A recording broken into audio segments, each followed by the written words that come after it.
fans fighter. The Ennis Express is a runaway train. Ain't no pressure when you built for this. Man down, round one. The truth hurts. Ladies and gentlemen, presenting the undefeated super flyweight from San Antonio, Texas, Jesse Damn Rodriguez!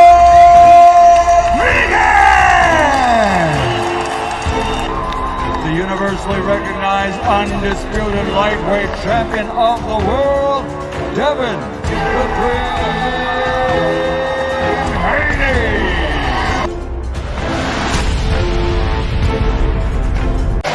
You can't fight the power of Gervonta Tank Davis. What a scintillating display. Well, you question Deontay Wilder's power. The proof is in the banana pudding as he just turned the lights out. Cool boy Steph Stephen Jr. The Ennis Express is a runaway train. Ladies and gentlemen, fighting out of Las Vegas, Nevada, here is the skilled, the highly regarded Devin the Dream Haney. You can't fight the power of Gervonta Tank Davis. What a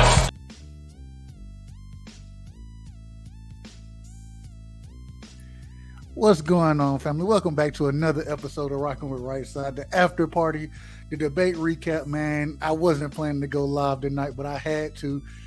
Man, we got to talk real quick. And this won't be my normal live. We won't be live until late tonight, but we're going to cook real quick, man, and get some bars off. I want to hear everybody's opinion on the debate that we had, or the debate, excuse me, that we had today. We had 3 of them. One individual pulled out. Shout out to my brother John Nori. Show up and show out next time, John. You got to do better than that. And I say that respectfully. Listen, and I got my brother D Free. Like always, y'all know we dropped the link early because we get started late. D Free, welcome to the platform, man. You know it ain't nothing but love and respect, man. First things first, I wanted to cook on this last round of what was this, round 2. The last section of round 2 debates. And man, the first one, I think the one that stood out the most was, like I said, possibly one of the worst debates we've seen, one of the worst that we've had in a long time. Man, D-Free, let me get your opinion. And I say that respectful. I'm not trying to disrespect either candidate. It's difficult to get up there and do it. You done been up there, so you know how difficult it is. But in that debate, especially with me seeing how the brothers rock over at BL channel, right? They be over here, they be at Knockout Channel. I know they got way more information to provide, way more. And I just thought it was to have a debate like we had in the first round with my brother Shaun T and Money Brown. I thought that was a close debate. You know what I'm saying? And then to have the Boxiana, Ricky Williams debate, I thought that was a close debate. And to have that one in the middle, that's the one I want to start with. So I want your opinion on it, D-Free. Same thing, Shaun T.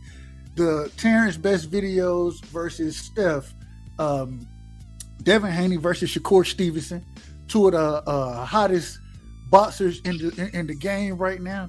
2 hot topics that individuals talk about on a regular basis. For that debate to go the way it did, what were your thoughts on the D-Free? Welcome to the panel, my brother.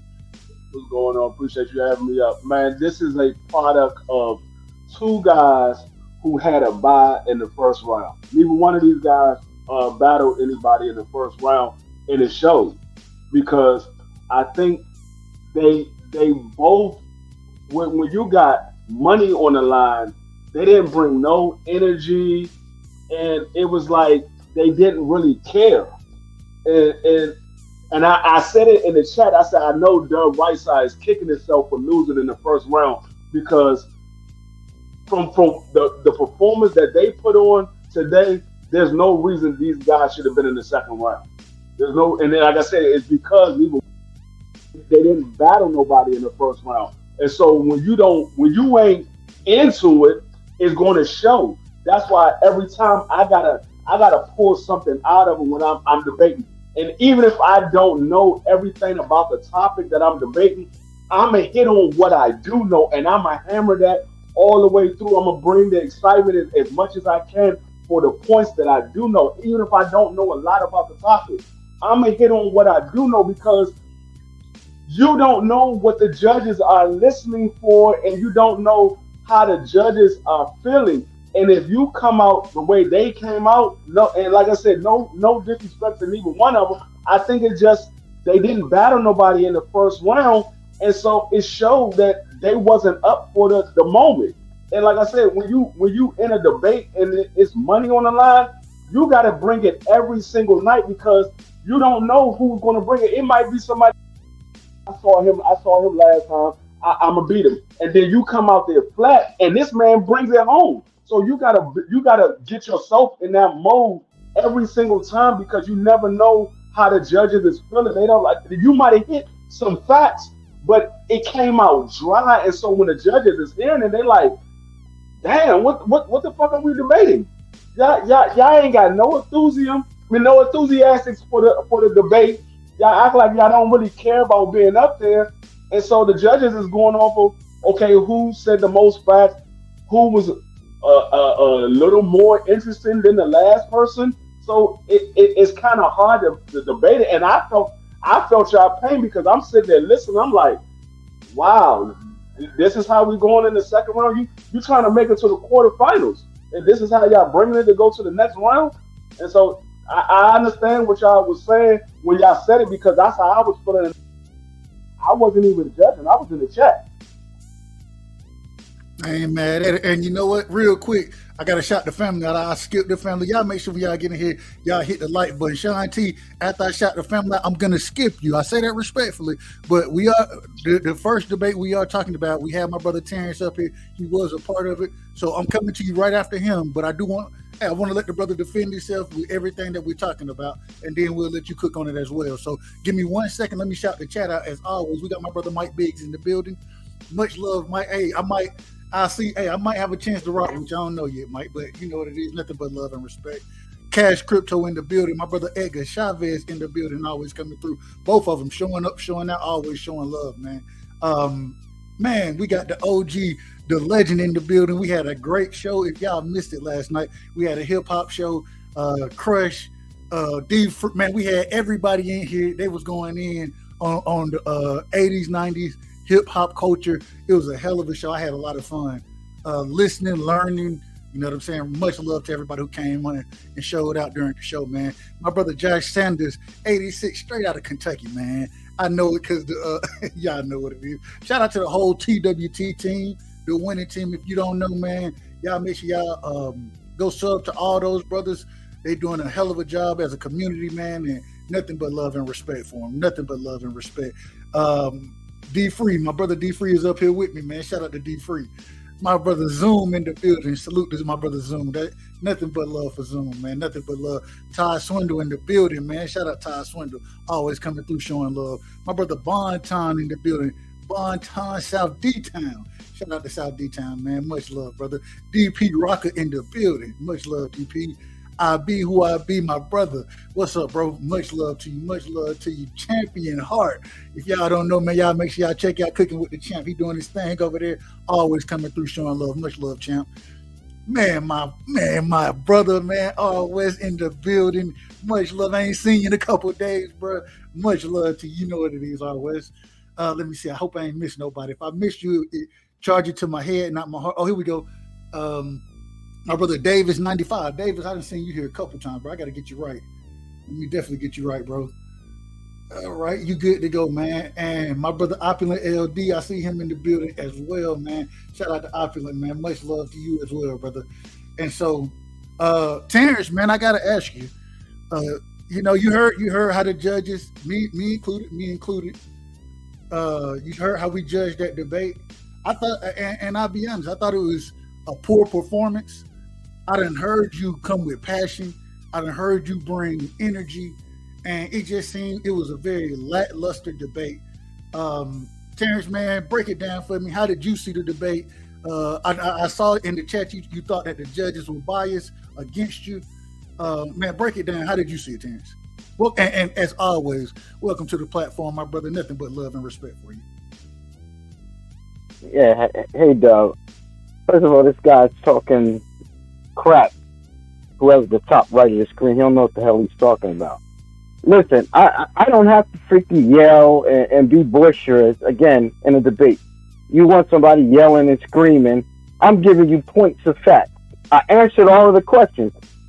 You could say, hey, I wasn't boisterous and loud or whatever the y'all talking about, but I answered the freaking questions.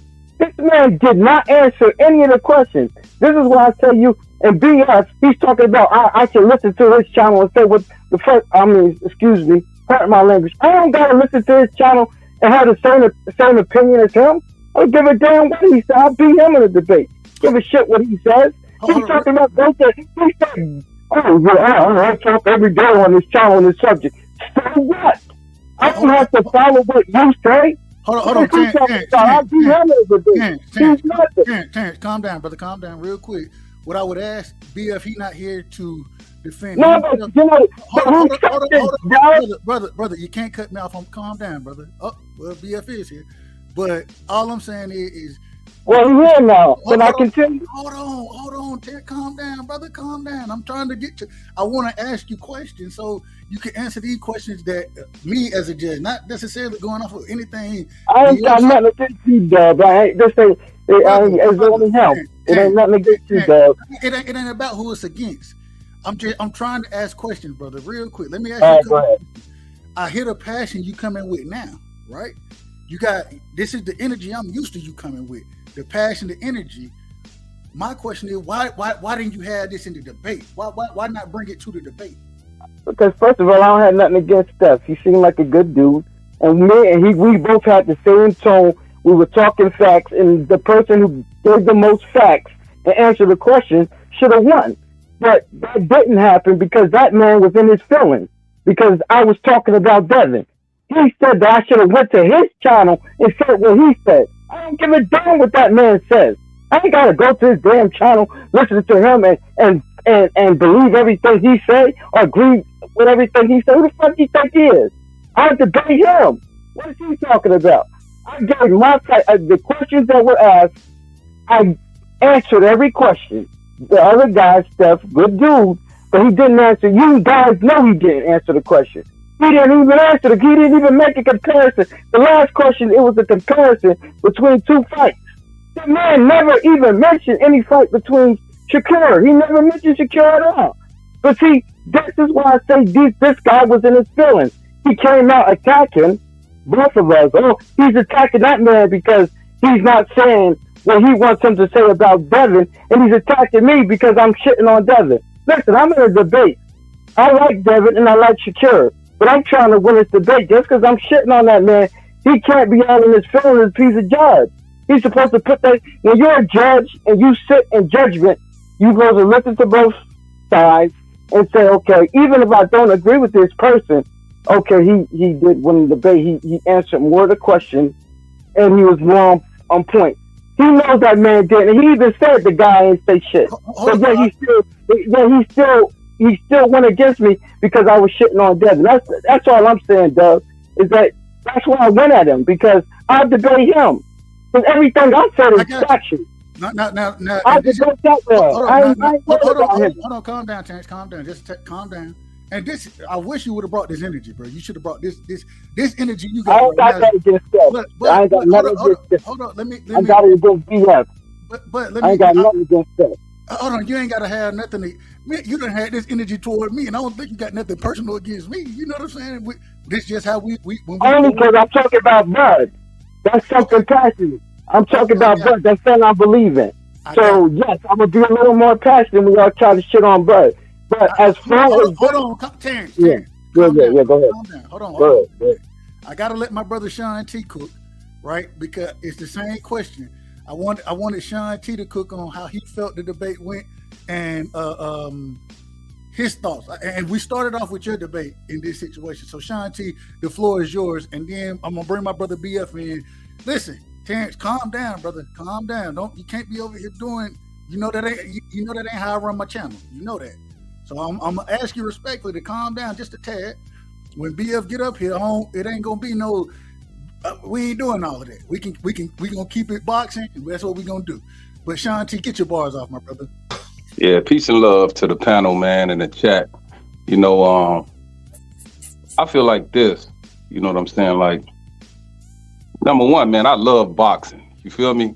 So anytime I'm able to discuss boxing with people who are knowledgeable about it, man, like it's a good thing to me. So with the debate, you know, last week I felt like I had a subpar performance because it was my first time, you know what I mean? And I didn't know what I was doing, but I had a week to really prepare. You feel me? And then I was up against Money Brown, which, man, you know, I like Money, you know what I'm saying? So it was like, I know Money is well versed when it comes to boxing. So I knew, man, I need to be on top of my business, you know what I'm saying? So when I heard Terrence and the other brother, yeah, you know, it was a little lackluster.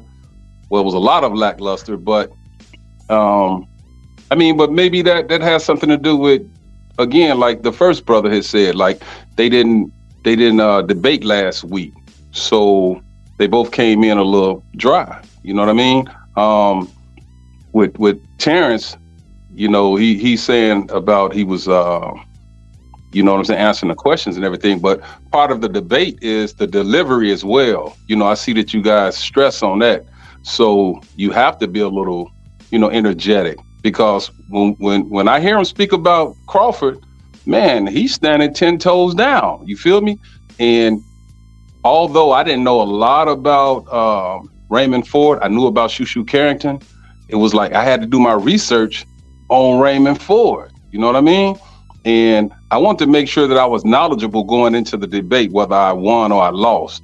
You know what I'm saying? Like, and I also wanted to like make sure that I represented Knockout Boxing's channel, because, man, it's hard work putting together that tournament for everyone. You feel me? So I didn't want to disappoint anybody coming in there. You know what I mean? But it's a small fraternity, man, when it comes to this boxing community. I just feel like, man, we should all respect each other, man, whether we agree or disagree. You feel me?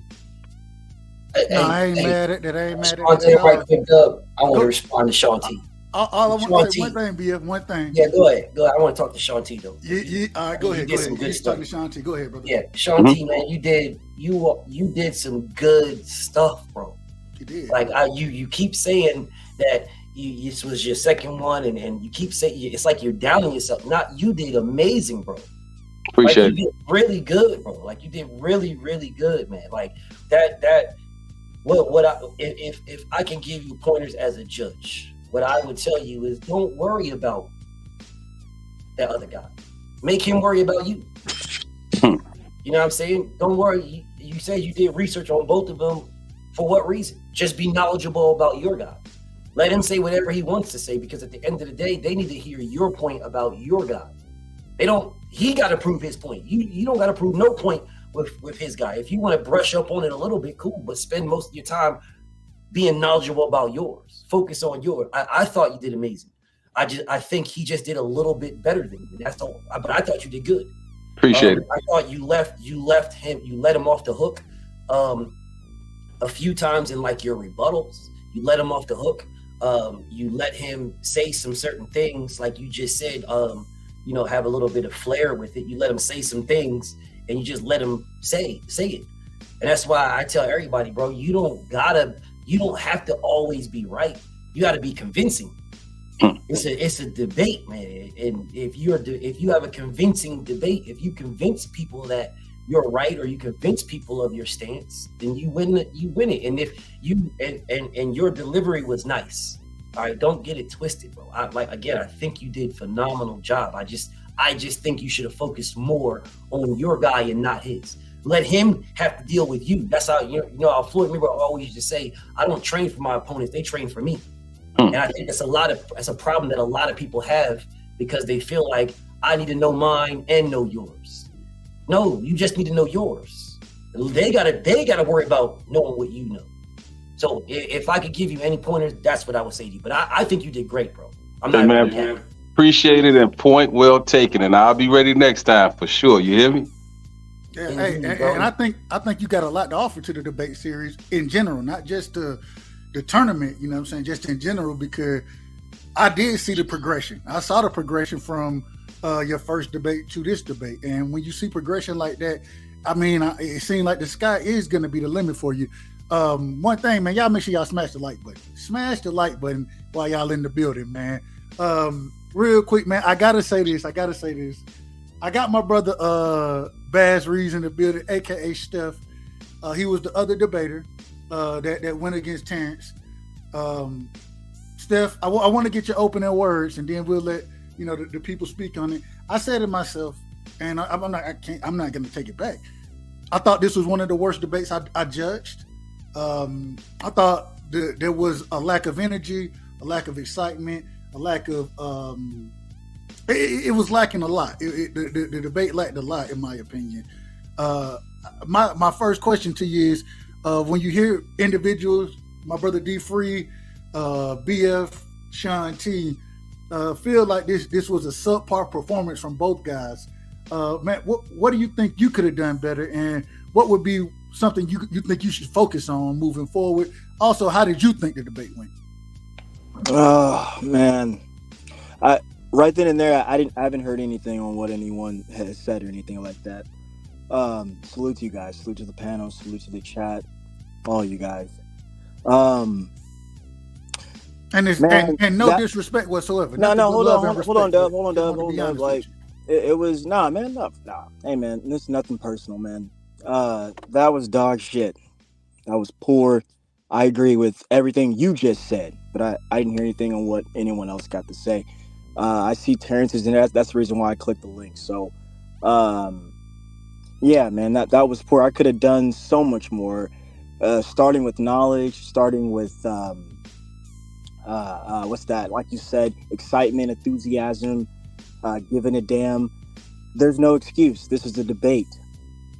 You need to be prepared and you need to be ready. Not only that, we're doing this for money at the end of the day. Yes, it's fun, boxing and all that kind of good stuff, but most people enter this because they thought about their knowledge and then they thought about that money. They thought it'd be a nice little pair. But my performance tonight was just dog shit, man. And that's what I'll say on that. That's what I'll say. I will say, even at this current moment, I feel like you got more energy now speaking on your performance than you did in the debate. And that's what was killing me, is that I don't know if y'all remember going into either the second or third round, I said, hey man, y'all bring some energy into it. One thing my brother BF will tell you, he'll tell you, hey, if you're gonna lie to me, go all the way with it. My thing is even if you whatever you're doing, just having energy behind it, it just makes everything that much, it makes it flow that much better. It makes you that much more convincing when you bring that energy to it. And so even if you don't know all the facts, you don't have to know all the facts. But if you bring that energy, you bring that emotion. I listened to Terrence. Terrence get up here and he got all type of energy right now. But I didn't hear it in the debate. And I'm sitting here like, bro, y'all could have did all this in the debate and it would have been a completely different debate. Completely different. And I just feel like the energy, man, it was so lackluster. At one point in time, it seemed like y'all had almost broke down to a whisper against each other. Like my brother called Gary Whispers over there. Y'all had broke it down to damn near a whisper. And it's like, man, can somebody, hey man, put your shoulders back, stick your chest out, put your chin in the air. You know what I'm saying? And come with it. And I just didn't feel I didn't see that. I didn't feel it.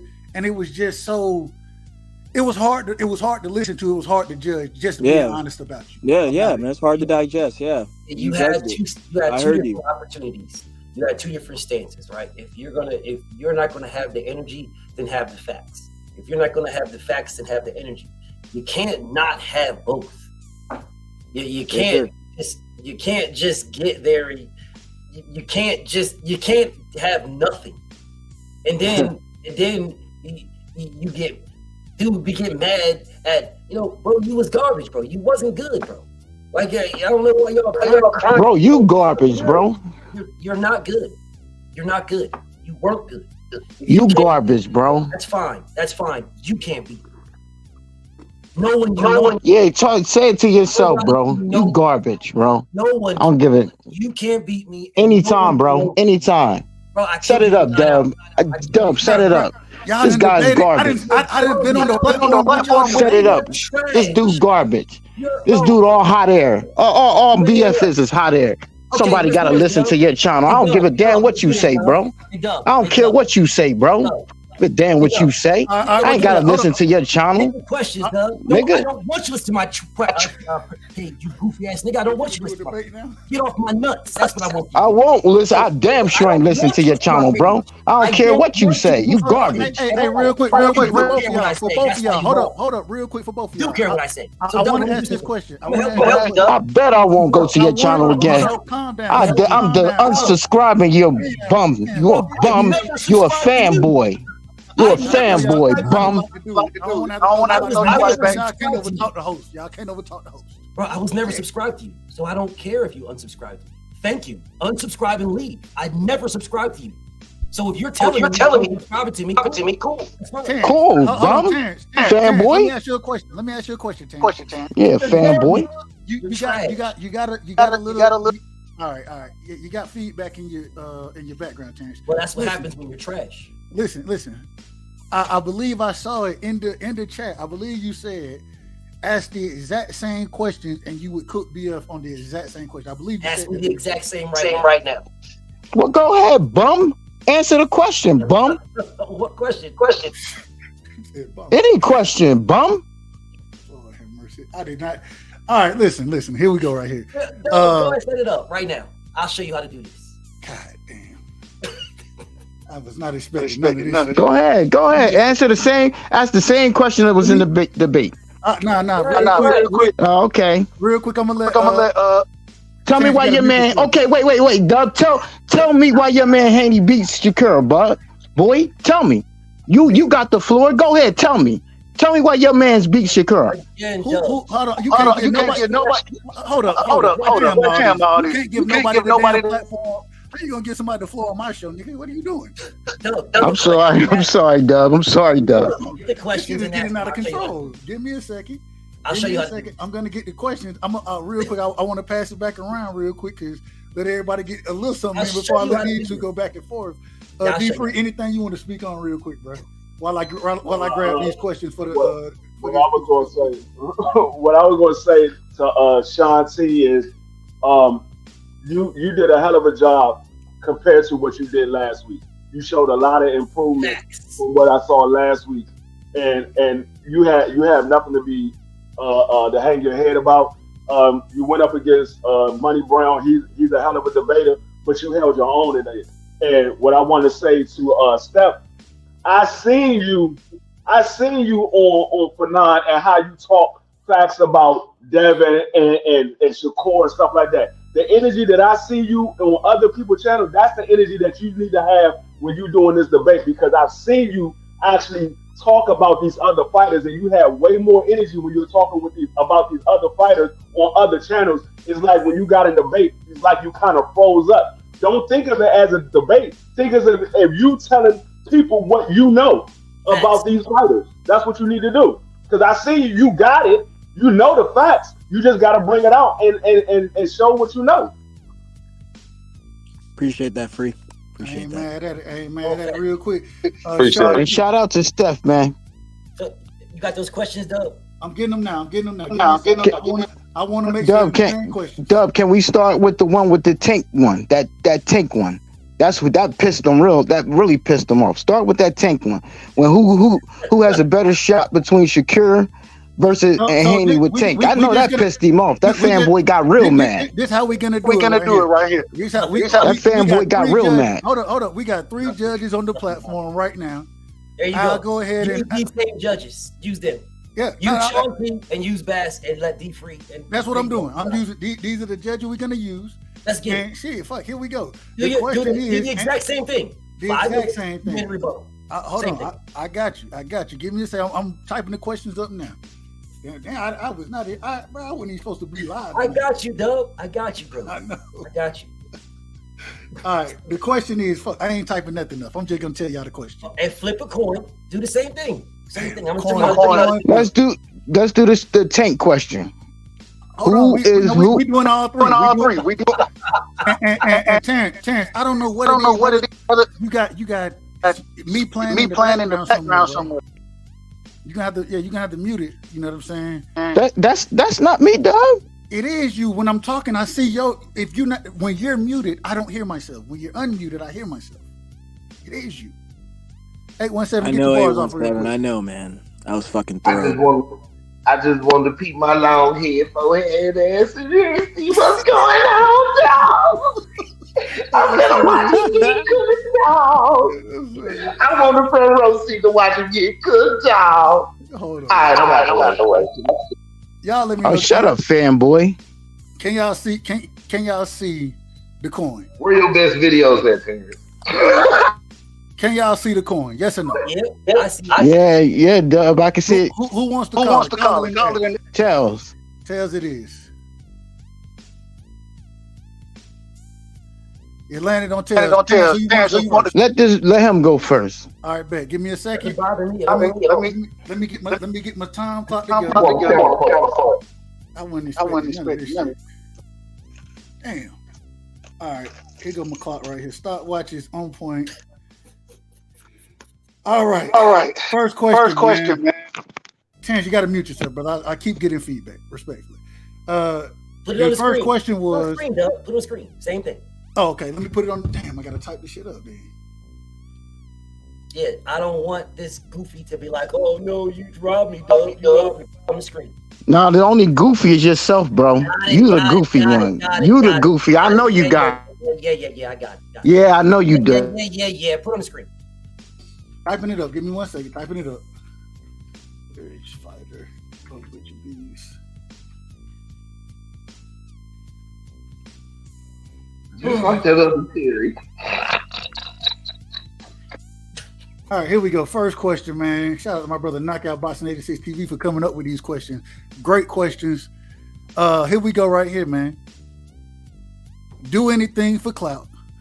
Which of these fighters really want to fight each other? I see my brother Boxologist in the building. Which one really want to fight each other? Do anything for clout? BF, you got 5 minutes.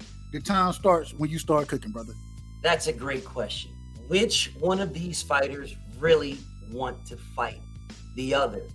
Well, being that Devin went to Top Rank and went to Bob Arum and went to them for a 4th fight option to fight Shakur Stevenson. And then Shakur Stevenson said, focus on Lomachenko. So don't focus on me, focus on Lomachenko. Bill Haney said, damn, did I miss the ball? Shakur Steve said, you did miss the ball. So then Bill Haney went to Top Rank and said, let's get it popping. Top Rank said nothing. Bill Haney sat next to them in the post-fight and said, when they asked him about Shakur Stevenson next, Bill said, sitting next to Devin, sitting next to Bob, no one's calling my phone. Now, Shakur Stevenson was in the ring, correct? We all saw him in the ring. We all saw him get in the ring when Devin was in there. Why was he at the post-fight? Why didn't he say, hey, no. I'll call you right now. Hey, Bob, set it up right now. Why didn't he do that? Why didn't this man go to Jay Prince, one of the most powerful influencers in all of sport, all of the globe right now, one of the most powerful influencers? Why hasn't he gone to this man and say, make that fight? FYI, Jay Prince knows Bill Haney very closely. They're very close friends. I asked Bill Haney, has Jay Prince called you? He said no. So we have one fighter who went to the Top Rank to actually make the fight. We have one fighter who sat right next to the man who makes the fight on national TV and everybody saw it in the post-fight. We have one fighter that said, no one's calling me to make this fight. No one. We have that one. That is Devin Haney. We have the other one that gets in the ring and calls out Devin Haney after he beat Rob Casamigos in a voluntary that he didn't have to fight. After telling the world he couldn't make the weight and losing his belt in the scales when he could have moved up and became the man's mandatory and fought him right away. We have that guy who calls out Devin and then goes back behind the scenes and texts Devin and says, they made me do it. And truth be told, he wasn't even going to call out Devin until Coleslaw Davis was like, get that nigga Rex. Get him, Shakur. And then he says, oh, and I want Devin Haney. After that. Sounds like clout to me. This man, Shakur Stevenson, is doing everything except talking to the man to make the fight. If this was PBC, what would they be saying? Call Al, call Al, call Al. Someone call Al, talk to Al. Why don't you call Al? Did you call Al? Well, if it's top ranked, there isn't a bitch-ass motherfucker in here that doesn't know you call Bob Arum. Devin Haney did it twice. He went directly to this man and sat directly next to this man on the stage and said, let's get it popping. Nobody's calling me. Why isn't Shakur Stevenson giving the exact same energy that Devin is giving? He is talking on Twitter, talking on social media, talking to fans, and doing nothing. That's the very, very definition of clout chasing. Because if you want it, you do something. Now I ask anybody, what has this man done besides talk? Time. All right, that's the first, or that's BS first round. Terrence, you got 5 minutes to cook. The timer stop when you start. You're on mute, Terrence. You're on mute. Give me 1 second, Doug. Take your time, brother. Take your time.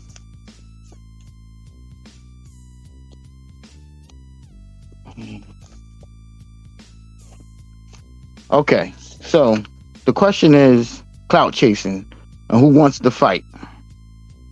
And I say Shakur wants to fight. Shakur has ducked no smoke at all. First of all, who's clout chasing? Let's talk about Haney. Haney first. The Haney told first of all, Shakur said that they told him that they were not going to fight him, and we've actually heard Devin say that in the past, that he wasn't going to fight him. He was going to fight him sometime in the future, sometime in another weight division or some shit. Everybody on this panel has heard that bullshit that they've said. Then 1 minute Haney and them say they going to 140. 1 minute they say they're going to stay at the weight for the duration to the end of the year. So what's the truth? Second thing is his dad is always contradicting himself. He says, there's weight trouble. I don't know if I can make the weight. And then the next minute he's saying that he's going to fight Tank Davis, or he's going to fight Shakur. Now, this man is saying that he went to why didn't he call Jay Prince to fight? They both with ESPN. Bro, what are you talking about? Right now, Shakur is signed with Bob Arum, and Bob Arum already knows that he wants to fight. Well, why would he go to? That would be Bob Arum to go to Jay Prince. What he obviously Shakur knows that Bob Arum is not necessarily interested in the fight, but he knows. But Bob Arum is fully aware that Shakur wants that fight, and he ain't capping or clout chasing that man trying to make the fight. Why would he call so let's say he calls Jay Prince. What's that going to do? He can't make a fight without Bob Arum. What the hell is he talking about? Call Jay Prince. What's that going to do? What did Shakur say? Shakur said, I got the best of Devin every time he fought him, right? And then when he said that, even Haney himself said that's not clout chasing, because that's what he's supposed to say. The man got in the ring when this man was fighting. Unlike Errol Spence, when that dude ran out of the arena, this man got in the ring. Who ran out the arena when Shakur got in the ring? His daddy and Haney took off. Why they ain't step up and say, "Oh, you in the ring? Let's get it on next." You know what I'm saying? Who's the one that fucking clout chasing? Talking about he don't want to take the fight. He's jumping in the ring, bro, and then you running out the ring. How's that clout? How's he clout chasing? All this man talking about because he didn't reach out to damn Jay Prince. He can reach out to Jay Prince all he wants, but if Bob don't sign off on that fight, it ain't happening. And again, like I said, you got to understand that Shakur didn't want to fight Haney. He didn't. But when his dad, when they said that they were staying at 135, because they had told him in private that they were going to move up 140 and let him take over 135. So he felt a little betrayed. because they did that. But I'm telling you, this man, there is nothing in his record, nothing in his demeanor that tells me that he's pump faking or chasing or clout chasing, and no one on this panel believes that bullshit. Let's see. But that's all I got on that bullshit. All right, then. That's mute yourself. Mute yourself. Got a little feedback. Damn, Terrence, I muted myself. All right, there we go. That's the end of round one, or the end of the first part of round one. BF, you got 2 minutes. You heard what Terrence said. You got 2 minutes to rebuttal. Okay. So he said he ducked no smoke. Shakur never ducked no smoke. I guess he forgot Gary Russell at 126. When Gary Russell said, "Shorty, I beat your little ass," and the man didn't move it to 130. He said he didn't duck anybody, but I guess he forgot that O'Shaquie Foster was his WBC mandatory. And he fought Rab Casamigos in a voluntary instead. I guess he forgot that. It's okay. We leave those out. We'll leave those out. The man says goofy ass shit about Devin saying he was going to 140. Yes, he did. Until Shakur Stevenson and Tank Davis started running their motherfucking mouths acting like they want to fight him. The reason why he stayed at 135 is because dumb niggas was running their mouth. So he said, all of 2023 belongs to me. If any of you bitch ass niggas want it, you will go through me. Now, who has did anything? Exactly. Okay, so the man starts talking about Jay Prince this and Jay. Why are you talking about Jay Prince? Why are you talking about Jay Prince? Jay Prince is his motherfucking manager. Maybe you missed the part where I said Bob Arum. He went to Bob Arum. You want to focus on Jay Prince as if I didn't say Bob Arum as well. 1 minute. Bob Arum. Bob Arum was sitting right there on the post-fight conference at the post-fight when they called out. They said, "What about Shakur Stevenson?" And Bill said, "No one has called me." Bob didn't say nothing. He still hasn't said anything. So if anybody's going to say anything or do anything, it will be Bob Arum. Why didn't Shakur Stevenson go to Top Rank? Why didn't Shakur Stevenson say, "Oh shit, you went to Top Rank looking for me? Well, I'll go there too." What happened with that? Jay Prince, talk to them. Bob Arum, what's going on with this? He said nothing. As a matter of fact, he said, "Focus on Lomachenko." So if Devin's supposed to focus on Lomachenko, then Shakur Stevenson calling him out is called clout chasing. No, it ain't focus on me. Fuck Lomachenko. Focus on me. No, it's focus on Lomachenko. And then while you focus on Lomachenko, I'm going to call you out. AKA clout fucking chasing. Time. That was okay. So hold on. Let me get my clock together.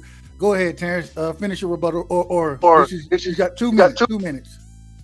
Okay. So again, this man don't know what he's talking about. Oh yeah, he didn't fight Gary Russell, but that's Bob Arum, bro. Remember, he's signed to Bob Arum. You think that Shakur is scared of Gary Russell? Hell, Gary Russell's a hell of a fighter, but you ain't never see Gary Russell say that he was ducking. He's signed. You can't just fight. You keep saying the same shit. Like people could just go up and fight whoever they want. He's with a promotional company, and you know damn well he can't just go and say, "Oh yeah, I'm going to fight who I want to fight." So he's kind of tied up when it comes to those things, and you already know that. You always saying that bullshit, like he can just fight whoever he wants to fight. Let's go with this Lomachenko shit, where he says, "Focus on your fight." Dude, the fight was already scheduled. He was about to fight, and what he's supposed to say? Cancel your fight with him and fight me? You saying some dumb shit, real dumb shit. And then you say, "Oh, he was talking to Bob Arum." Well, exactly. Why didn't Bob say anything? Because Bob didn't want to fight. That doesn't mean Shakur's ducking him. And bro, you the one brought up Jay Prince. Why he didn't go to Jay Prince? Run the tape. That's the one I'm talking about. Jay Prince. You're the one that said that. So I'm responding to what you said. And then he says, and again, why did he run out the ring? You can't explain that. You cannot explain that. That man got in the ring. And guess who let him in the ring? You think he was able to get in the ring if Bob Arum didn't approve it? So he got in the ring, and guess who ran out of the ring? And guess what? I think that man is about to sign with somebody else. He ain't trying to fight no damn Shakur. You know that man has been clout chasing him and his daddy, been saying that they want to fight Shakur, and they have no intentions on fighting him. That's what you call clout chasing. Time. All right, that was the first round. Mute yourself, Terrence. Shit, in this situation, instead of having like we normally have 3, we got 5 judges. So we're gonna let the people tell you what they thought about it. We're gonna start with my brother D Free. We're gonna pass it around. D Free, man, who did you have winning the first round? Well, BF came out in the first round and he said how Bill Haney went to Bob for a 4th option, and they tried to get the fight, and Bob told him no. And then we all saw the press conference, and he brought it up when Bill Haney was sitting next to Devin Haney, who was sitting next to Bob, and they asked him about Shakur Stevenson, and Bill Haney picked up his phone and said, "Nobody is calling me for this fight." He said it like 2 or 3 times, and he said that Shakur Stevenson told Devin Haney to focus on Loma, and Terrence Best Videos, he brought that up in his rebuttal round, and he said, the fight was already signed. He was supposed to say it, but the point that BF had made was that he called out Devin Haney and then turned around and told him to focus on Loma. So you kind of shot yourself in the foot when you agree with BF when he said, that's what he's supposed to do because the fight was already made. So if you know the fight was already made, why would you be calling out Devin Haney? And that is clout chasing. So I have to get this round to BF. All right, that's 1 for BF. Shaun T, same question. Who did you have winning the first round? All right, so this is what I want to do. I want to low-key remove myself as a judge only because I don't want to seem biased, but I do want to make a comment to the guy Terrence, right? And I just want to say, like, man, he came out with energy, and that's the energy that we was looking for when it came to the knockout boxing debate. You know, I feel like, you know, sometimes, man, you know what I'm saying, you just got to be open to constructive criticism. You feel me? Because with BF, Knockout, yourself, Dub, and everybody else, man, when you guys critique us, it's not trying to put us down. You feel me? It's more so trying to show us a better way of debating or you know what I'm saying, making our craft better. So, you know, I like Terrence's energy. You know what I'm saying? He just needs to not be so personal. Don't take everything personal, man. This is just boxing. It's a debate. You feel me? Hey man, so you're not gonna judge it though, right? No, because you know, I ain't gonna lie. You know, it's hard for anybody to go up against BF because this is what he does every day. So he's real smooth with it, and he knows he's calculating, and he knows how to get his point across. You know what I'm saying? So anybody who's not accustomed to debating on a regular, like, they're not gonna be able to fuck with him. You know what I'm saying? And that's no slight against Terrence. That's just the way it is. You feel me? So I don't want to come off as being biased. That's what I'm saying. Nah, man, I can't judge. I can just sit back and listen and learn. I'm mad at it. I'll be the swing. If it come down to a swing vote, I'll be that vote. Yes, sir. Real quick, my brother Steph, man, you heard the same question that you had earlier. You heard this round. Who did you give the round to? Oh man, why couldn't that be me? Off top, yeah, I'm gonna give it to BF. Not just because, he was very clear, concise, painted the picture from beginning to end, made his points very valid, because the question states, which of these fighters really want to fight? He proved that Devin wanted to fight. And on a personal disclaimer note, I know all those things to be true because those have been reported, say, the last 6 to 8 months, and then, Terrence, just respect, relax, respect, Steph. Let him finish, Terrence. Just you can respond to the judges after they finish. Yeah, just relax, and then I want to say this earlier, but we started moving so fast. Because you went first before I went, and when you heard me, I'm pretty sure you just played off of me because listening to you now, you're a little more fiery. Now I can be the same way too, but this is normally me. I'm gonna move forward. All right. Wait, go ahead. Can I respond to him? Go ahead. Real quick. Go ahead. Tim. Respect, Steph. Like I said, you're a gentleman. I don't feel as though I should be raising my voice and stuff like that. I think you were speaking the facts that as you saw them, and I was speaking the facts as I saw them. I don't think we need to yell and scream and do all this bullshit. But respect to you, my boy. Amen. So we got a 2-0 right now for BF. Sure, vice versa, man. 817. Give me your assessment of this first round. Well, I mean, you know, I know that, you know, your boy Terrence or whatever gonna think, you know, it's a bias in it or whatever, but you know, you gave a lot of what you felt, you know what I'm saying, but you didn't have a lot to dispute what the fuck you were saying. And, you know, you talk about, you know, them not wanting to fight or, you know, it's Bob and Bob not wanting to fight, but it didn't even have to go with Bob. You know what I'm saying? We seen T.O. do what the fuck he wanted to and fight Cambodia went, you know what I'm saying? That ain't what Bob wanted. And actually, Shakur had the ability to do what the fuck he wanted and move up and fight there. You know what I'm saying? But he gave his belt up to fight nobody. And I mean, I ain't really heard you, you know what I'm saying, dispel that point. You know, him losing his belt basically, you know, whether it was on the scales or whatever, he basically gave his belt up to fight Kasasia, which did nothing for his career. You know what I'm saying? And, you know, to jump in the ring later on with Dale, jumping in the ring don't make fights. You know what I'm saying? Basically, the fights get made. We seen it. The business of boxing, the fights get made with the managers or whatnot. And I ain't really hear you dispel those points about, you know, the managers, the actual people who make the fight being contacted. Not no Twitter shit, not no extra shit. You know what I'm saying?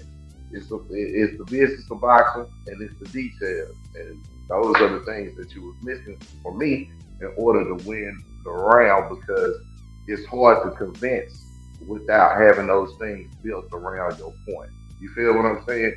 BF just seems to do a better job using those factual points and building this shit around it. And then that's what kind of causes you to get emotional. So, I agree. You know what I'm saying? Stick with the facts and build your opinion. Terrence, you can't come off of mute, brother. You, like I keep telling you, you got feedback, so you can't come off of mute in the middle of a brother chopping it up. Real quick, Rick Timms, I believe 817, he just gave it to BF. That's 3-0 right now for BF. Rick, man, give me your words. How did you judge this opening round?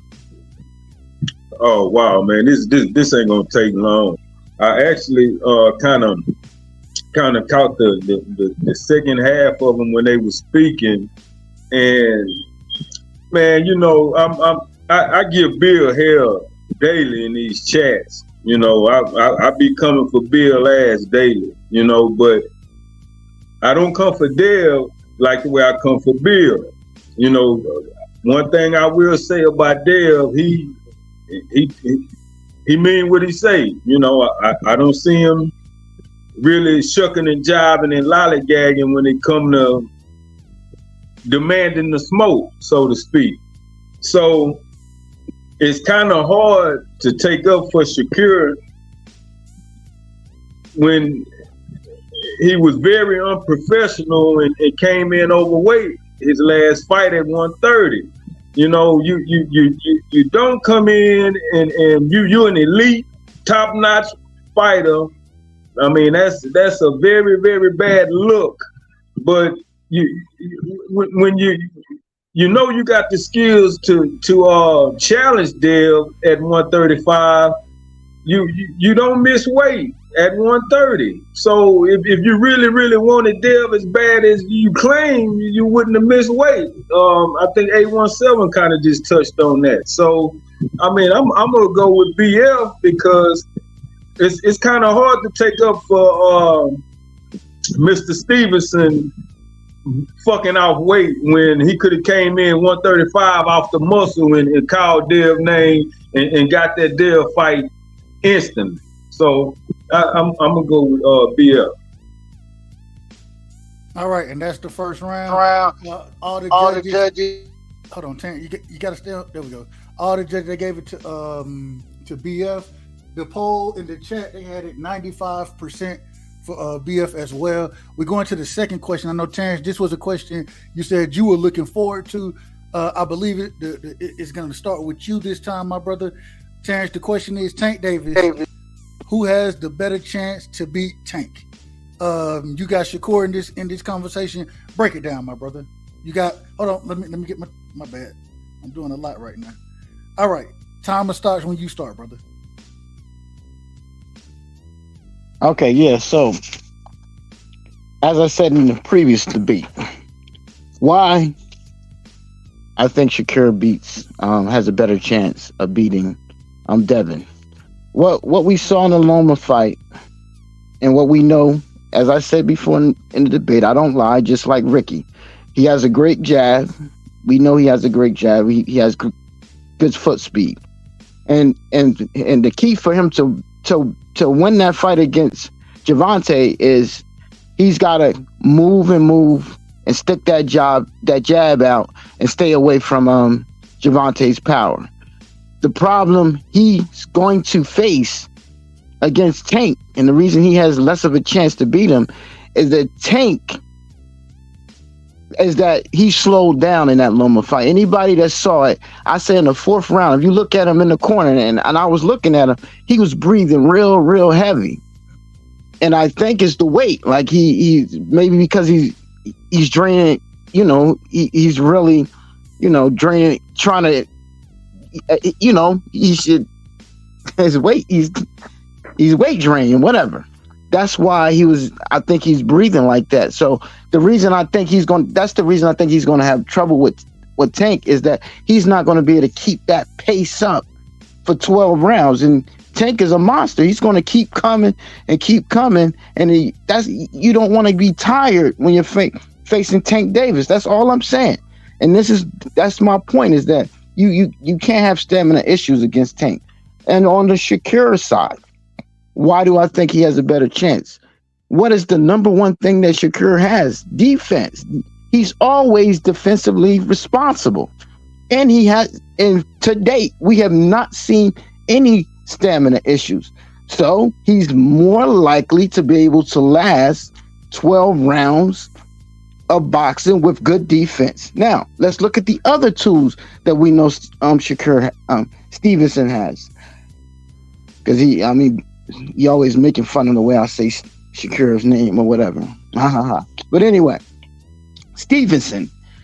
What we know about Stevenson is that he has what we call ring IQ. Besides his jab, which might be a little not as good as Dev's, but it's damn near close. His reach is a little less than Dev, but it's close. And we already said that his defense is better. And he don't have to run around the ring. That's the difference. Shakur can sit there in the pocket with his great defense and with his IQ. This is where Shakur, everybody says he's great. If you don't believe this, then you don't believe in Shakur. Stevenson. What he does great is control the distance. So he's the taller fighter. He has the reach, so he's going to be able to control that distance a little better than Dev. He does that a little better. Create space and create openings. We know he manipulates people's if they come up with the high guard, we've seen him manipulate their gloves and create openings. He's masterful at doing that. He does that better than Dev. His punch is a little better than Dev. You know what I'm saying? So if Dev is maybe a 4, he's a 7. So he'll make Tank respect him a little bit more than Dev. And don't get me wrong. I'm not the one that's saying that Dev's pillow fisted like some people are saying, but I think Shakur hits a little bit harder than him. He makes you capitalize on mistakes. So Tanks can't just come in relentlessly against Shakur, because every mistake he makes, Tank makes, Shakur is going to make him pay. And like I said before, his timing is impeccable. These are the things that I think that he's a little more fluent than Devin. Not that Devin's terrible at these things, because like y'all say, he's a champion. You don't beat Kambosos and you don't beat Loma if you're a bum. And I'm not saying that, but I'm just saying Shakur is next level. He's elite. This guy's going to be one of the best boxers to ever do it when it's all said and done. So there's no stab at Dev, but this guy is just one of a kind, once in a generation. With all of that, that's all IQ. So he has the best. Is that over? Yeah, that's time. That's 5 okay. minutes right All right. there. All right. Minutes All right. right there. Thanks. That was the opening of the second round. Yeah. You got to mute yourself, Terrence. You got to feed. Oh, okay. That was the opening of the second round. BF, man, you got 5 minutes. You heard what the great brother Terrence, best video, just said. Go ahead, man. Give me your opening statement. Tank Davis, who has the better chance to beat Tank, and why do you believe that answer This is is that? a very, very easy question. It is Devin Haney, and it's not even close.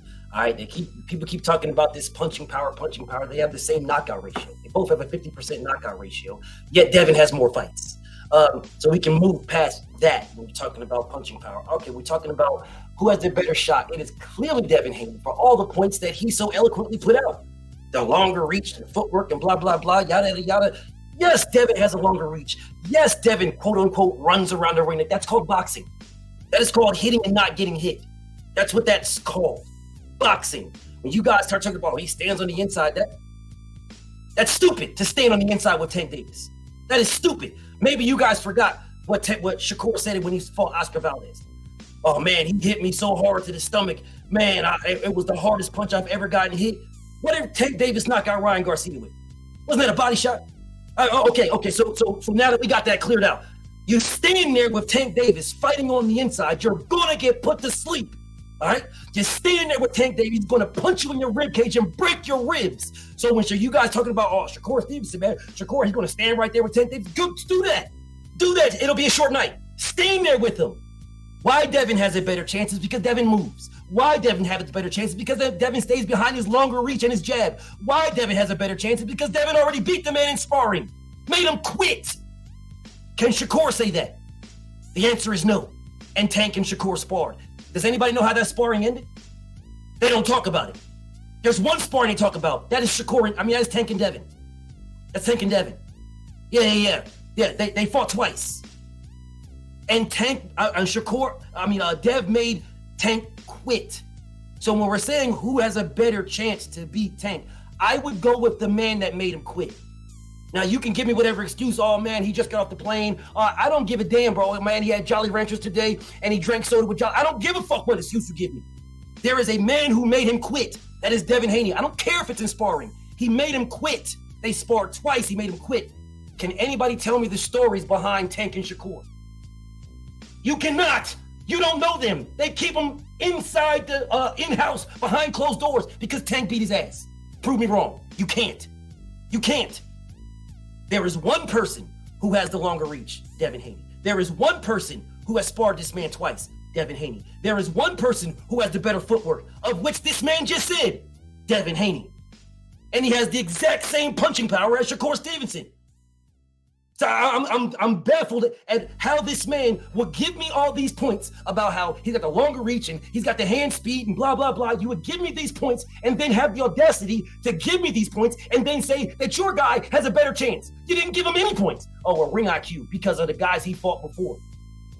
The guys he fought before? Who? What guys? Who are you talking about? Or did you forget he ducked Gary Russell? That would have been a very good litmus test on your skill set. That would have been a very good. You fought a bunch of who's. Who did you fight that man, you fought this guy right here, man. This guy right here, man. This guy right here. The guy, Oscar Valdez, that ducked you at 126 and you ended up fighting him again? Who did you fight, bro? The Oscar Valdez, the only one that you could, you're telling everybody, this man hit me the hardest I've ever been hit. Do you really fucking think he hits harder than Tank? Is that what you think? Tank will break his motherfucking ribs. Let me just stand here in the pocket. Let me just stand here in the pocket and miss by this. And let me just stand here in the pocket and throw this. And let me just stand in the pocket. Please stand in the pocket with Gervonta Tank Davis. You will get put to sleep. Maybe you forget. BFTB interviewed Devin Haney and told him you can't stand in the pocket with him. You can't. Because I know if you stand there, you'll get put to sleep. So telling me that Shakur Stevenson will just stand right there because his defense is so great and he'll get missed, that's fine. You hold on to a wish and a prayer that Tank Davis will miss him. Hold on to that. I would prefer to worry about the fighter, stick with the fighter who I know will throw his jab, stay behind his jab and move. Talk about Lomachenko. He fought Lomachenko because Lomachenko can't fight on the back foot. That's why he fought him that way. And then lastly, you talk about the stamina issue that Devin has. You don't lose stamina by being at a smaller weight. You lose stamina by gaining weight. You don't know the physiology. You don't know the body. If you add weight, you lose stamina and gain power. If you drop weight, you gain stamina and you gain speed. That's how the body works, naturally how it works. So you can't say this man gassed out. Bro, no one agrees with you. No one says Devin gassed out. No one. As a matter of fact, Lomachenko said he took rounds off. No one says he gassed out. He pushed the pressure on this man. He had Lomachenko on the back foot for 90% of that fight. And but that's he time. gassed out. That's time, BF. That's time. Real quick, we got True Finder UK in the background. Turn your camera on. I'm not familiar with you, brother. No disrespect whatsoever, but I'm not familiar with you. Let me make sure you anything but a troll. And so we're gonna keep moving forward. Terrence, you got 2 minutes for your rebuttal to what BF just said. Your 2 minutes starts when you start talking. Okay, so he brought up him sparring with Tank. Everybody knows the Tank was out of shape, so that's not the Tank you're going to see if they fight again. And Shakur sparred him too, and said he won a sparring matchup too. So what is he saying about that? Again, I was with BF and saying that I thought Tank was going to win. I mean, Devin was going to win the fight. He says it's not going to be stamina issues, but we know if this fight happens, it's going to be at 135, bro. There's no way Gervonta's going to say, "Oh yeah, let's go up to 140." So he's going to have the same stamina issues, even worse against Gervonta, because Gervonta is going to be hunting him all night long. And you could say that's not true if you want, but it will happen. He will hunt him. He will be hunting him around the ring. And as you agree with me, when you're moving around, that expends more energy. So he has to keep that up for 12 rounds. And all it takes is one shot, and they knock your lights out. Now, again, Shakur is next level, bro. The IQ, you just kind of like ignore the IQ, bro. Spacing. You don't care about space. You don't care about timing. You don't care about how he's creating openings, his punch selection. Also, all of this and all of these things don't matter to BF. Okay, I got you. The only thing that matters is maybe a couple inch reach, which in boxing don't amount to a hill of beans. He never argued the point that Shakur has better timing. None of this stuff he argued against. So all of that stuff he gives me, he's going to say that Shakur is going to get hit with a body punch to knock him out. We know that's time. All right, BF, you got 2 minutes to rebuttal. I got it. This man said a whole bunch of stuff, bro. I got it. This man talked about sparring with Tank and Shakur. Again, I said to you guys, the hot topic of sparring is Tank and Devin. Tank and Shakur is not a hot topic because Tank beat him up. That's why it's not a hot topic. Yeah. That's why. Stop talking over me, dog. I didn't talk over you. All right, so here we go. So that's why. So we talk about this man's talking about next level timing and all this other goofy ass shit. He's talking about ring IQ and all this stupid ass shit. That's fine. I did bring it up. I said it's easy to have all that stuff against who? That's what I said. Against who? Who did he fight? You didn't rebut that at all. Who did he fight for this great timing and all this other goofy ass shit? Who? It's very easy to have it if you're not fighting anybody. This man sitting here talking about, oh man, well you know that no, the reach ain't nothing. They literally say the reach advantage is something in every motherfucking fight. They literally give you that criteria, the height and the reach. They literally give it to you, and you're telling me it's not an advantage. Then what the fuck did they give it to you for? It is an advantage for fighters. That's why they say this guy has the height advantage. This guy has the reach advantage. That's why they say that. That's the whole purpose of saying it. But you're telling me that don't mean anything. It does mean something. And again, this man goes on and say, oh man, at 135, man, we don't know. We know a lot. We know a lot, all right? We know a lot. So all that nonsense that you're talking about ring IQ, about motherfucking how long Devin's gonna move around and blah, blah, blah, his stamina and blah, blah, blah, yada, yada, yada. Again, you are the only person that says this man has stamina. You're the only one that has said he has stamina issues. I have not heard anybody say that Devin has stamina issues, and I talked to Devin personally, and he said he didn't have no stamina issues. I talked to him personally. I was there. I don't know where you get this from. And Devin has habitually and religiously gone 12 rounds. Y'all say he's pillow fisted, right? He don't get all these knockouts that y'all say, but because he goes 12 rounds. Where the fuck you talking about with the stamina issues? You're literally just making this shit up. But again, if Shakur stands in the pocket with Tank and gets hits in the ribs the same way that the Asa did, he goes to sleep. Time. That's it right there. That's the end of the second round. Man, we're going in reverse order this time. First things first, I got to welcome my brother Tony Reviews to the panel. Tony, man, you I ain't gonna say you escaped because I thought it was gonna be a good debate with you and John Norrie. You heard this second round right here. Who would you give this round to, BF or Terrence, as far as this debate is going right now? Welcome to the panel, Tony.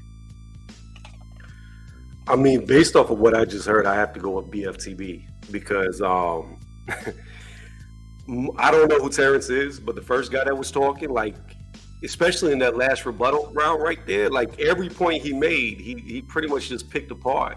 And I'm really going to harp on the stamina issues because I've never seen Devin Haney get tired. I mean, you're talking about a guy, like BF said, who allegedly has no power, so you know he goes 12 rounds every fight. So how the fuck can you win fights if you go 12 rounds every fight and you have no stamina? It just doesn't make sense. So I give it a BFTB. Hey, man, that's one for BF. Let's go to my brother. Who is it next? There we go. Steph, it's on you, brother. Steph, go ahead. Give me what'd you think about this second round? I like that round. Good stuff from both fellas. Again, I'll go ahead and give it to BF more so because he was clear and concise and answered the question. Any rebuttal to what his opponent said. Yeah, I like that. BF round 2 again. There it is. 817. Who'd you have in this round? Bro, it's hard to argue on your behalf if you don't come with no meat against what the fuck he's saying. And you really didn't. When he talked about backing Loma up and going to the body, we all know Loma don't fight well going backwards. You know what I'm saying? And you didn't have no comeback. You ain't have no comebacks for it. You ain't have no real comebacks for any of that shit. Any of it, bro. So it's hard to argue for you, T. It's hard to argue for you. You know what I'm saying? Fanboy shit aside, it's hard to argue for you. You out here getting punched for it. Oh, my bad. I was on mute. So I think that's 3 right there for BF. Rick Timms, how did you score this round right here? Dog. Of course, I type Tank over everybody. So, of course, I feel like Tank can beat both of these guys for the record. But I have a slight dilemma because I actually do feel like Shakur have a better chance at beating Tank. But BF's delivery and his rebuttal be so damn strong, it caused a mix up, as far as how I want to vote, So I will say this: Terrence, he did better. He sounded a lot better. Where I feel like you kind of slid off. You spoke on Shakur's talent, his defense, his ring generalship, and when you flipped over and you started speaking on what Dale couldn't do, in a nutshell, when you went the fatigue route, BF shut the door and he was like, man, Dale just went his last 7 fights in a row, he went 12. So that ended it right there for me, dog. So I BL. All right, that's I believe that's 4 right now for BF. D Free, you got the last vote. How did you score the round, brother? Man, both these guys made strong points of why their fighter has the best chance of winning. When BF came out and talked about Devin's jabs and his reach advantage and his footwork, and then Terrence talked about how Shakur has got ring IQ. He has the better defense. But the one thing that sticked out of my mind was Terrence didn't rebut the fact that when he fought against Oscar Valdez that BF brought up, and he got hit with the body shot, and he said that was the hardest shot he ever got hit with. If you stand in the pocket with Tank, Tank is a way better fighter than Oscar Valdez. So if Oscar Valdez can hit you with a body shot that hurts you, Tank Davis can knock you out. So anybody that's going to stay in the pocket with Tank Davis, I don't give them a chance. So I have to get it to BF. But what I will say is, if Terrence would have came with this energy tonight, you would have won your debate. You would have won your debate. I swear to God, all I've been thinking this whole time, I promise. All I've been thinking, I was like, bro, and I understand what you were saying, Terrence. It ain't nothing personal with Steph. And maybe you and BF, I know y'all got history. Y'all didn't talk, they chopped it up for a minute. All I'm saying, if you would have came with this smoke right here that you coming with now, it would have been a totally different debate for you, in my personal opinion. So, but it Can is I respond to that? You can. Go ahead. Okay, so the reason I'm upset about this debate, and you know I've lost many debates, Dub, and I never got upset. The reason I'm upset about this particular debate is not about, it shouldn't be about me debating the judge. I feel as though you guys have to decide who won out of the two opponents that's debating. You got to tell me, if they're not answering the question, how can you give it to them because you're saying what I'm saying is bullshit or you don't like what I'm saying? That's why I got upset about the debate. Hell, I can lose 100 debates. You know me, Dub. I'm coming back. I don't give a damn. So it ain't about being a sport. I feel as though people got in their feelings about me just talking shit about Devin. Well, and I'm trying to win this debate. Let's do this. That's what I'm feeling. That's what I'm feeling. Hold on.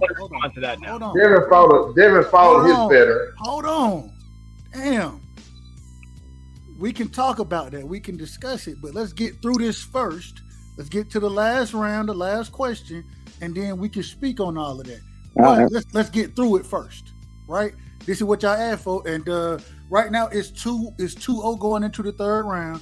The final question is, pick your fight. Shout out to Knockout Boxing 86 TV. These are not my questions. This is not original. Anybody who watching, this is from my brother Knockout. So y'all make sure y'all go check my brother out. Pick your fighter's best win. Why is it better than the others? Right? So once again, each individual will pick a fight or a fight on their respective fighter's resume. They will tell us why it's better, and then they will rebut why the other fight that the other individual picked was not nearly as good as the fight that they picked. I believe this time it's going to start with BF. BF, you got Vasyl Lomachenko, and it's not even close. Right? I agree with that. That was the worst fight to pick. This is not even close. Vasyl Lomachenko is the best name on Devin Haney's resume. He's the best name on anybody's resume at 135 pounds. Not just Devin. He is the best name on all their resumes. Now, why is he the best name over anybody that Shakur fought? Well, Shakur wanted to fight this man. Shakur told everybody, when I go to 135, the first fight I want is Vasyl Lomachenko. Did he send him a contract? No. Are they on the same side of the street? Yes, they are. Did he send one to William Zapata? Yes, he did. Did he send one to Pitbull Cruz? Yes, he did. Did he send one to George Kambosos? Yes, he did. Why didn't he send one to Loma? Okay, while y'all breathe on that, we'll keep pushing. Lomachenko is a multi-division champion. Lomachenko is a unified champion. Lomachenko beat said Gary Russell, who Shakur Stevenson ducked. All right, then we could go on and on and on. Lomachenko, and it's not even close. This is not even close, bro. Lomachenko would embarrass Oscar Valdez. He would embarrass that. He would embarrass anybody on that man's resume. Anybody. And he fuck around and might beat him too. That's a whole other conversation. But if we're talking about the best win and why it's better than anybody that's Shakur's, there is no one that Shakur has fought. No one that he fought that is even in the same building as Lomachenko. Right now. No one. Lomachenko is by far the best name at 135, and it's not even close. Lomachenko's resume alone is better than anybody's down there. And with Devin putting Lomachenko on his resume, that makes Devin's resume better than anybody down there. Bro, you literally got to go into a whole different fucking weight class. Maybe start talking about maybe Monster Inouye, maybe, or some shit like that, or go up to maybe Canelo, or you can't even go, bro. You can't even go at 147. You can't even go there. Nobody is touting Lomachenko, Terrence Crawford, or motherfucking Errol Spence as the greatest fighter since Muhammad Ali. No one. And Terrence Crawford was with Top Rank for years. No one. The motherfucker sat right there. Teddy Atlas sat right there in this man's face and told Terrence Crawford to his face, the guy that Shakur Stevenson dick ride. Told him to his face, oh man, you're not as good as Lomachenko. You're not as good as him. How long did we say Tank Davis ducked this man? How long? Years. For like 3-4 years, Tank ducked this man. Floyd Mayweather literally threatened this man. You better stop talking. You better shut up before I put you near Lomachenko. Well, Devin fought that man. Devin fought that man. Where was Shakur Stevenson? Shakur Stevenson was the WBO champion at 126. Lomachenko was WBO champion at 130. Shakur Stevenson was WBO champion at 130. Lomachenko was WBO champion at 135. He could have moved up immediately and fought this man at any time. He chose not to. Oh, I want to be undisputed at 130 and then lose my belts in the scales.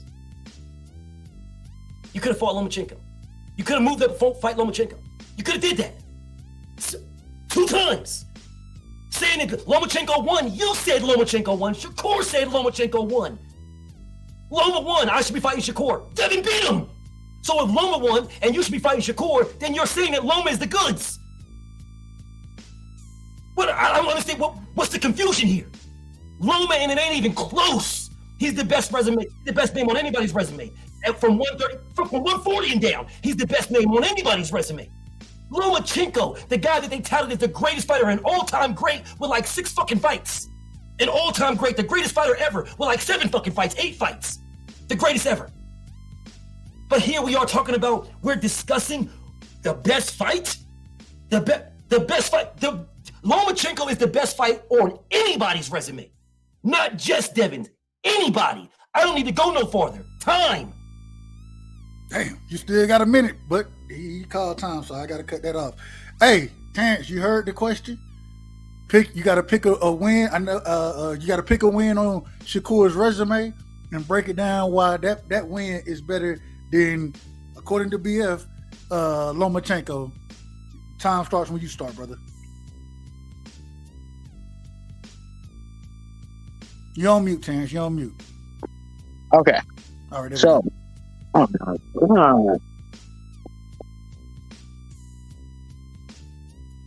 holding your time till you start, brother. I'm waiting for you. Can you hear me? I can hear you now. I can hear you. Okay, because something's wrong with my phone. But okay. So, why? Well, obviously, I'm gonna still pick Oscar Valdez over the Loma fight, and here's why. Remember, the Gary Russell, the Loma that beat Gary Russell was a lot younger. So we know that Loma's lost steam. We know Loma lost to Timo. So let's not act like Loma was a killer anymore. And even when they were talking about him being better than Ali, everybody knows that was never true. So he beat an older Loma, let's face it. He beat a Loma that a lot of people refute the fact that he beat Loma. We know for a fact that Shakur and you broke up, Terrence. We can't hear you, brother. I don't know what happened, but we can't hear you. I'm gonna pause your time. I'm pausing your time, but you gotta go ahead and come back in, brother. Are you there? Hold on. Okay, am I back? Okay, I can hear you now. Go ahead. Okay. You got 4 minutes left. Go ahead. Okay. So like I was saying, I'm not sure. What was the last thing I said, Doug? We heard you speaking on the age of Lomachenko. Okay, yeah. So we know he was older when he's an older Lomachenko now than he was back then when he beat Russell, and I think that was probably I mean, I think his first, and remember, even back then he lost to Salido. So, I mean, his guy being an Ali or something is overblown. I don't know where all of this is coming from. Now, the fight with him and Devin, a lot of people say it could have went either way. So that's facts. None of that is an opinion. All of that is facts. Now, I'm agreeing. I never lied, bro. I thought Haney won the fight, but a lot of people, there was some swing rounds in there. So you know what? And again, like I said, that man lost to Timo. Now let's talk about Devin. I mean, let's talk about Shakur Stevenson. Now Stevenson's best win, obviously, to me, is Oscar Valdez, because that kid is a dog, man. He comes to fight. He might be a smaller dude, but he don't relent to anybody. So what did he do to a guy that was 30-0? And I guarantee you now, BF says, "Oh, Oscar loses easy to Loma." I don't believe that, bro. Loma will have his hands full. I don't know if Oscar wins that fight, but it damn sure is not going to be a blowout like he's saying it's going to be. I don't know. I don't think anybody on the panel believes that unless they're a fanboy. But anyway, as I said, what he did was showcase what I'm talking about Shakur Stevenson. And why did he dominate that boy for 12 rounds? Is because of his IQ, man. Defensive, first of all, his defense. He couldn't get anything off on him. Yeah, he got the one body punch, okay. Everybody's going to get hit. It's boxing, so. But most of the punches missed. A defensive masterpiece. IQ, creating space, creating punches. Perfect punches landed. Using his jab just as good as Devin in that fight. I mean, everything was on full display against a champion out there, making him look like he wasn't a champion. That's what Shakur does. He makes people look like they're not a champion. Did Devin do that when he fought Loma? He didn't make Loma look like he was 35 years old, but I guarantee you, if Shakur fight Loma, he's going to make him look like he's 35. And what did Loma say at the end of that? He even said that he's not on Shakur level. That's what Loma said at the end of the fight. This man was getting hit with, I believe, left hands. 1 minute, Terrence. 1 minute. Yeah, 1 minute. Okay. Yeah, so this man, it wasn't, what I'm saying is, Loma is not all what it's cracked up to be. His resume is not all cracked up to what it is. It's a good resume. I'm not going to say it's a bad resume, but we know Shakur, and to close this out, to land this plane, Shakur will be a heavy favorite against Loma, and he's going to beat him up like it should have happened with what I was expecting with Devin. Because to be honest with it, that's what I thought Devin was going to do, beat him up and have this showcase going into this Tank fight. I was a little disappointed in the performance at the end of the round, at the end of the fight. No one's saying, and I agree, there was no stamina issues up into this last fight.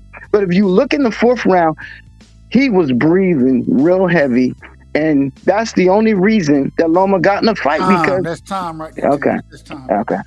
Yeah. All right, we're going into the rebuttal round. Terrence best videos. You are. Hold on. Let me get the timer. Let me get the timer. My bad. Go ahead, BF. Yeah, you're a diehard Terrence Crawford fan. You're talking about Vasil Lomachenko's age. He's the exact same age as Terrence Crawford. So I'm guessing you got Errol Spence by destruction. I'm guessing because you're expecting you expected Devin Haney, the younger guy, to beat the older guy in Lomachenko. That's what you expected. So I'm guessing you're expecting Errol Spence to demolish Terrence Crawford, the younger guy to beat the older guy. That's what I'm expecting. But let's keep it pushing. This man keeps talking about, the Oscar Valdez, man. The Oscar Valdez, he did this to Oscar Valdez and did this guy. Maybe you didn't watch Oscar Valdez's last fight. Maybe you didn't watch a guy in Adam Lopez, who has a 25% knockout ratio, who was piecing this man up to oblivion. Maybe you didn't see that fight. I watched it. I was there. I don't know if you saw this, but you saying, I don't think Loma, because BFTV does not say things without doing a little bit of research. All right? Adam Lopez was piecing this man up, and if he had punching power, he'd fuck around and would have stopped him. You telling me that motherfucking Valdez would do so great? I don't think so. He'd do so great with Lomachenko. he would get embarrassed. All the things that you're talking about that Loma was doing with Devin and blah, blah, blah, yada, yada, yada. They thought it was a close fight. I don't give a fuck what they thought. He lost. I don't care what they thought. And it was unanimous. All right? 3 judges saw it the exact same way from 3 different sides of the ring. He lost. And I'm telling you right now, if Lomachenko that fought Devin Haney would fight Oscar Valdez, he would embarrass that man. Because Adam Lopez was piecing this dude up. He was hitting him with everything. Matter of fact, I don't even know, bro. Everybody in the crowd, the crowd was cheering for Lomachenko. They were cheering for Adam Lopez, and he's got what, a 26% knockout ratio. Imagine if he had power, and you're telling me that Adam Lopez isn't as good as Lomachenko isn't as good as Adam Lopez? Get out of my face, bro. That Oscar Valdez would get embarrassed. Lomachenko is he's the best name on anybody's resume down there, and it's not even close. Tom, that's it right there. That's the end of BS rebuttal. Terrence, you got 2 minutes to get your rebuttal off in this last round. Go ahead, break it down. The timer will start when you start, brother. No, thanks. So again, it wasn't about who had the best name. That wasn't a question. Yeah, he is the best name, but again, he lost to Salido. Let's go over that again. He did beat Gary Russell in a majority decision. Tough fight. And again, he's 35 years old, but remember, man, Bud is a different animal, bro. Don't even compare Bud to Loma. So I'm not even trying to hear that. And by the way, Shakur is like, what, 25, 26 years old? So remember, Earl's still like, he's 34, and remember, he's been drinking and getting into car accidents, and his eyes messed up. So they don't even compare that, bro. You know you're going to lose that debate. Don't go there. But anyway, like I said, that man lost to Timo, and Timo and Shakur would be a favorite against Timo. So I mean, come on, man. His record, his resume is overblown. 1 minute. Yeah, like I said,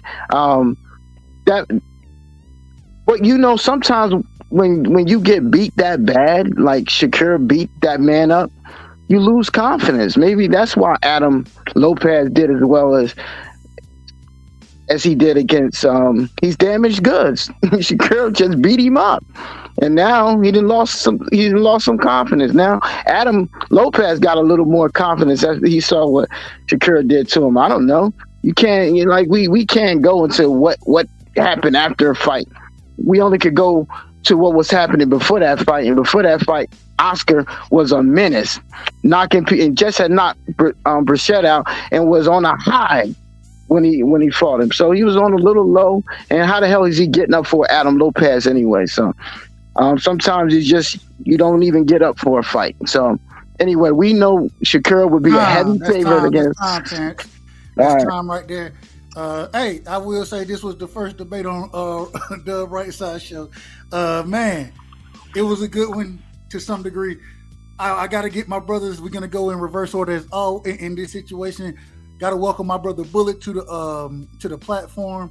Bullet, you heard both individuals. You heard their first round, or not their first round, excuse me, their last round, and the rebuttals. Who did you give the round to, Bullet? Welcome to the platform. Nothing but love and respect, my brother. What's good, brother Dub? What's good, chat, and everybody on the panel. I'm not gonna critique nobody. I'm just gonna say BFTB won the round. Okay, he gave it to BF. Going back, D Free. We coming to you, D Free. What you got on this one, brother? I'm gonna give this to BF, and the reason I'm gonna give this to BF is because Terrence spent most of his time talking about Loma instead of talking about why Oscar Valdez is a great win.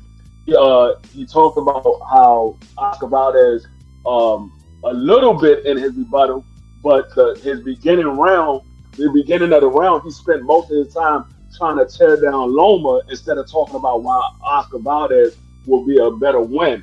And so I'm gonna give it to BF. That's 2 for BF. We going to Rick Timms. Rick, what you got on it, man? Oh, dog. It's just saying the name Loma alone, this ends this round easily. You know, dude. I mean, the dude fought for a title, his second pro fight. Backdoored that, beat Gary Russell. Man, I was really impressed with Loma when he dominated that Jamaican Nicholas Walters. I mean, made him quit. Nicholas came in, knockout orders, undefeated, made him quit. The dude ain't fight again. What was that, like 2015, 2016? Nicholas Walters just not fighting again this February, 2023. I thought he was done. I mean, he back fighting at 140 now. So, Loma, having Loma on your resume speaks volumes. So, I mean, Shakur, he brand new at 135. His best win that Terrence say over Oscar Valdez. Valdez came in undefeated, high knockout, 20-something knockouts. But Shakur still whooped him. I mean, dropped him. I mean, Shakur didn't have as much trouble with Oscar as Dev had with Loma. Loma made Dev work. So that go to BF because Loma in that easily. There it is. Steph, what you got on it, Steph? Yeah, I'm gonna be quick and try not to be so long-winded because I'm gonna go to bed here. Man, another one that was good. That was a good round. That was good stuff. Terrence, man, you got good stuff, man. You got good points.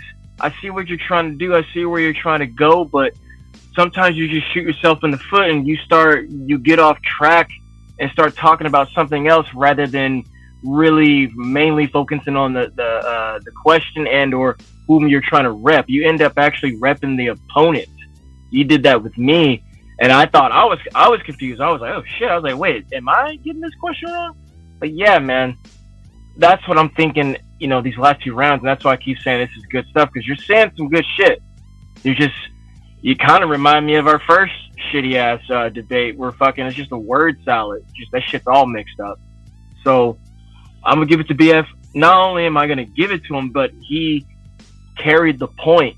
Not only he stuck to the question, he gave his answer and he stuck to it. He described it and he executed it and he finished it. That's why I'm giving him the round. And then I want to say this lastly. Look, man, our debate was shit.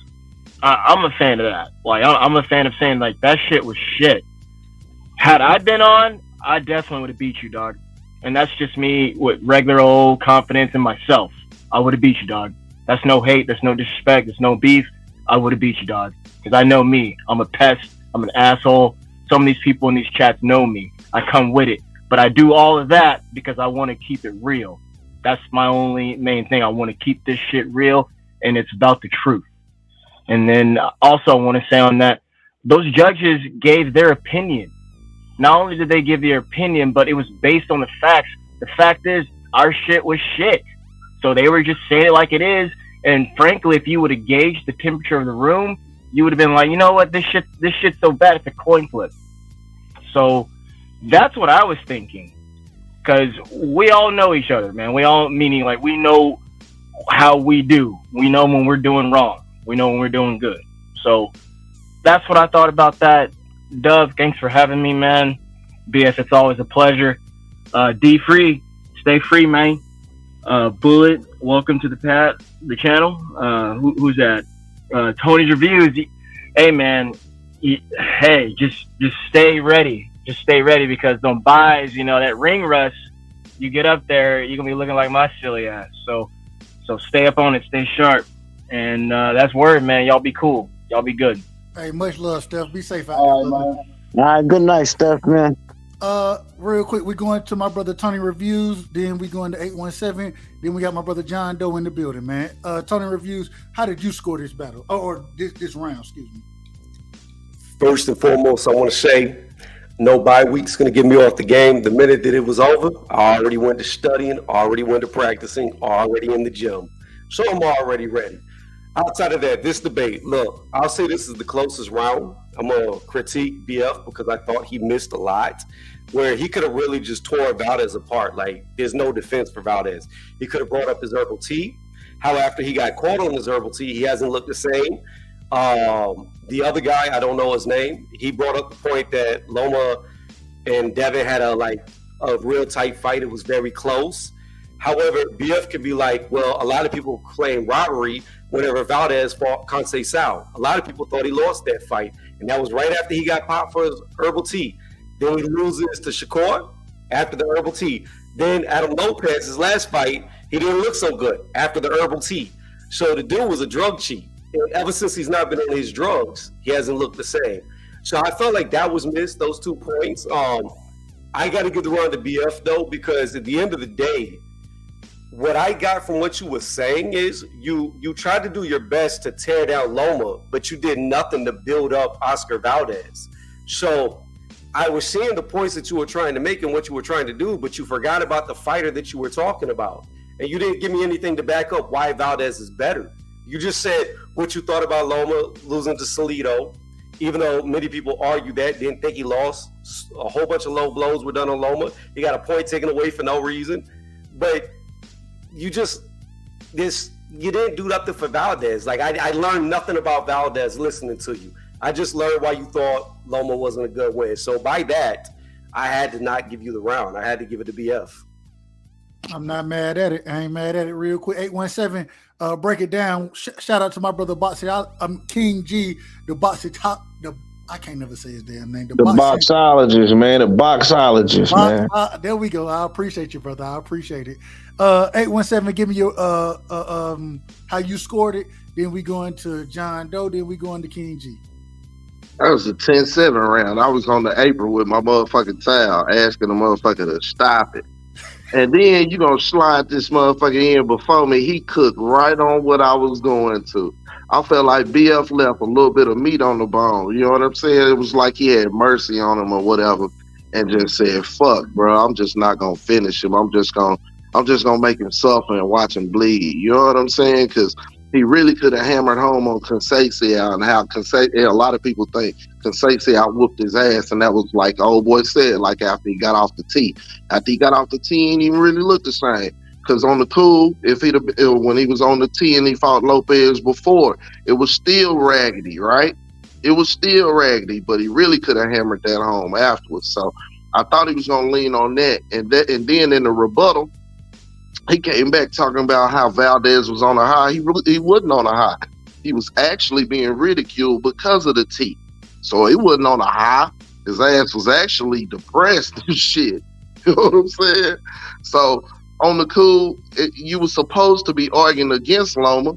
You talked about the Salido fight. Then you fucked around and said he won a tough, close decision with Gary Russell. Like that was a bad thing. Gary Russell was the longest reigning champ. I mean, you really like.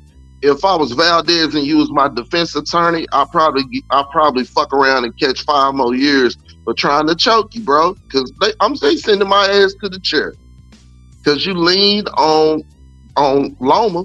You actually put some shit in for Loma. What they tell us is rule number 1, not to do in debates. Don't give your motherfucking opponent no shine, no light. You went against that early on.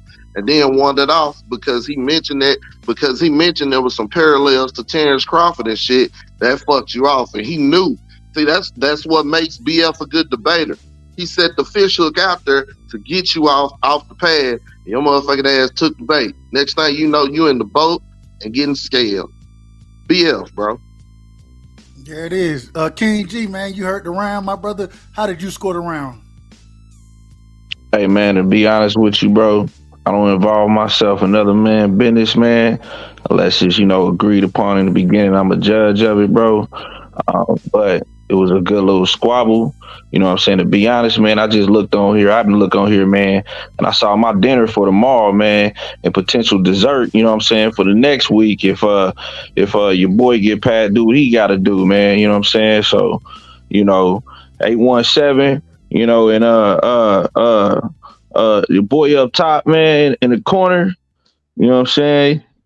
Reed. Yeah.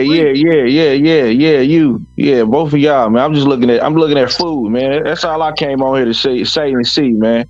And BFT, bro. I hope you judge my next debate, bro. I like how you judge, bro, and how you know what I'm saying, your points you bring out when you do it. Respect we'll make you everybody. famous if that's what you're looking for.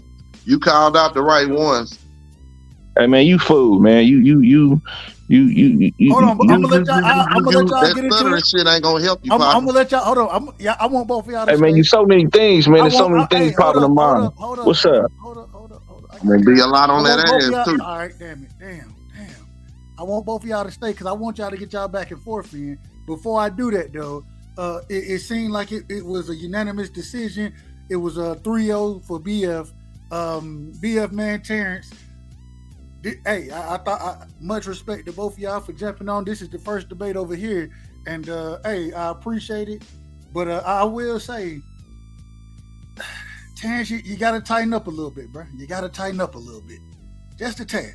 You know what I'm saying? But if you would have came with that energy that you done had in this debate, if you came like that tonight, bro, you would have won the debate. And I wish you would have came with that same amount of energy. You know what I'm saying? So it's all good. But anything y'all want to speak on real quick? I'm about to dip out. But here's my thing with Terrence, bro. Like, dude, you going at me because I'm giving you constructive criticism, and you're thinking that I'm doing it because you're talking about Devin Haney. It's not. That's patently false. KO talks about Devin all the time. So you talking about Devin that is the debate. That's got nothing to do with me. I don't know the questions. I don't even know what y'all talking about until I get there. You got in your feelings because you lost. That's on you. You debated me better than you debated him. That's your fault. That ain't my fault. All I'm doing is going off of the criteria that I'm given, that I gave you guys.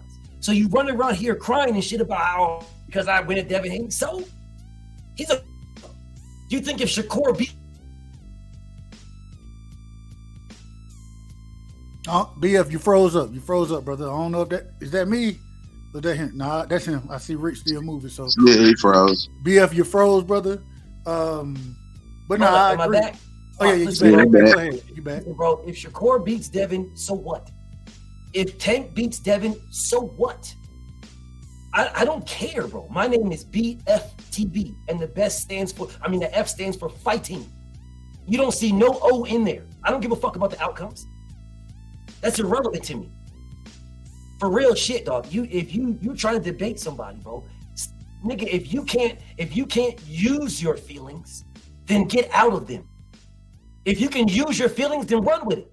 Use your feelings and give the knowledge, you know what I'm saying, the knowledge that you got, and use your feelings and give that fire. If you can use your feelings. If you can't use your feelings, then get the fuck out of them. Don't be talking to me about your feelings, dog. Don't be talking to me about, oh man, you only did this because of Devin Haney. As if I give a fuck if he wins or I want him to win, but if he loses, so what? That's still my nigga. Don't nothing change. So you, King, if you can't use your feelings, then get out of them. Peace and blessings. I'm out. Okay, so he's running out, but I just had a question before he ran out.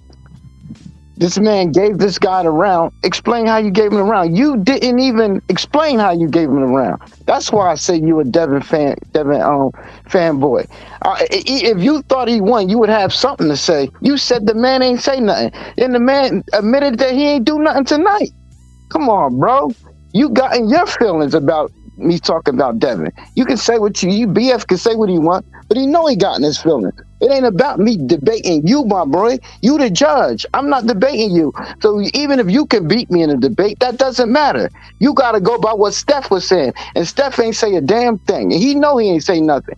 He admits he lost the debate. And you know he lost the debate. You were upset.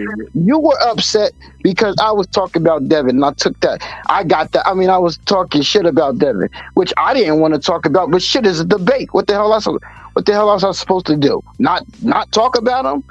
Get the fuck out of here, bro. You can't twist up that man's words. That man said y'all debate was shit. He didn't say he lost a debate. That ain't what the man said. One thing I would say is he said he lost the debate, my dude. Run the tape. When you listen to this again, he said he lost, bro. King G, He hold really on, was. He ain't even said. hold up. My boy, he ain't even in the third question. Terrence, On the brother, third question. real quick, Terrence, I got you. I'm gonna let you cook. King G, come back, brother. I want you to come back because I want you and 817 and I know D Free.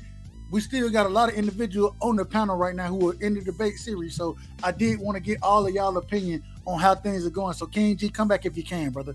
I definitely want to get your input on the debate. And then Terrence, just real quick, Terrence. Hold on, real quick. Hold on, Doug. Just let me hammer this home, Doug. Hold on, 817. I got you. I'm gonna let you cook. But I gotta tell Terrence, it was on him next. Wrap it up, Terrence. As far as your debate went, and then I'll let 817 cook. Yeah, I gotta let. Okay. Calm down, fellas. Calm down. I gotta let Big Dog get in here, and then I want to hear from King G, 817, and D Free, with them being active participants still in the debate series right now. Go ahead, Terrence. It's on you. Then we going to 817. Then Big Dog Willie. Go ahead, Terrence. Here's my question to all the panelists, whether you think I want it or not. The third question, we had to compare the fighters.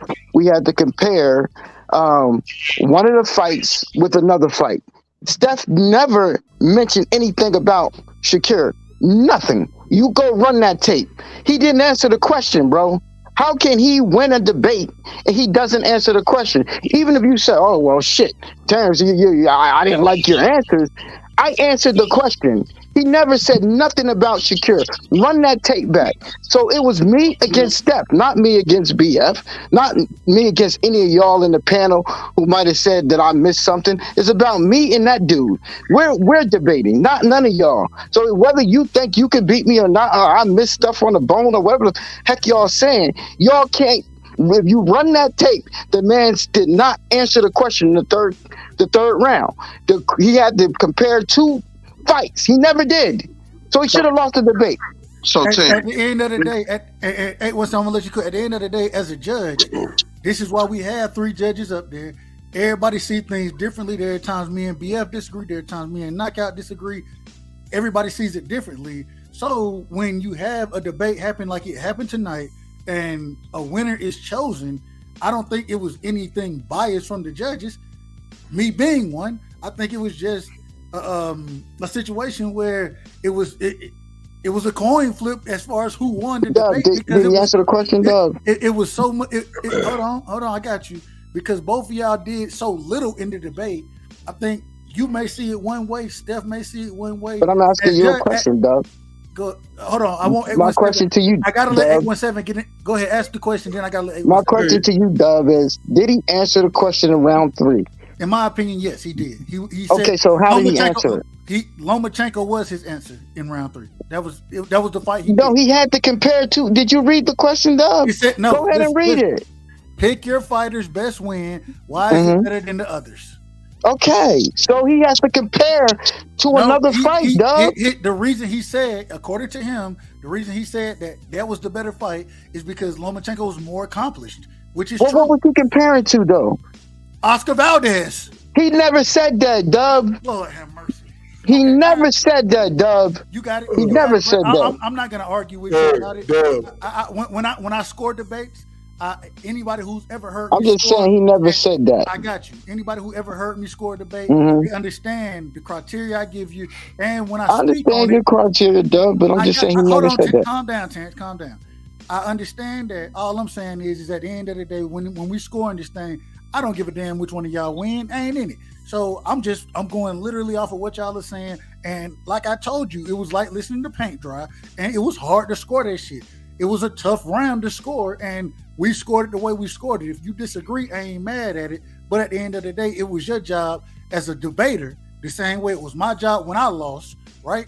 It was my job to put on my best performance. I didn't do that. I lost. It is what it is. All I'm saying is you can't attack the judges if you disagree with how they came up with it. 817, go ahead, my brother. Wait a minute. So the debate series been going on for what, about a week now, right? Damn near 2. Damn near 2. We know who been the motherfucking judges for the entire debate series. Am I right, Doug? I got added on late. Right. You got added on late, but Knockout pretty much let us know who the judges was gonna be off top. He really did. He gave us an idea of who the fuck his judges was gonna be. Right? So if you, I mean, we always talk about fighters, right? Signs before the fight. If a motherfucker complaining about the ring size, rehydration clauses, all kinds of other shit before the fight, what we saying? That's a motherfucking excuse because he signed a goddamn contract. He looking for something to use afterwards to explain why he lost.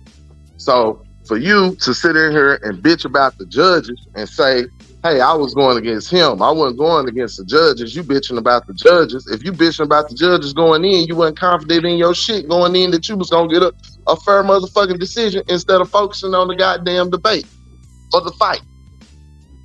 So that's one thing. So that's one thing.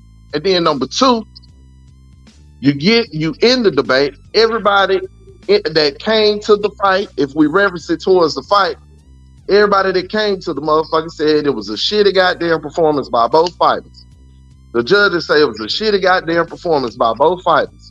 And then you come pick a bone with the goddamn judge. This motherfucker was esteemed enough to judge your shit. And then you come back and try to box him with the same shit. And this motherfucker a goat. You already know you up against it. You felt like you was up against it when he was your judge. How the fuck you gonna try him now? And then on the rebound, you crying about it now. And let me close with this. You answer the question, my boy. Did you answer the question in question 3? No goddamn question. You can't take the panel over, brother. You can't take the panel over. And let me finish with this. Go ahead. Hey, 1 second. There are parallels to Shakur Stevenson and Devin Haney that I don't think nobody paying attention to. BF touched on it, but I want to wrap it up in a bow. Devin Haney fought Lomachenko. He fought his experience challenge in his weight division. When Shakur Stevenson was at the lower weight, he had Gary motherfucking Russell and O'Shaquie Foster, two motherfuckers that got Negro blood, that got some of the same shit he got, and he ducked them. And he fought a goddamn PED using Oscar Valdez who looked like shit against Conceição.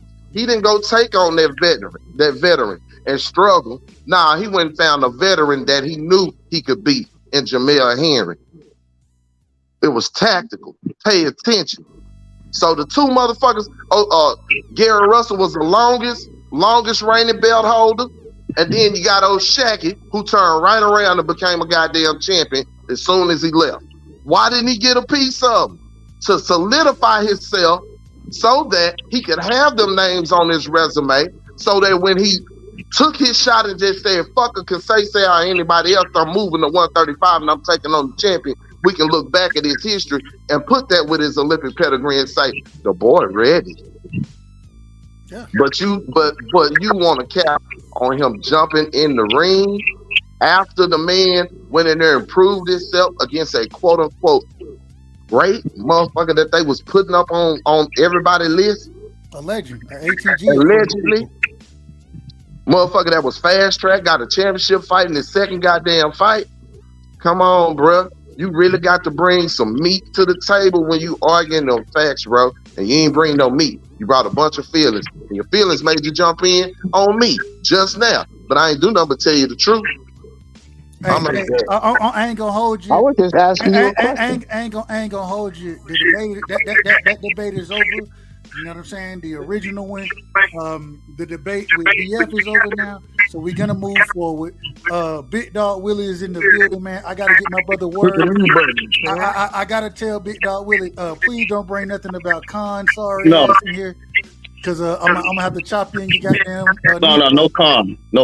Go ahead, Big Dog. What you got for me, brother? This is my last thing about to say to Terrence. This is one thing about your debate. Like, and I'll be honest, I thought Ricky Williams beat Menace, in my opinion, but that's all. You just have to, when you go against certain people, you have to. Some questions are unfair to certain people, but it's up to you. If the question is against you, it's up to you to turn around on your opponent and prove your point better than they can. And I think that you let your emotions get involved in this debates. And especially afterwards when you get upset, it doesn't look good. And nobody don't want to debate you, or judges could be like, man, this guy, every time he gets on, he's gonna start crying. So why would I want to be his judge? So I mean, just for you, man, it's a wash, man. Let it go, like a 1984 Jerry curl. Just let it go. Dub, how many times that I've lost debates, bro? Multiple. Have I complained?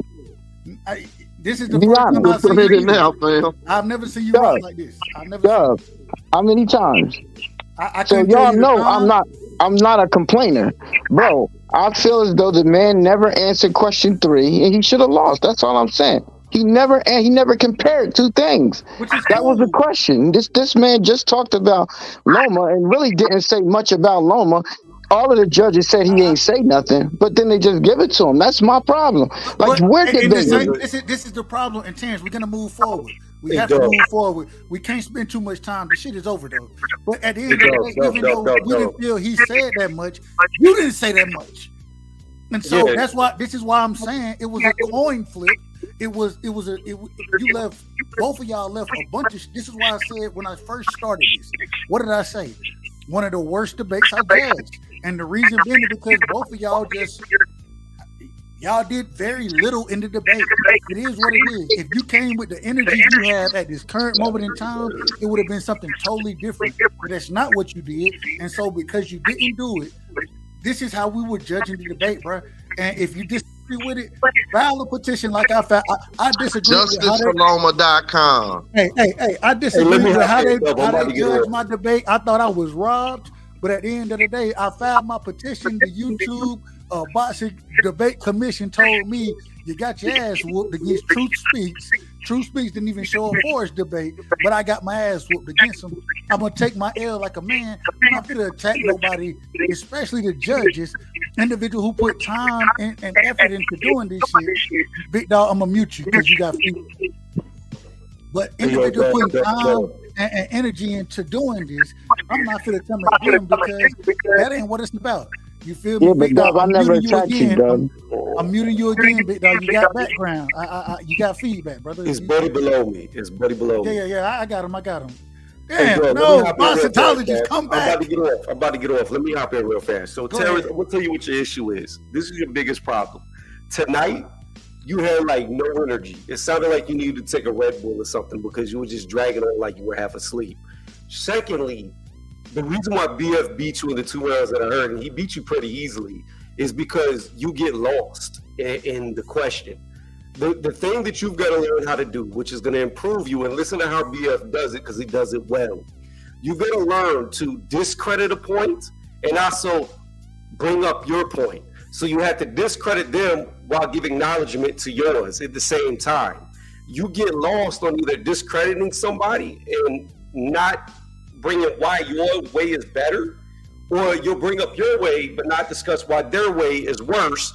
So when they rebut you, they eat you alive because you get too caught on one point. You got to learn how to separate it and break it up and be able to cover both. You only cover one, and that's why you lost. Good shit.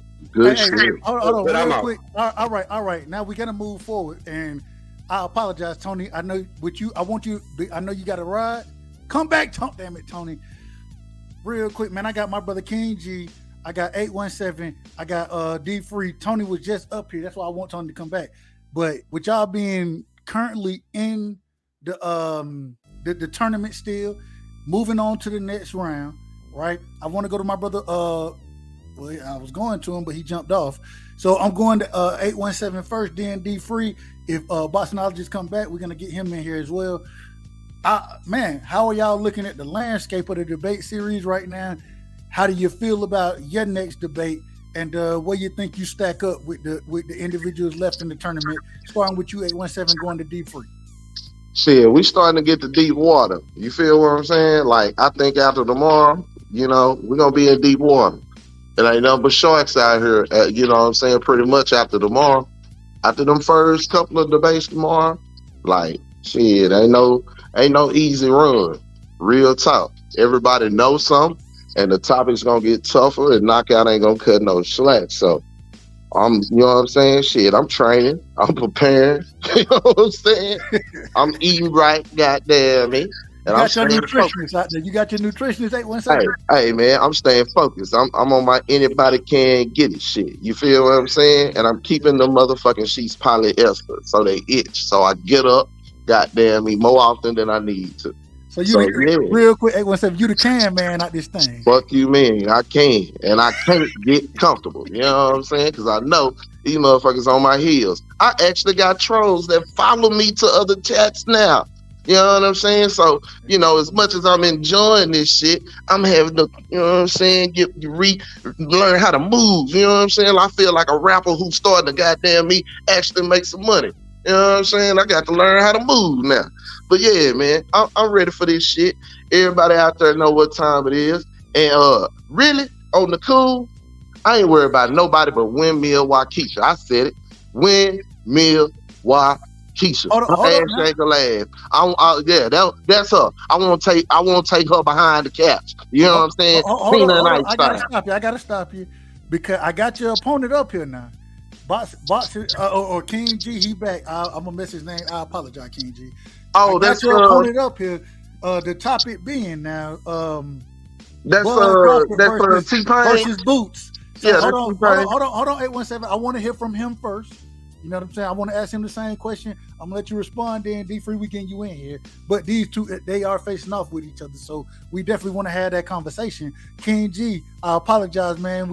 For keeping you silent for a minute. But once again, same question. I heard you say earlier you think that everybody out there is food for you. 817, he has Boots. You got Bud. Man, give me your how you think that battle will go, that debate will go, and who do you think your biggest competition is right now in the debate series, brother? I'm a smoke his Boots. All I know is this, bro. You know, after listening to the debates today, you know what I'm saying, listening to these guys debate with these primitive skills of debating, I can confidently say the north side bracket of the debate is the strongest bracket of the debate. So congrats. You know what I'm saying? 817, G Free. But I'm gonna tell you, man, if we having a debate and you got your boy and I got Bud, I'm gonna smoke your Boots. If you got Boots, you better. The only way you gonna win this debate is if you paying two of the judges on the low. You know what I'm saying? Cut some coins to win or something, bro. You know what I mean? I know I'm a late entry, but I'm the top dog, bro. If y'all don't know me, y'all better ask about me. If y'all know, y'all I'm sure y'all familiar with, 78. You know what I'm saying? Like, he highly respected brother, man. I'm cut from that cloth back then, man. From blood boxing cloth, bro. Like, you know what I mean? I have heard some things about you. I will say that. I have talked to some people about you, so I have heard about you. Go ahead, brother. And you know what I'm saying? Like, I respect all you. Like I told 817, as a man, you know what I'm saying, in the back. Hey, as a man, brother, I respect you, man. Y'all kings to me, brother. All y'all brothers is kings, man, on a personal level. But in this boxing shit, I'm a nigga. I'm the top dog. I'm King G in this bitch, and ain't nobody fucking with me unless they prove it. You know what I mean? I'm the Floyd Mayweather of this shit. You know what I'm saying? On some real. Now, I gotta say, when you say proving, because and I'm gonna go to 817 in this situation. When I say prove it, this is all I mean. After I climb to the mountaintop in this series, the next series, whoever want it, come get it. And I yield with that. So 817, the brother, and I think I've heard you debate on panels, and I've heard you debate in the debate series as well. The brother said you got to be proven to even challenge him. What are your thoughts on that? Do you think he's saying it's going to be real quick, King G? Are you saying it's going to be a wash? Food. He's saying you fool, 817. I'm just telling you what the brother's saying. I didn't say it. Fam, he didn't want to see me, bro. He didn't want this to be the draw, bro. I guarantee you he didn't want to see me. All the props and name drops not gonna help you tomorrow. All them people you name, they can't help you, homie. That cowboy hat, them glasses, you can do a whole little song and dance. That shit not gonna help you, bro. They gave you Bud Crawford. No, you took Bud Crawford. You was so confident you took Lorenzo. Fucking with me, you took Lorenzo, and I got Boots.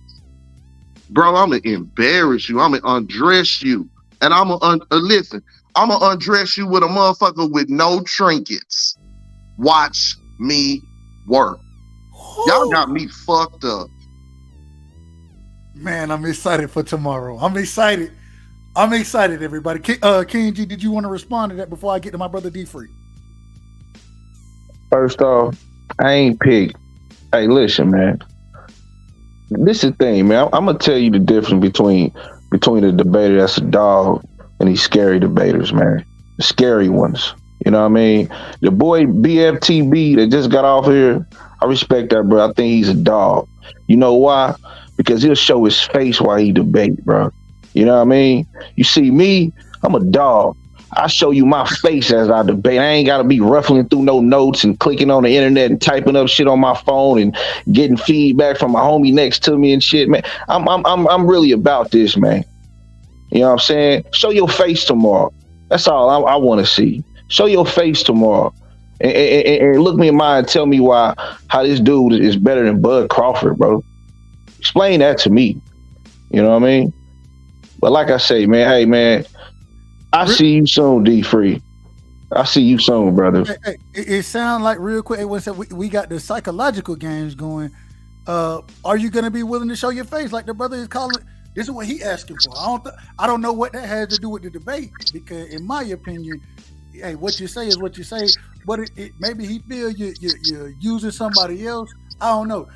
Are you going to be willing to do that? What this brother is asking for? I didn't see your face before. I think I just talked about it a minute ago. You know what I'm saying? When a motherfucker talk about the ring size, hydration clauses, that's what he doing. What kind of gloves you using? Oh, talk about all that shit. When they talk about all that shit before the fight, they worried about what the fuck gonna happen during the fight. I ain't gotta shuffle for shit. I promise you, I'm versatile, my nigga, and I ain't gotta do shit else to prove that. You signed up. That's where you fucked up. Boy, I'm excited for this shit tomorrow. D Free, man, I gotta bring you in here, D Free. I believe. Let me check. I gotta make sure. I believe it is the case. Yes, correct. You will have, if you get past Coach Chris, which that's gonna be a good debate. Miguel Cotto versus Shane Mosley. Motherfucker skipped out on debating me, but let me shut up. But real quick, hold on. We're gonna talk. If you get past Coach Chris, you will have the winner of this debate. First things first, are you looking forward to your debate tomorrow with Coach Chris? Are you prepared for it? And then the second question, hold on. The second question, I want you to answer both of them. King G, he's saying everybody food. 817 saying that King G is his food. Depending on who wins it, does it matter who wins in your opinion? Are you prepared for both of them? Man, break it down for me, D Free. How do you feel about your next match, and then facing one of these brothers if you win your next match? My next match is already won.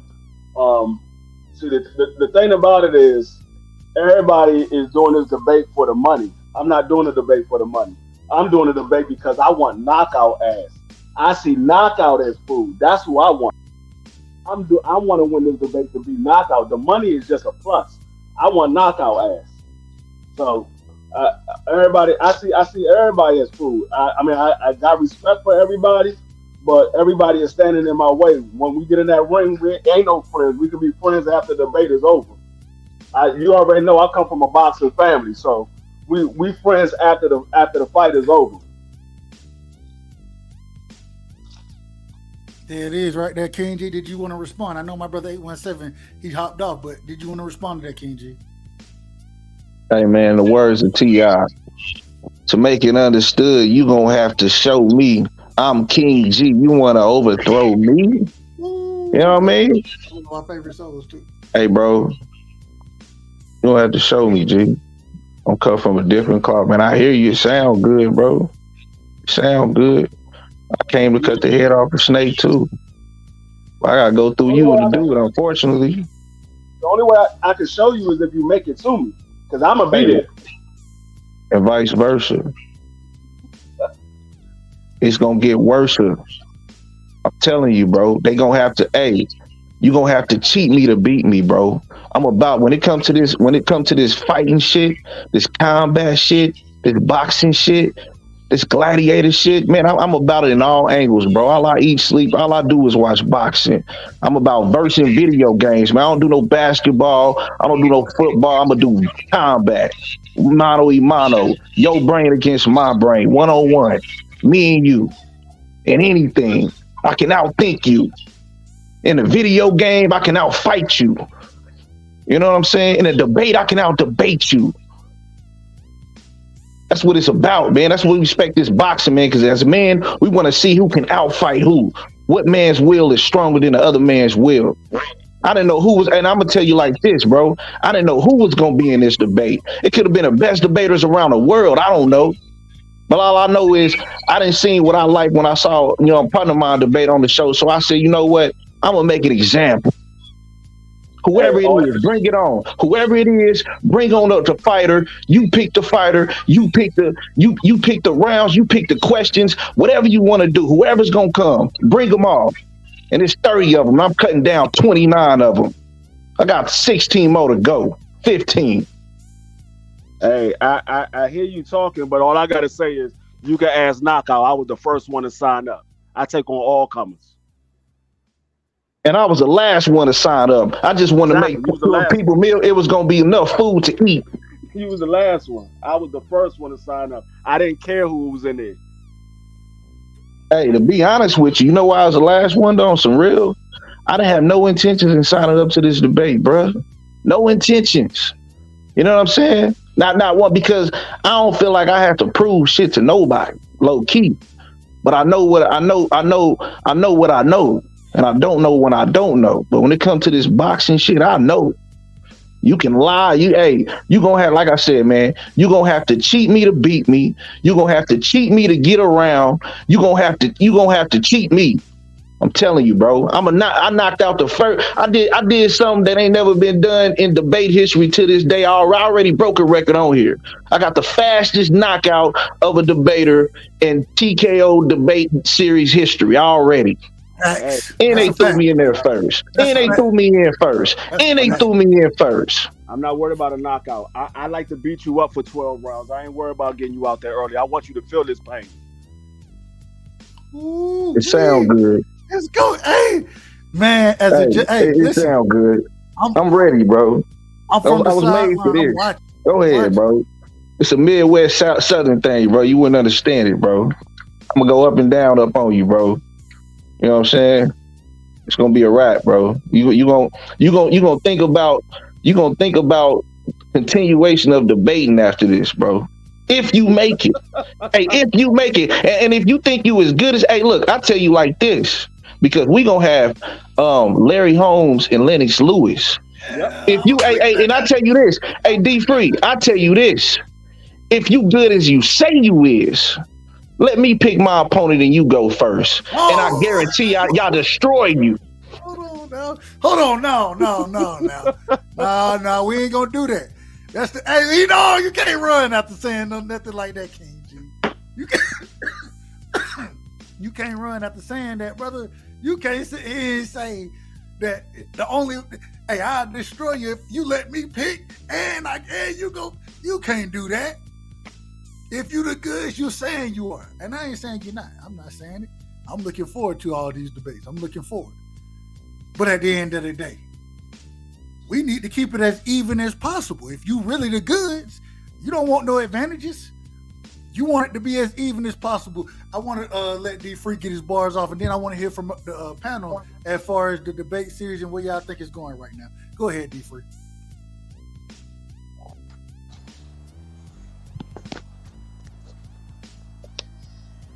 D Free, you there? We can't hear you. Oh no, I didn't hear what you said. My bad. Did I break up? Hold on, King G, you can't duck off like that. Now you can't duck off like that. So you saying, because you've been saying you the good, D-Free say he the goods. Wouldn't you want it to be as even as possible to prove your goods? But and I'm just asking, when you say you let me pick and you go first, I think that's an advantage. Are you asking for an advantage, brother? Yeah, he asking for an So advantage. check this out. Let me ask you this. Let me ask you this. Let me ask you this. My last. Hey, hold on. Let me answer. My last debate. My very last debate. The options to pick. The brother was told, "Hey, y'all can do Holyfield and Foreman, or y'all can do Andrade and Jamal Charlo." My opponent said, "Hey, we can do. I want to do Jamal Charlo, Andrade." I said nothing. Hold on. Hey, listen. I didn't disagree. We could have did Holyfield. I thought that's what I wanted to do. I wanted to do Holyfield and Foreman because I think that's a more classical debate that brothers that really don't know too much about them, like the New Age brothers. But he said I want to do that, and I said okay, I'm with it. And they said, okay, we'll do a coin toss. He said, I'll call it. He called it. He got it. He said, I'll take Andrade. Yeah, I said nothing. The whole debate, I walked into it and not picked nothing. And here's the kicker. Andrade is one of my favorite fighters, D. Hold on now. This and I ain't say, and so what I'm saying is, you can add. Let me ask you: was I at a disadvantage? And I went first. No, I went first. Hold on. And I'm gonna tell you why you weren't at a disadvantage. I'll tell you why. It's because first things first, you could have disagreed and had the debate as far as the topic, but you didn't. So that goes to you. And this is why I said if D-Free wanted to accept those challenges, then I can't say he's at a disadvantage if he accepts them. I can't say it, but what I am saying is, from the outside looking in, when things are going both ways, when there are conversations being happening, when there's a debate about, or a possible debate if you want it, you didn't have to agree to what Kwame asked for as far as that topip. I was you're right. That's my point, bro. I agree with you. Go ahead. But your question was, were you at a disadvantage? And so there was also a coin flip as far as who went. All these things, that's what made it even.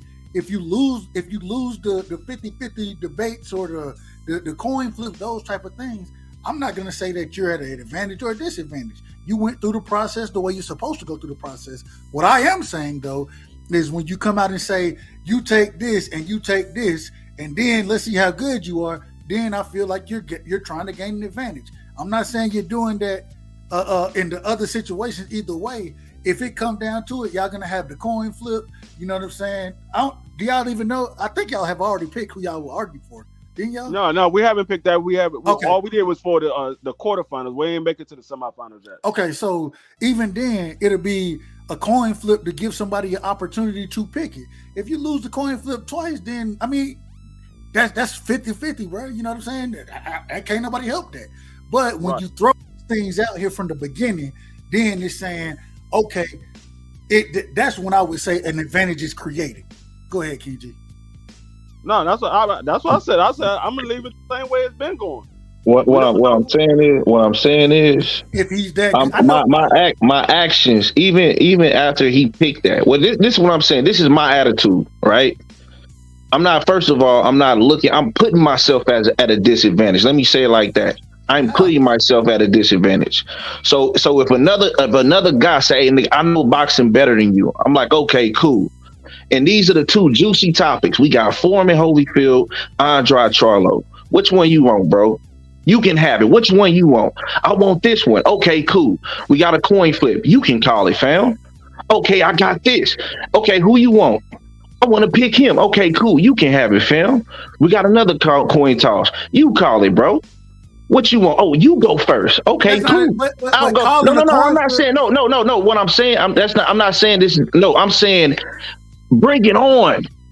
I don't care who you got. It don't matter to me. And even when they picked the Crawford Ennis, they said, "Hey, King G, stay on the line. We got to pick your the next debate, Crawford Ennis." Yeah. Man, I got off the line. It don't matter, bro. I'm gonna cook you either way. Okay. That's what I'm saying. It don't matter to me. I want to see where your heart is to see if it matters to you. Okay. That's what I'm trying to find out. Who in here built like me? That's what I'm trying to see. It don't matter to me. Pick your opponent. I'm gonna eat you alive. It don't matter who it is, bro. You got the right one today. The right one to join this debate, B. With all respect. To Dubs, hey, get the likes up, bro. With all respect. No, I ain't mad at it. I ain't mad. Real quick, go ahead, D Free, and then it's open to the panel, man. I want to hear everybody speak on what we're talking about right now. Go ahead, D Free. I'll let you respond. The panel will be open. I was gonna say, if it doesn't matter, then we're going to continue doing the way we've been doing it. If it doesn't matter. Hey, so if we just for shits and giggles, if we made it to Holmes and Lewis, which one do you really want? No, we're not gonna do that. We're not gonna do that. I just want to know. I mean, I'm not saying. I'm just asking. I'm just asking. You can ask it, and I'm hold on. As a judge, as an individual who support this series, I'm gonna tell you we ain't gonna do that. Okay, all right. Okay, that's fair. I say it respectfully. We're not gonna do that. And the reason being is because I don't want to be a part of no advantages created on either side. No way around it. I don't want to be a part of no advantages created. I want to be able to sit back and listen to y'all cook and just be honest about who I think win the debate. And so this is why I would say I wouldn't even allow the topic to be broached tonight, just simply off of I don't want to create no advantages, and I want to hear, listen, and absorb, learn, and y'all don't. I just enjoy it. I want to enjoy the debate. You know what I'm saying? So it is what it is. Rick, man, go ahead. Give me what you think about what we're talking about. Coming to you next, Bullet, and then everybody else, man. You know what it is.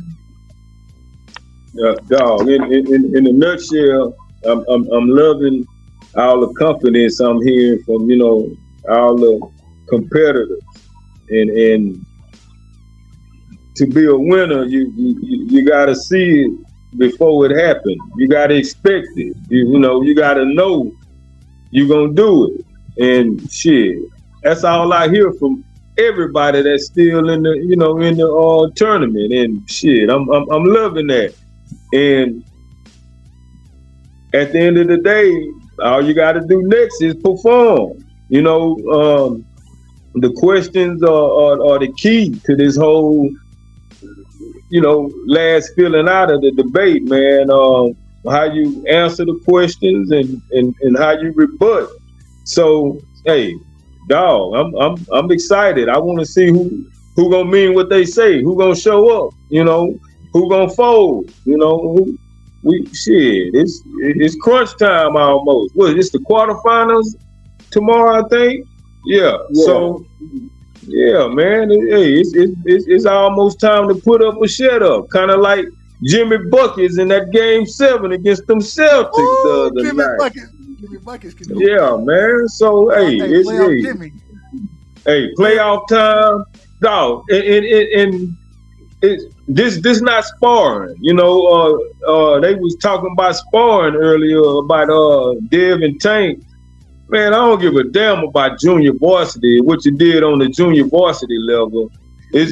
We talking about grown man ball now, when all the marbles count. We're not talking about practice. I'm not big on the practice talk at all. Practice is practice. You're gonna drop a pass in practice. You're gonna miss a wide open shot in practice, man. You're gonna strike out in practice too. And all that shit happened in the game. So I don't give a damn about practice. We pros now. So miss me with the sparring talk.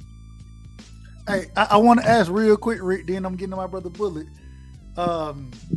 Man, I'm gonna give you all four if you gotta pick. And your life depends on this, so you have to make choices. Okay, Rick? You can't pass shit up. You can't deflect. You got to answer questions, okay?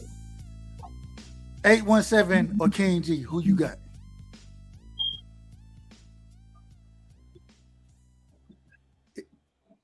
You got to pick somebody. Your life depends on it. Well, damn, I didn't hear. I've heard 817 debate. I caught the tail end. I didn't hear.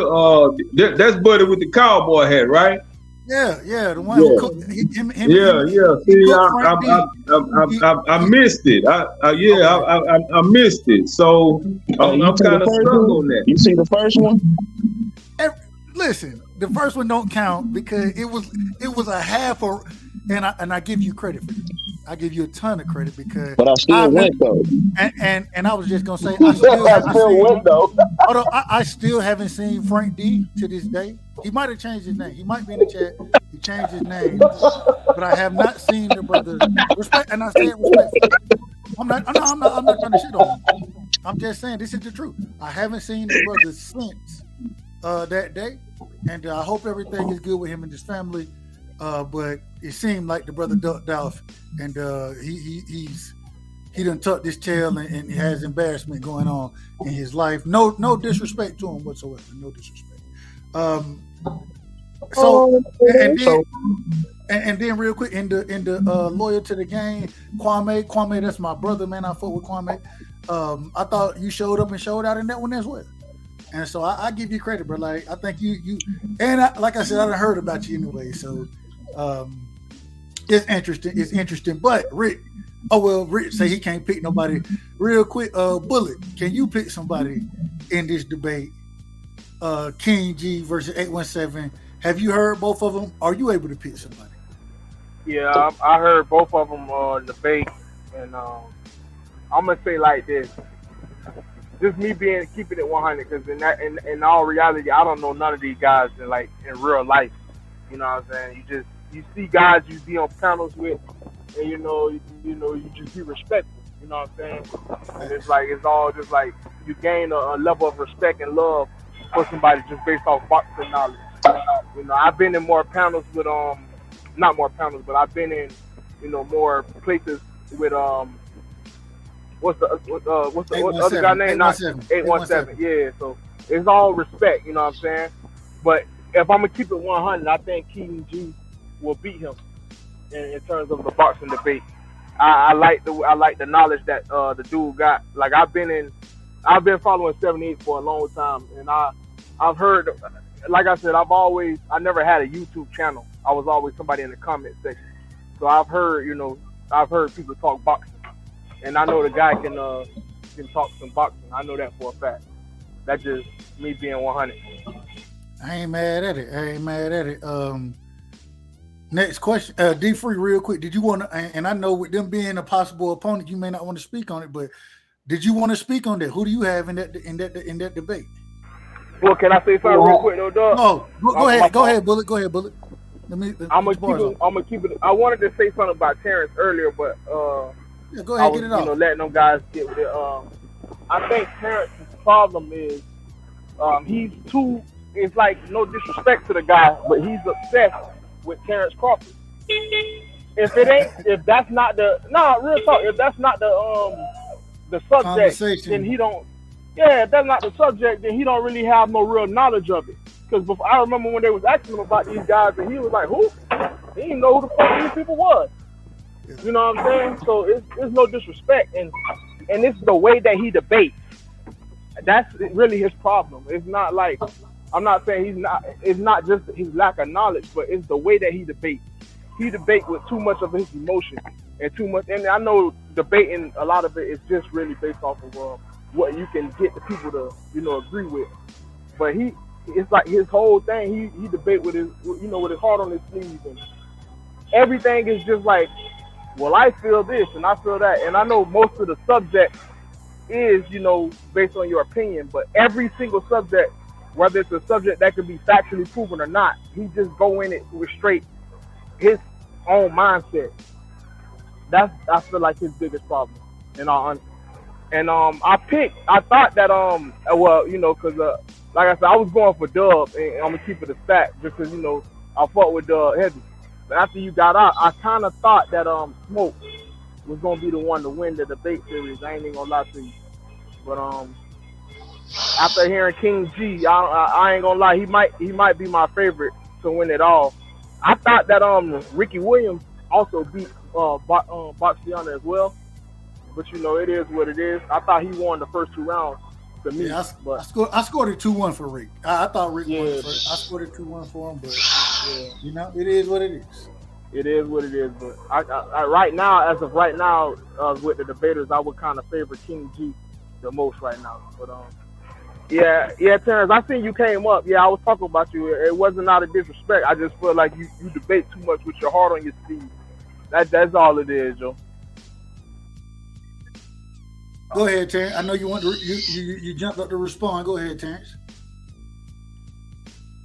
I didn't even really. I just got back on. I got knocked off. I really didn't hear what the gentleman said. Okay, well, we'll bring it back to him in a minute, but real quick, the question is, Terrence, have you been listening to all the debates? I mean, I couldn't catch them all. I mean, I caught. Have you heard? So tomorrow we have King G versus 817. Do you have a favorite that you think wins that debate? Actually, no, I don't, because I unfortunately I don't remember either one of those competitors debating. So I ain't mad at you. We're gonna. I want to move to the next one. The next one is Coach Chris and D Free. I'm coming to you first, King G. Who do you think wins? You've heard Coach Chris, and D Free. Who do you think wins? What D Free say? I didn't hear D Free. Oh, my bad, D Free. I asked. Yo, who do you think wins? 817 or King G? You right. When Terrence jumped on it, I apologize. Who do you think wins that debate? 817 or King G? Especially to be honest, you being the individual to face them next. Yeah, to be honest with you, it depends on the question and how they answer. Because I mean, the question, not to say that the question is going to be that way, but the question could favor Bud Crawford or the question could favor Jerron Ennis. So it kind of depends on the question, and it depends on how they answer the question. And whoever's answered the question the best, that's the one that usually comes out with the winner. So it really depends on the question and how they answer the question. So I can't say for sure. No, D Free. Look. Your life is on the line, right? Your life is on the line. If you're wrong about this, right? They cut in the string, you're gonna be strung up. Okay?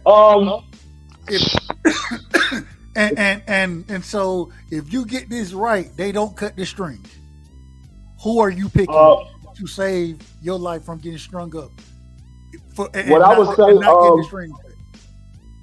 well, I mean, if you got to put it that way, the way that King G he delivers his answer, he has a great connection to the crowd and to the judges. How he delivers, he's animated, I would favor him to win, but I'm not sleeping on 817 because I know 817 is very knowledgeable. I ain't mad at it.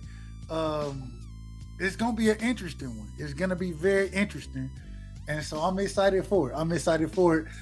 With me judging, I ain't gonna hold you. I think it's a coin flip.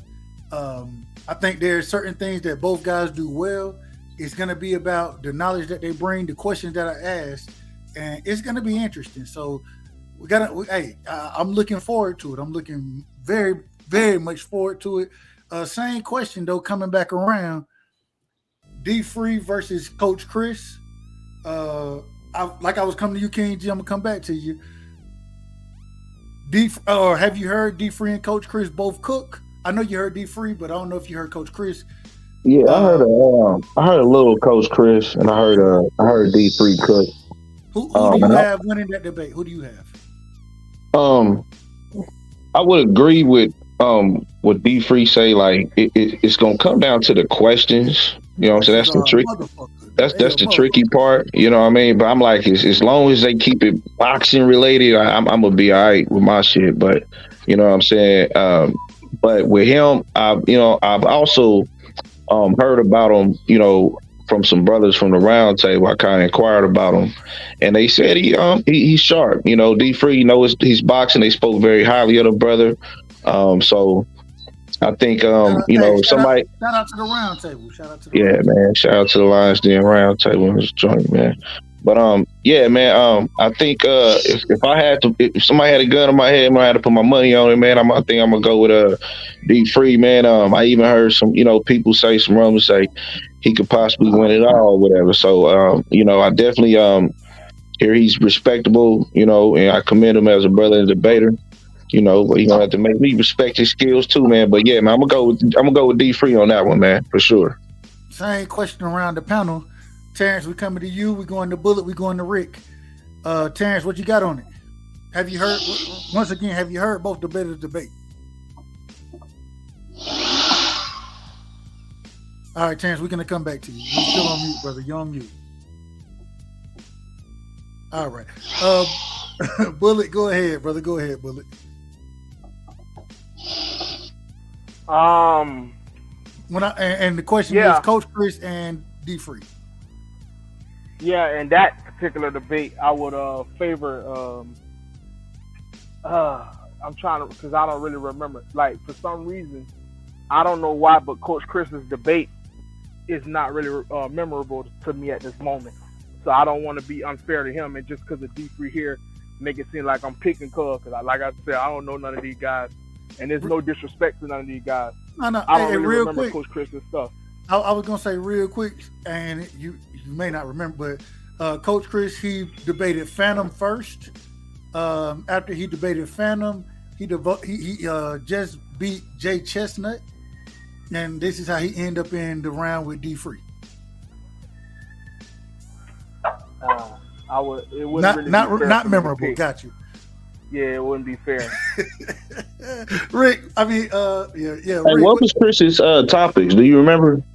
I got him right here. Yeah, his first topics, it was Xander Zayas and Jesus Ramos, and then I didn't catch that one. The second topic was Keyshawn and Frank Martin. Yeah, I caught that. He had Frank Martin. Yeah. So yeah, but he seemed pretty sharp, man. I think D Free can take him though. Man, I think it's gonna be close. I think it's gonna be tough. Once again, it goes into the delivery, the energy people come with. Rick, what you got on it real quick? I apologize. You're on mute, Rick. You muted yourself twice. Yeah, I'm kind of like the last dude. I've seen them both, but I don't recall Chris much. Yeah. So, I mean, I'm gonna ride with D Free on that. Just off that technicality alone. Good luck to them both. Here, you're not gonna advance twice if you don't know your shit. So, yeah, I'm gonna ride with D Free though. Well, we can't say that because we did see individual get buys. Never mind. I ain't going. Listen, right?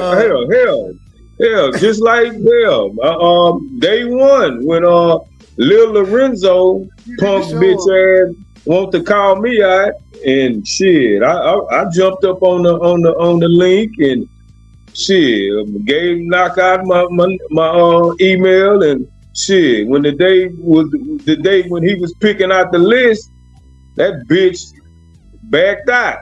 So shit, he cost me my shot at the damn tournament. Because Knockout couldn't change the goddamn bars no more. Yeah, so next question, man. Money Brown versus Steph. We seen Steph and Terrence have a piss poor performance tonight. Money, he came out. I thought he had a tough debate with Shaun T. I thought it was a good debate.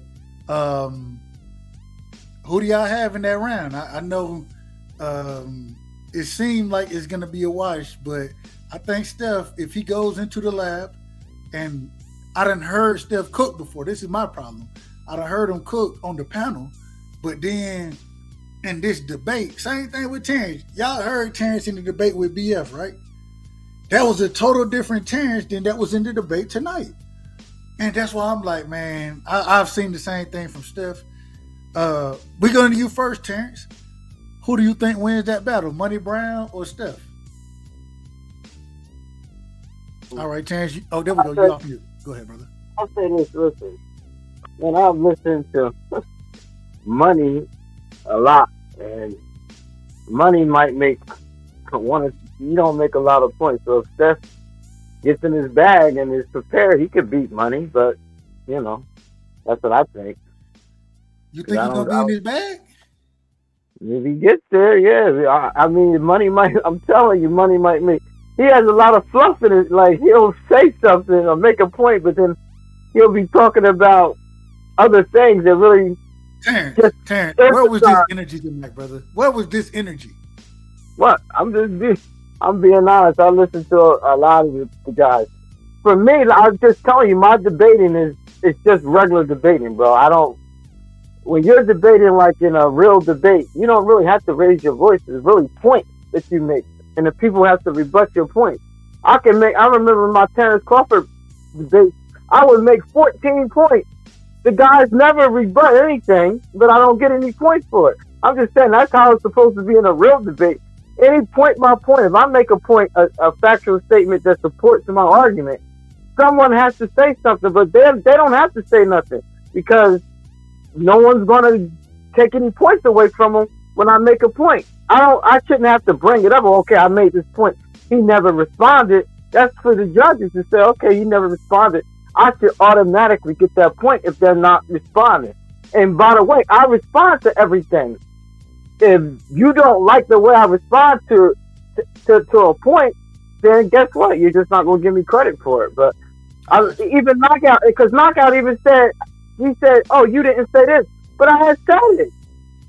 I mean, what more can I do if I actually say something, then a judge says to me, oh, you didn't say it, and I did say it, and you missed it, how is that my fault? You know what I'm saying? All I can do is everything. Hold on, Terrence, calm down.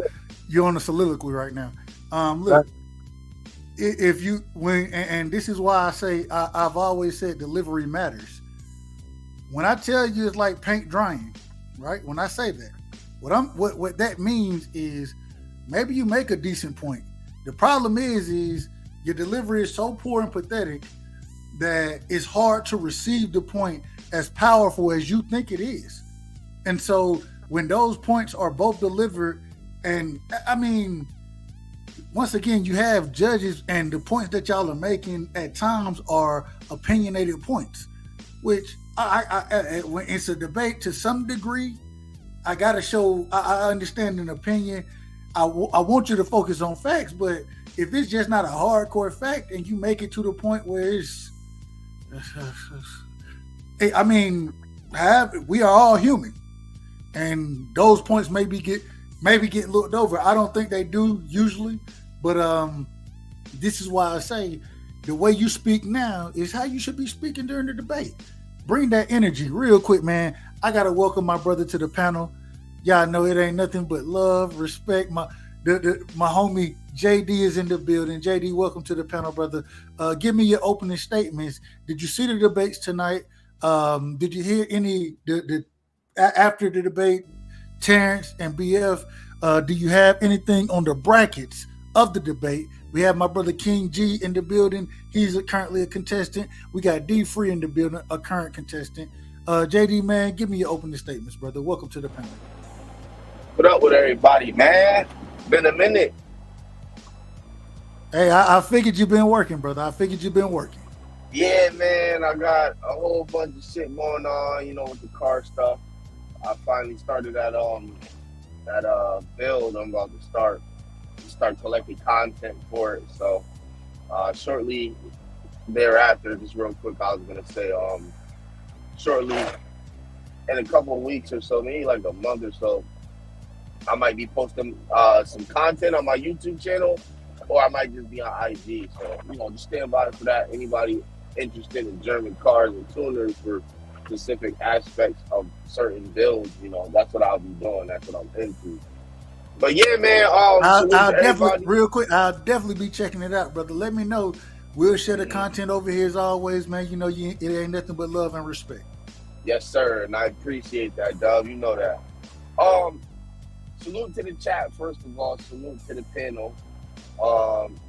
I didn't see too much of the debates. I don't know who won. I think Shaun T beat Money or Money beat Shaun T. We going down it right now real quick. I'll run down the winners tonight. You know what I'm saying? Money Brown won 2-1 to Shaun T. Steph beat Terrence Best Videos 2-1. Boxiana beat Ricky Williams 2-1. Wow, Boxiana beat Ricky. Yeah. And Tony Reviews, Jay Nori. Shout out to my brother Jay Nori. He didn't show up for his debate. Tony Review moves on. So we have, and this is what we were just cooking on. It's gonna be Tony Reviews versus Boxiana. It's gonna be Steph versus Money Brown. It's gonna be D Free versus Coach Chris, and it's gonna be 817 versus King G. That's why I said we had two of them up here right now. And man, I'm excited for real quick. I want to ask the panel. Yeah. Boxiana versus Tony Reviews. I think that's gonna be a good debate. Let me ask y'all, who do y'all have in that debate? We're gonna go to you first, Jay, and then we're gonna pass it around as always. Jay, who do you have, Boxiana or Tony Reviews winning? And I'll give you the topic. The topic is Junto Nakatani, which Tony Edwards. I said Tony Edwards. Tony Reviews has Junto, and Sonny Edwards. Boxiana has Sonny Edwards. I told, if it was me, I would have took Junto, but that's just me. You got to make some good points for Sonny. Go ahead, JD. Shit. Boxiana does not have Nakatani. Yeah, no, she has. I thought she be in her bag though. Boxiana be in her fucking bag. Like, actually, I did see some of the debate. You saw her and Ricky today? Did you see her and Ricky? Yeah, I saw some of it because it was J-Rock and Tony Harrison. This guy, yeah. So I did see some of that, and I ain't gonna hold you. She was doing her fucking thing, man. You know, so yeah, man. If she can stick to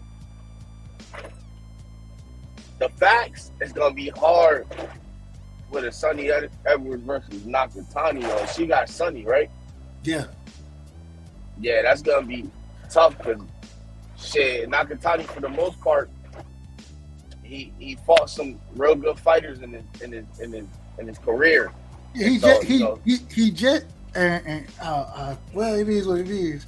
The man might have just had the damn knockout of the year against the nigga from Australia. What's his name? Maloney. Oh, he knocked Maloney out? He knocked he damn near killed. The man was laying in the ring. You know how you tear your ACL if you get hit the wrong way and you fall back on your leg? That's how the man. It was a crazy. I think Leo, right? No, it was on the Devin. It was on Devin undercard, the Devin Lomachenko undercard. Oh shit! Yeah, wow! Look, man, he fought Andrew Maloney. He fought Andrew Maloney, and it's crazy because Andrew Maloney, you know, his brother just won the title like a week or 2 weeks before or some shit.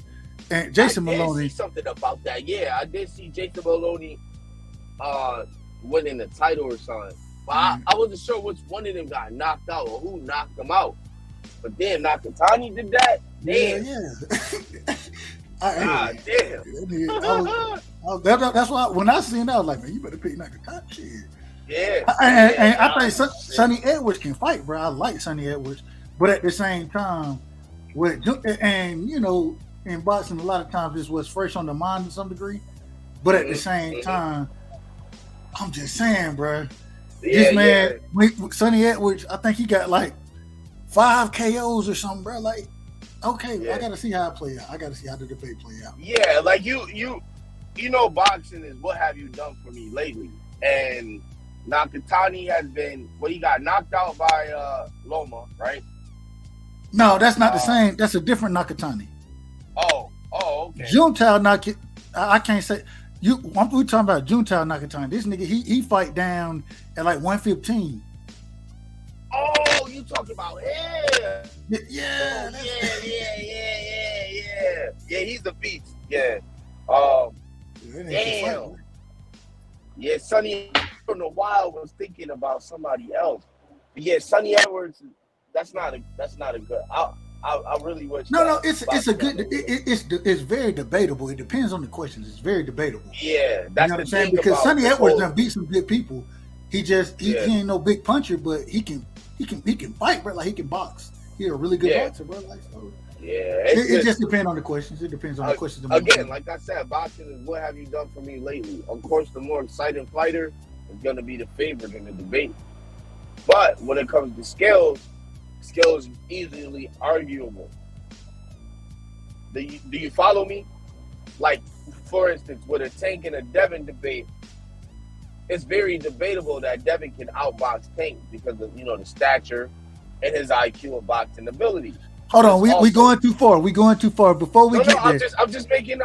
I got you, but we just talking about Tony and Baciana right now. We on the brackets. I gotta finish the brackets. We ain't got through it yet. Oh yeah, I gotta finish the brackets. All right, yeah, for sure. I know you gonna open the panel up later. So. Absolutely. Oh man, I wasn't even supposed to be on this long. All right, yeah. D Free, man, coming to you real quick, man. Baciana versus Tony Reviews. Who you got in that debate? Rick Timms, who you got? Baciana or Tony Reviews? Tony, you say Tony Review? Yep, Tony Reviews. I'm riding with Tony on that one. That was like a swing debate between Baciana and Ricky. Either one of them could have won, and I don't know. It seemed like Ricky was kind of penalized on the technicality as far as that third round. He conceded the round. Yeah, so that's kind of like Baciana getting a win, like Johnny Rice got that last win. Johnny Rice hurt that man. Yeah, he was down on the course too. He was losing the whole fight. He was losing. But Baciana wasn't losing the whole debate tonight. But Ricky surely was good enough to win. But absolutely salute to her. She gonna have to. It probably won't be a mishap in round 3 again. So she good luck to her because she gonna need it. Hey, real quick, let me get my brother King G. I want to get your last words. Before I get your last words, King G, go ahead, man. Give me your who do you think win between Money and Steph? Who do you think win between Baciana and Tony Reviews? I definitely, after what I seen from tonight, because this is the first time I seen Steph, I was already familiar with Money. Even before the debate and stuff, I was sub to him. I was watching his content, and he pretty sharp, man. I like how he deliver. So I think I'm definitely gonna roll with him in that one. But I know Baciana's a good favorite, man. But I heard about this guy Tony, man. I heard he got some extensive knowledge, man, and some deep knowledge, and he knows how to eloquently break down his point and get his whatever he's trying to debate across. So I think I'm gonna go with him. He might be underdog, but I'm gonna go ahead and roll with him in the Baciana debate. So I'm gonna go with Tony and Money. Okay, so with Tony and Money, and the reason I ask is because the only time you're gonna be able to see them is if it's in the championship. So that means you gotta get rid of your competition, right? Who would you expect to see if you were able to get rid of your competition, hypothetically speaking, in the championship? Money or Baciana? I mean, excuse me, Tony. Money or Tony? Man, I want to say if Tony, I'll say this: if Tony, after this round with Baciana, and he's cooking, and he builds that momentum, because I think he got a bye round. So if he builds that momentum up, I think he'll come in smoking in the money thing. I think he'll make it. But if Money just keep cooking, I don't think the guy he's debating is gonna cause much resistance. So, but I think if he just stays consistent and Tony ain't got that momentum, money can take it. So it's really a toss up. Like honestly, bro, it's really a toss up. But if I had to put my money on it, you know, if Tony's Tony, I got Tony. All right, there it is. My brother, I appreciate you joining me. I know you got a ride, man. Give me your last words. Let the people know where they can find you. Anything you got going on. You know, you always got a platform over here. Good luck in the tournament. You know what I'm saying? I will be watching you closely because I have to. That's what I do. I'm a judge. So give me your last words, my brother. I appreciate you coming over and cooking. Hey man, I appreciate you too, man. You know, all due respect, man. Respect and salute to all the kingly brethren on the channel right now, man. And I just want to say to you, bro, just as a judge, man, when it comes to if you judging my debates, bro, you know, I would just appreciate when you guys are giving y'all deliverance of who you think won. Give me points both people made, if any. You know what I'm saying? Break down the points, so I know that it's, you know what I'm saying, it's being judged fair and everybody's paying attention. You know what I'm saying? But with that being said, man, you know, all praise to the Most High, man, for KO even putting this out, man, you know what I'm saying, so we can have more content where brothers can come around each other, man, and build with each other, man, and on like-minded things, man, that we are major fanatics of, man. And so let's just keep building, man, on a positive level, man. Let's make this stuff fun with good energy. And you know, like I said, man, bless you, your brothers and your families, man, and y'all be safe tonight, man, and just be looking out for me, man, in the next round, bro. Much love and respect, brother. Much love and respect. And hey, you know you're always welcome over here, brother. Oh yeah. And you also, man, you can my page, man. You can my page is King G, the Boxologist, THA. You know, BOX. Hey, hold on. You rinsed up in the chat, right? Yeah. Okay, I'll put that in the chat, man. Yeah, I'm gonna drop the link in the chat, and you can follow me on Instagram, King_Mac MACC_G. But yeah, man, I'm out, man. Y'all take it light, man. Y'all kings rest up, man. Bless up. All praise to the Most High, y'all. Much love. Much love, bro. Yeah. Did you want to say something before I left, bro? I thought you wanted to say something too. Oh no. All I was gonna tell you is I thought Free was trying to say something too. Who is that? Who? D Free. Yeah, I thought he was trying to say something when I was about to leave. No, I was just saying peace. I was just saying peace. Oh, okay, bro. All praise to the Most High, man. All right, man. Bless you, man. Good luck to you, brother. You know what I'm saying? And thanks for having me on, man. Y'all brothers be safe, man. Be safe out there, brother. Much love. Yes, sir.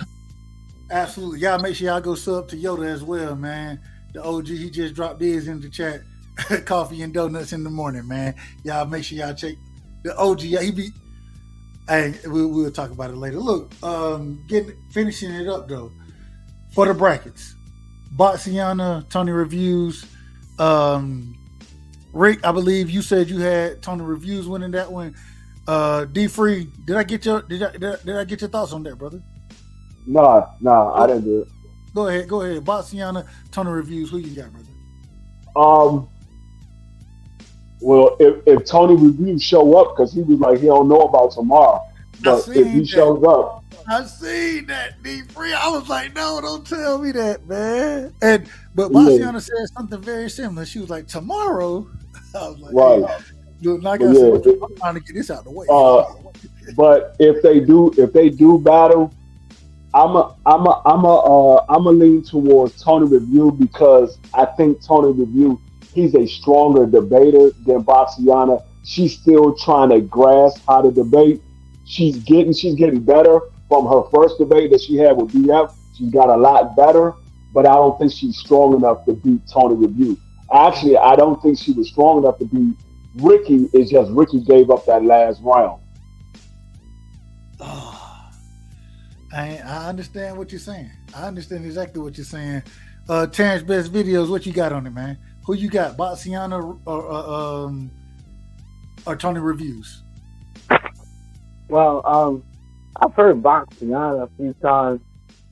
Yeah, I'm not that impressed. I think Tony will win that. So I think he'll move on to the next round.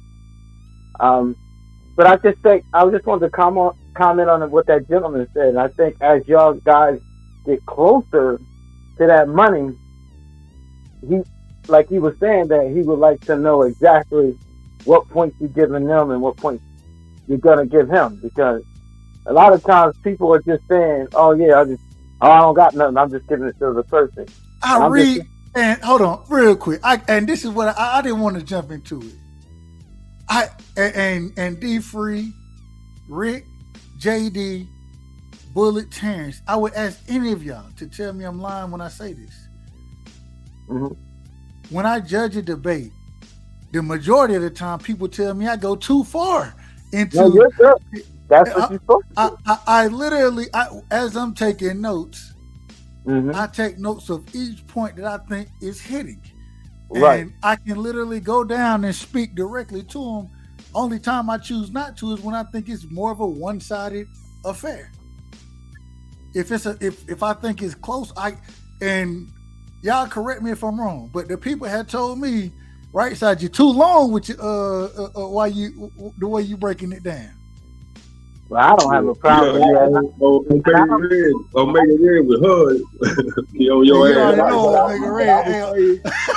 What I would say is, I've been a judge, and of course we know Dub Whiteside's been a judge. I would say Dub Whiteside, Knockout, and myself are one of the few people I know that actually take notes when we're judging. Thanks. Everybody else pretty much go off their memory, but I noticed that Dub Whiteside will be reading his notes, and I know Knockout, we can see Knockout reading his notes, and like I said, I take notes. So I would say, I know that Dub Whiteside take notes, and he'll list off every key point that you make, and that he jumps on it, and he'll be like, this is a key point that stood out to me, this is another key point. Dub Whiteside do that in a lot of debates. I just think that y'all debate, y'all wasn't hitting it for him to actually have to write it down. He was like, it really wasn't too much left there. It was just y'all saying one point, and y'all just basically stayed on that one point. So they went off to the one point that y'all made. I'm not real quick. My last. I literally, there are times when I'm reading my notes and I skip points because I'm like, okay, I want to kind of shorten it up, but if I really have to hit every point, I guarantee anything that I think is scoring, right? And 9 times out of 10, when I judge it off of who do I have more points for? As far as this was a point that I scored. This was a point that I scored. Even if I skip them, I can still, and even in the rebuttal rounds, this is what I do. And so it's interesting when it's like, well, y'all don't break every point down. Nigga, I don't need to break every point down when it's, and I say that respectfully. I say it very respectfully. But why would I break every point down when some of these are wash rounds? Some of these, hell, it don't even matter if I break the points down because the points are so limited and few that both of y'all was standing right there together. This is what we call razor thin rounds, and all I'm telling you is if you listen to me judge any debate that's a good close debate, you will hear me rattle off points as to why I picked who I picked every time.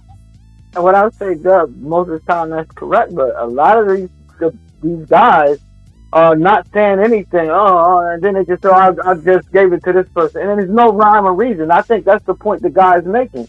That there should be a rhyme or reason, even if it's a small point, as to why you made your decision. Nobody wants to just hear, y'all both are trash, I don't care. I'm just going to give it to this person. That's not right. And the same way the judge, the same way y'all, hold on, Terrence, the same way you saying that the people don't want to hear us say, yeah, this is what I'm giving it to. I don't want to hear debaters say,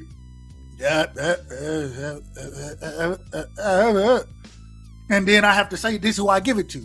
The reason I have to judge it the way I judge it is because you haven't gave me substance. You haven't gave me points to write down, to criticize, to critique. This is what I do. And when you tell me, well, we don't want to hear the judges do it this way. Well, damn it, I don't want to hear the debaters do it this way then. I don't want to hear you sit here and make these raggedy ass points that I can't, that mean nothing in the debate. I don't want to hear that. What you want me to write down? Shit that I'm not, you want me to write shit down that I'm not scoring? No. Okay, so this is what I would say. Well, if you're going to do that and you're going to say, well, neither person did anything, well, then you should have some mode of how you're going to be fair about it. Flip a coin. If there's a coin, flip a coin. This is the fairness of me. This is the fairness of me. Like I told y'all in this debate, I'm like, shit, it's a coin toss, but this individual said a little more.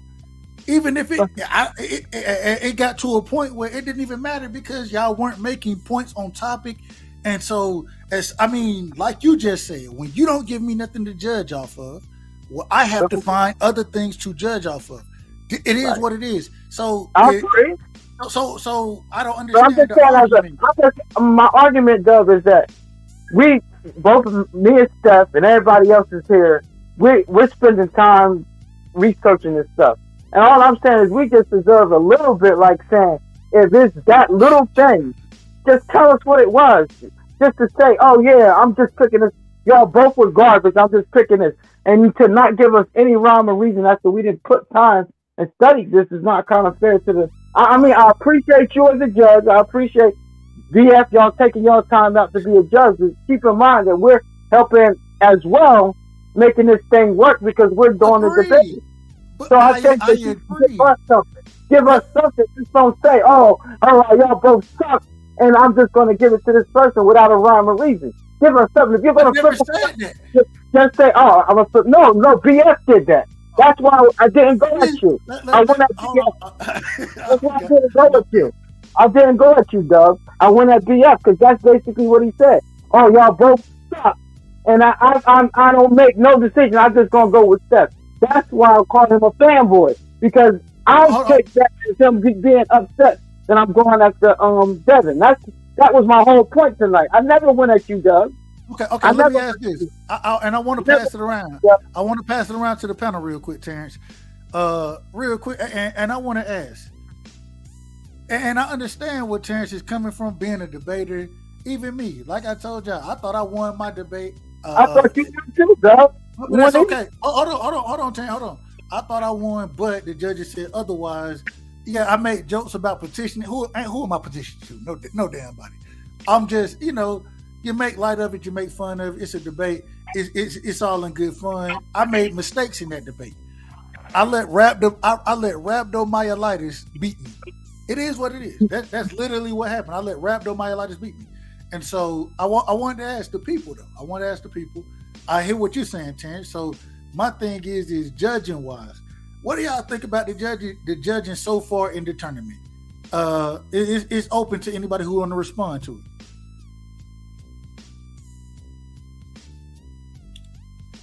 All right, well, fuck it. D-Free, we coming to you first since you a judge. I mean, since you a contestant. Do you think your battles have been judged fairly? All right, D-Free ain't there. Rick Timms, go ahead, my brother.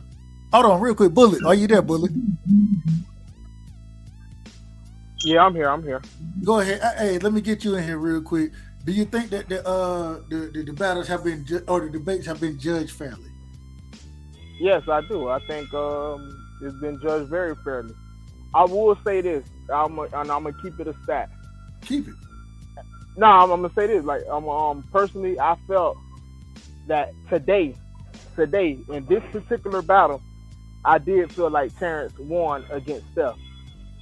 But I honestly feel like he won against Steph because I don't really feel like Steph really did anything. In all honesty, I felt like he was off topic the whole match for the most part, and I felt like Terrence was off topic too, but he was at least more on topic than Steph was, and I felt like both of them didn't have the energy. But it's not based off of energy; it's based off of what you give it. So I think that at least this particular battle, I didn't feel like Terrence lost this one. But for the most part, like I said, I do feel like it was judged fairly. I'm saying like all the battles in a totality. But I can say I understand what he was saying when BF was like, and I know BF came at him after he came at BF because he was snapping because he lost, which it happened. But I think that when BF was like, yeah, Steph, I don't really feel like that was fair to Terrence, in all honesty. Even though you feel like Terrence didn't do nothing, it wasn't really fair, in all honesty. That's just how I must give it. I ain't mad at it. Rick, what you got on it, man? Same question. You heard what my brother Bullet just said. I ain't mad at anything that the brother said. Break it down. How do you see it? You know,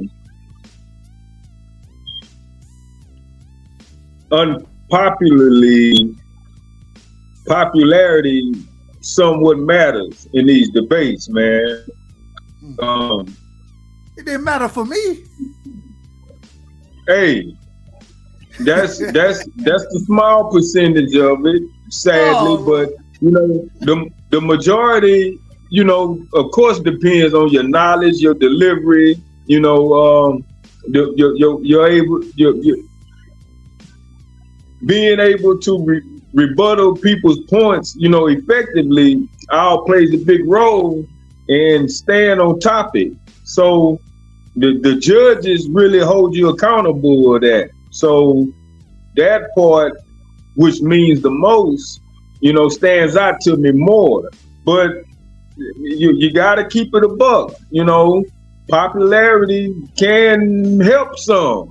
Let's just be real. If especially if you got a little pizzazz about you, you know, you got a strong presence, you know, you can sway the judges more even when your info is kind of lax. So the judge has been pretty fair, I say, but hey, man, it's cutthroat out here. You know, you win or you lose. Let's do it. Who won it? You know. I ain't mad at that, Rick. JD, same question. JD, you there? You on mute? Yeah, my bad. Do you think do you think the judging has been fair so far? You can hear me, right? Yeah, you crispy. Well, not quite crispy. Hold on, real quick. Hey, Bullet, I'm throwing you on mute, Bullet. I hear the whatchamacallit horn in the back. Go ahead, JD. I think for the most part, the judge is fair, man. It's about swaying the judge's opinion, or they're swaying the judges in your favor. I'm kind of kicking myself in the ass because I'm not in the tournament, but right now I can't afford to be in the tournament. I can afford to be at work and catch when I can. But if I was in the tournament, just based on my personal experience, with me losing my first debate and money on the line, I'd be doing everything in my power to sway the damn judges, bro. So for those of us that think the judge is not fair, I mean, maybe you just gotta do better with arguing in your favor, bro. You know what I'm saying? I think they're fair in the tournament, of course. I don't see no unfair answers to nothing like that. People giving clear opinions why. It's so crazy to me how I start the live, and that's when I catch the debate, when the judges is talking about why they gave the round to a certain person. And when they do, they incorporate the other judges on why they thought that person won as well. So I don't think it's unfair. Just gotta do better. That's all. Hey, I ain't mad at it. Real quick, let me ask this. D-Free, are you back in the building? Brother D-Free might be out for the night. Hey, so that was the last thing I wanted to ask as far as that topic went. I did want to get into a few other topics tonight before I get off, man. I ain't even supposed to be on this long. Man, Bud EJ, man. Bud EJ. I vowed for a long time. Rick, you remember seeing me in the chat? I think I said fuck Bud. I just said fuck EJ, Bo Mac, Derek James, Steven Espinosa, Bernie the Boxer, Al Heyman. I got to put Al Heyman in there. I believe you done heard me say damn near fuck all of them until this fight is made. I can no longer say it. I can no longer say it, Rick.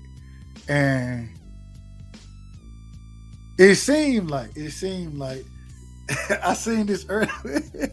I seen you in the chat. BF was over there cooking earlier today, right? I wasn't able to really be in the chat, but I was in the background watching and things like that. I seen you, and you said something to the effect, "Man, Bud ain't gonna get his credit. He not gonna get his credit until July 29th." It wasn't those exact words, but it was something to that effect. Break it down, man. I think that a lot of the criticism, real quick, I think a lot of the criticism is warranted. We can say that there are times that we have seen Bud get up there contradict themselves. What I would call a lie. My brother Terrence, respectfully, Terrence would tell me maybe he didn't know it was a lie, so maybe it was an accident. I don't know. But all I'm saying is we have seen these things happen.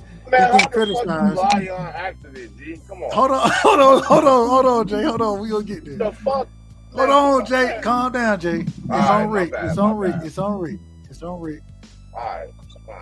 And all right. Check it now out. that the fight is here, Bud got to get his credit then. He got to get his credit on July 29th, according to you.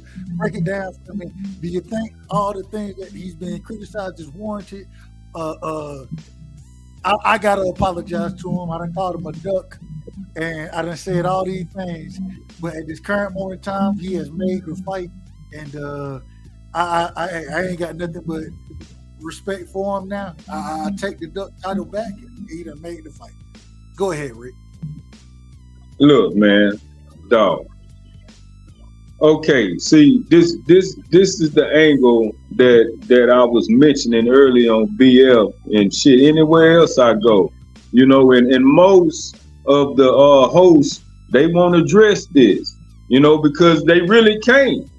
Look, Bud fucked off the Earl fight in 2022. He drug his feet, and right side. I've never held Bud's hand. I'm not the Bud supporter that kisses ass and make excuses for him.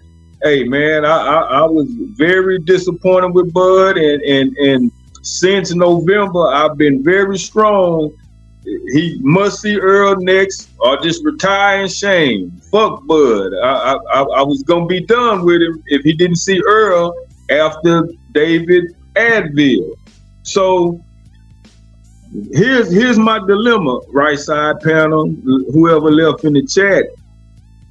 When Ryan initially ducked Tank, and when Loma initially ducked Dev, some people say he didn't. Ryan eventually got in the ring with Tank and made it happen. Loma finally got in the ring with Dev and made it happen. Well, damn it, Bud ducked, and now Bud is about to finally get in the ring with Earl. But what's going on continuously, nonstop, is the like you say, a lot of the shit Bud slugs he get is warranted, but a lot of it is not, right side, because when I look at the same scope of it, Ryan didn't just keep getting his head bust in after he agreed to the Tank fight. As the Tank fight approached, he ducked, but he didn't get drugged every day in these boxing streets. Hold up, Rick. Let me finish.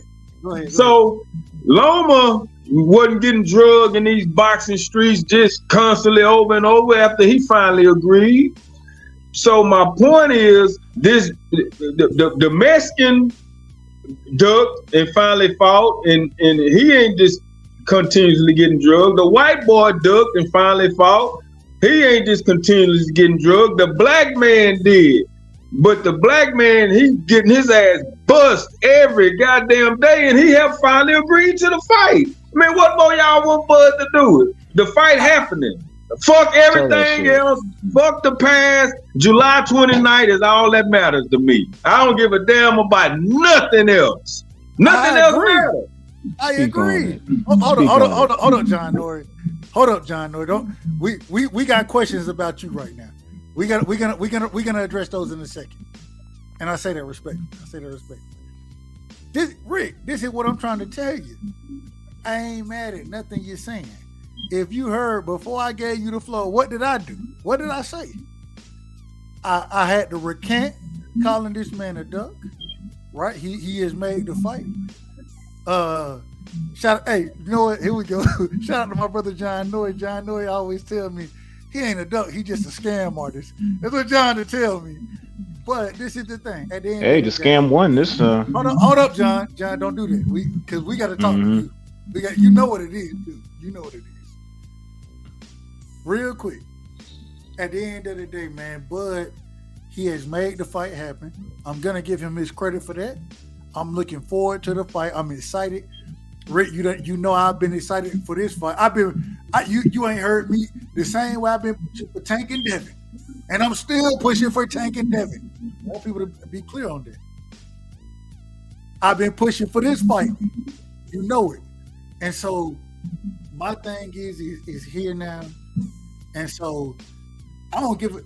I love listening to the individual go back and forth about it, but I can't even go back and forth like that no more. But what I can go back, the thing I can go back and forth with is who wins the fight and why I believe they win the fight. That's what I can talk about now. Yeah, that's healthy. That's fine. That's cool. And so I want to bring that out because at the end of the day, if y'all want to go back to the resumes and the who got the bet and even if you go resume, I will say this. A lot of times when you talk about who wins the fight, then resume does come into play. I give you that. But at some point in time, the same way we give EJ credit for Shaun Porter, you got to give Bud credit for him. The same way they don't give Bud no credit for Porter at all. Look, I don't give a damn about it either, man. Yeah. You know why, Rick? You know why? You know why they don't? Hold up, real quick. The same way we give Kell Brook credit for one, we got to give Kell Brook credit for the other. What I'm saying, at the end of the day, both of these fighters deserve their credit getting in the ring against each other. And so, hey, you can tell me who got the best resume. You can tell me all of that. My thing is now it come down to the skill set. It come down to what you bring into the ring. And this is what I'm excited about. Real quick, John Norrie, welcome to the panel, brother. You know I got to bring you up here the right way. You missed your debate tonight. And I'm upset that you missed your debate. I was looking forward to you getting there having to cook against Tony Reviews. I was looking forward to it, but you're on the panel now. Welcome, my brother. Nothing but love and respect. I had to call you out for that. Respect, you know, it is what it is. I'm gonna let you get your shit off because you ain't gonna like me after this next 10 minutes. Go ahead, get your shit off though. Why you missed it? Why you missed it? You had to work. I had to work, dog. I'm fucking tired of shit right now. I gotta head out at 6 o'clock to get back to it. But let me just speak real quick. Because I'm about to head. I gotta get out of here. I'm gonna be up here for like 5-10 minutes, real quick. And we're gonna give you your 5 or 10. Welcome to the panel, my brother. Don't miss your debate again, man. That's 850 on the line, and I wanted to see it. I was excited for that debate, but welcome to the panel, my brother. Go ahead, get your bars off. Salute to you, salute to the panel, salute to KO, man. I had to move some shit around, boss. You know, it's different when you're a leader of men. When you gotta be out there on the front lines, you just gotta be out there. So I had to handle my business. I was excited for the debate Tony. Everybody was talking down on Rosario. I was about to reconstruct Hurd's whole legacy in front of the world. Hey, Tony said he was gonna show Rosario doing what he said, having a heart attack or some shit. Man, that Rosario, he melded that to him. Heard the guy fucking walk down by a nigga with no chin. I was about to lay that big for nothing motherfucker right there, man. I was about to kill this whole nigga shit, man. But I had to handle my business though. Money talks, bullshit walks. So I gotta do what I had to do. Real quick, the other reason I was really excited is because the debate before that, you know, it was J-Rock and Tony Harrison. And so that's exactly why I picked Rosario. it all kind of just fall right in line together, and I can, anyways, go ahead. Man, I was about to call this nigga the Sean Bradley of boxing. He's a Sean Bradley of boxing. He a big for nothing motherfucker, man. He ain't got no skills. And break down. I would have said he can't. I would have said, who cares about how Rosario can't take body shots? Jared Hurd don't bend down to throw body shots. He can't bend his knees and throw a punch at the same time. He don't have enough athletic ability to even do that. Man, you should have showed, man. I wish he ain't never beat nobody. Every time he got in there with a boxer, it don't matter if he has a chin or don't have a chin. He would have got lit up. I don't want to hear. I think John would have won. I had my whole shit lined up, dog. I was gonna embarrass homie. But salute to Tony because he's a true competitor. In the words of Floyd, he's a true competitor. So salute to him. Man, go ahead and cook on Bud, man. Cook on Bud and EJ, man. Go ahead. Yeah, let me cook on Bud real quick though. But here's the thing, man. I actually ain't got much to say about Bud. Bud is who he is, man. Bud is the real deal. Y'all know he the real deal. That's why you're not giving this dude no credit. EJ, I don't know shit. Yeah, yes you do. Yes, y'all do. Y'all be killing me with this not giving him credit. I give Bud credit all the time. He was undisputed. Nah, everybody else does. It's just EJ fans that won't. Everybody else gives him credit. Everybody else sees him as pound for pound number one. It's y'all that's confused that think Bud don't beat nobody. When you say y'all, I'm talking about EJ fans, EJ super fans, because not all EJ fans are like this. EJ super fans who drink the Kool-Aid about this dude. This dude is a hype job, and he's gonna get exposed on the 29th. He's gonna get exposed. Why is he a hype job? He's a hype job because he has no footwork. He's a hype job because he don't fight moving back. He's a hype job because he only has 3 things that he does really well, and that's all he depends on. He's a hype job because he's a big ass welterweight who can't fight nobody above his weight class. If he goes up to the 154, he will get exposed. He's a hype job because he has no punch resistance anymore. He's a hype job because he has no discipline outside the ring. He's a hype job because the super fans protect him from anybody who critiques him any day of the week, 24/7. Every time someone has a critique about this guy, you can't say anything about him. That's why he's a hype job. You treat EJ just like you treat Loma, just like you treat Canelo, just like you treat the rest of these dudes who, well, they're not hype jobs, but there's a point of time and period. So EJ a hype job, but they not hype jobs? At this point. See, that's all I'm about to say. Loma at one point was the guy. Canelo at one point was the guy. But they all went past their expiration date, and the fans did not want. Hold on, I'm about to dip anyway. The fans did not want to accept it. And I'm telling you, with EJ, he was a great boxer at one point, but he lost discipline. It's been showing in the ring. He got hurt in the Danny Garcia fight. He got hurt in the Ugas fight. Nobody wants to. Y'all don't want to look at that. Y'all just want to assume that he's going to walk through Bud. He's not walking through Bud. Bud's going to catch him because he has no angles. His boxing skills are mediocre compared to Bud's. And Bud's he's been pound for pound for years. For years. Okay, you don't listen. Let me just cook real quick. I'm almost done. You don't go. I'm almost done. I promise you. I gotta go. I really gotta go. Let me just get this off. Come on, bro. Nope. Look. I'm sorry. I got to tell you the truth, though. Nobody gets in the ring with Kell Brook and catches him like that. No regular guy does that. It don't matter when you fight Kell Brook. Kell Brook ain't no easy work like that. All right. Sean Porter ain't no easy work like that. You get him out of there in the 10th. In the 10th, nobody does that to Sean Porter. I've seen all these guys fight Sean Porter. All of them. I got something before you leave. I'm about to dip. Let me just get this off, please. I'll listen to your responses in the chat, and I gotta go. 3 minutes now. I gotta go. I really gotta go though. Let me just land it. I really gotta go because like I gotta be out here real soon. You can't come in and drop a whole bunch of nonsense lies and then run, bro. Whole lot of lies. Here's the lies though. This is why you guys are saying it's lies because you don't want to accept that EJ is not the better boxer. You don't have the skills. You just want to. You want to depend on. Oh my God. John, I got you. This is the problem. When you say all these things, you gotta you can't name 15 things and not let nobody respond to nothing. I'm not saying no opinion. These are all facts. What is there to argue about? That's what I'm trying to figure out. What did I say that was arguable? The first thing. Nothing. The first thing you said is EJ don't have good footwork. That's the fact. He don't. His feet squared up all the time. He gets caught on the counters all the time. He leans over into his shots all the time. Did you say he was landing your plane? Let the host talk. I'm about to leave, landing the plane. I didn't get to land the plane. I'm about to leave right now. Once I finish these couple points. All I know is y'all depending on the Big and Doofy to save you. Big and Doofy will not save you. Big and Doofy is gonna hit the fucking floor. That's what I'm trying to tell you, you motherfuckers. Y'all don't want to listen. Big and Doofy ain't got no skills. Big and Doofy was being sold a dream by Al Heyman, and then Big and Doofy actually thought he could fight Canelo at 160. What kind of dumb shit is that?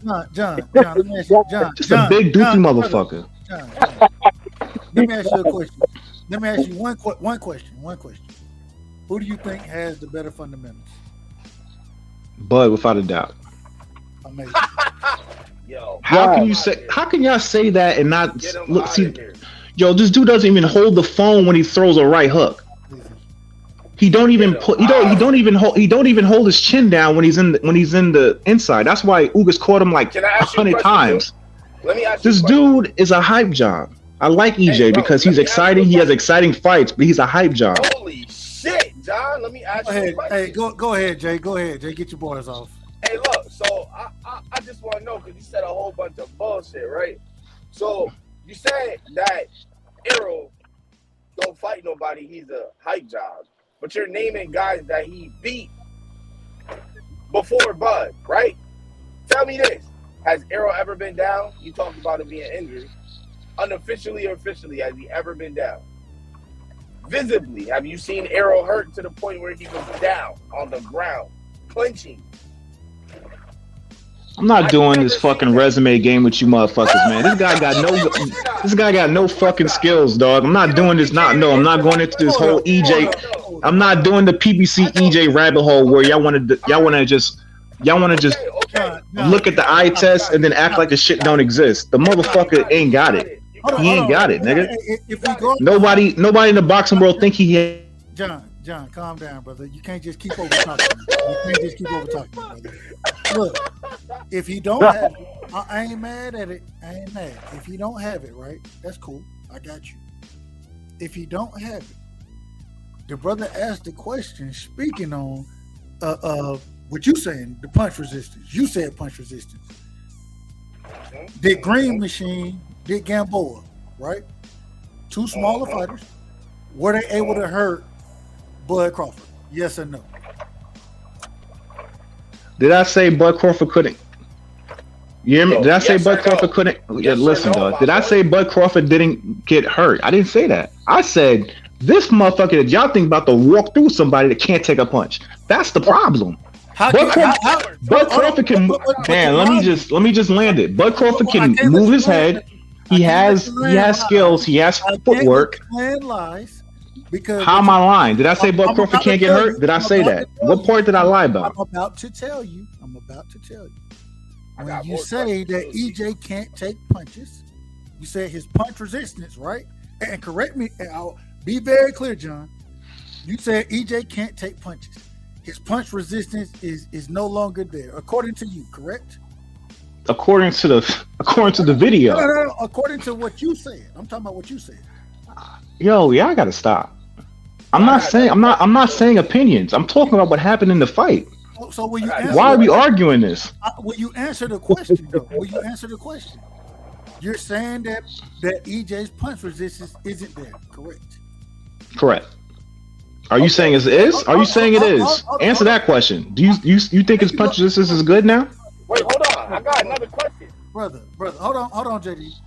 All right. Okay.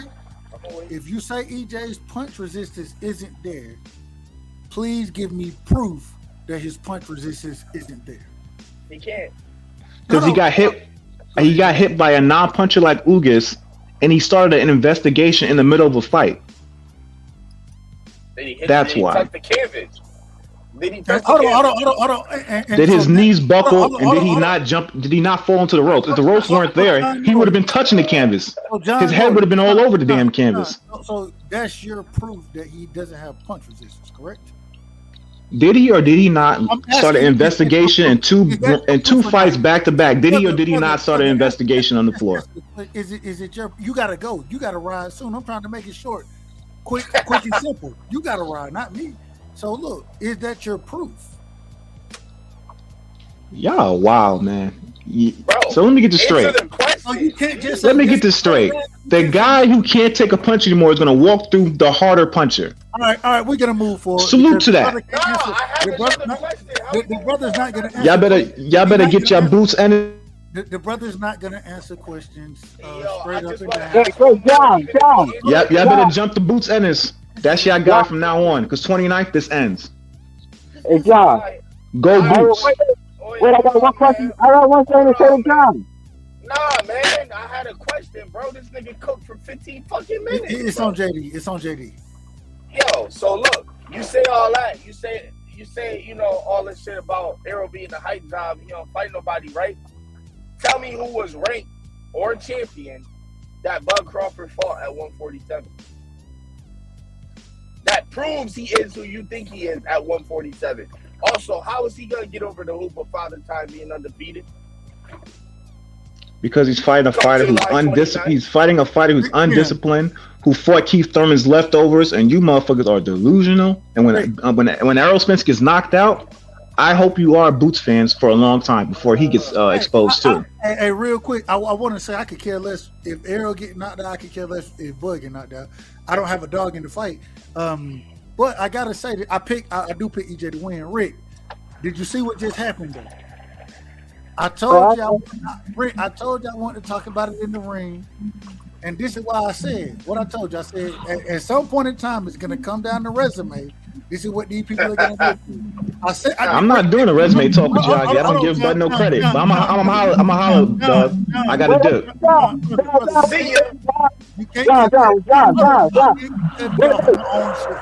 Y'all not gonna cut me off on my own shit. I'll mute the shit out y'all. It is what it is. I don't give a damn.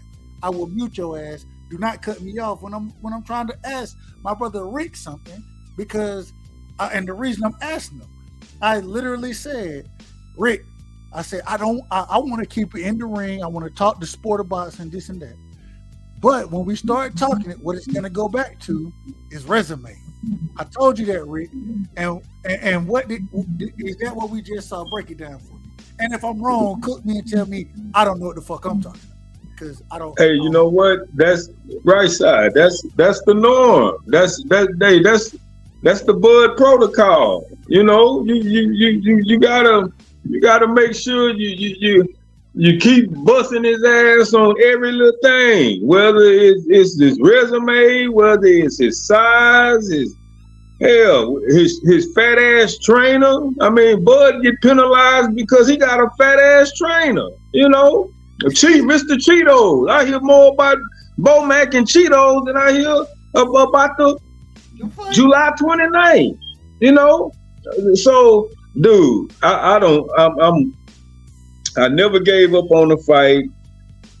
Since November in all these chats, I've been getting my head buzzed. Everybody, man, you crazy, man.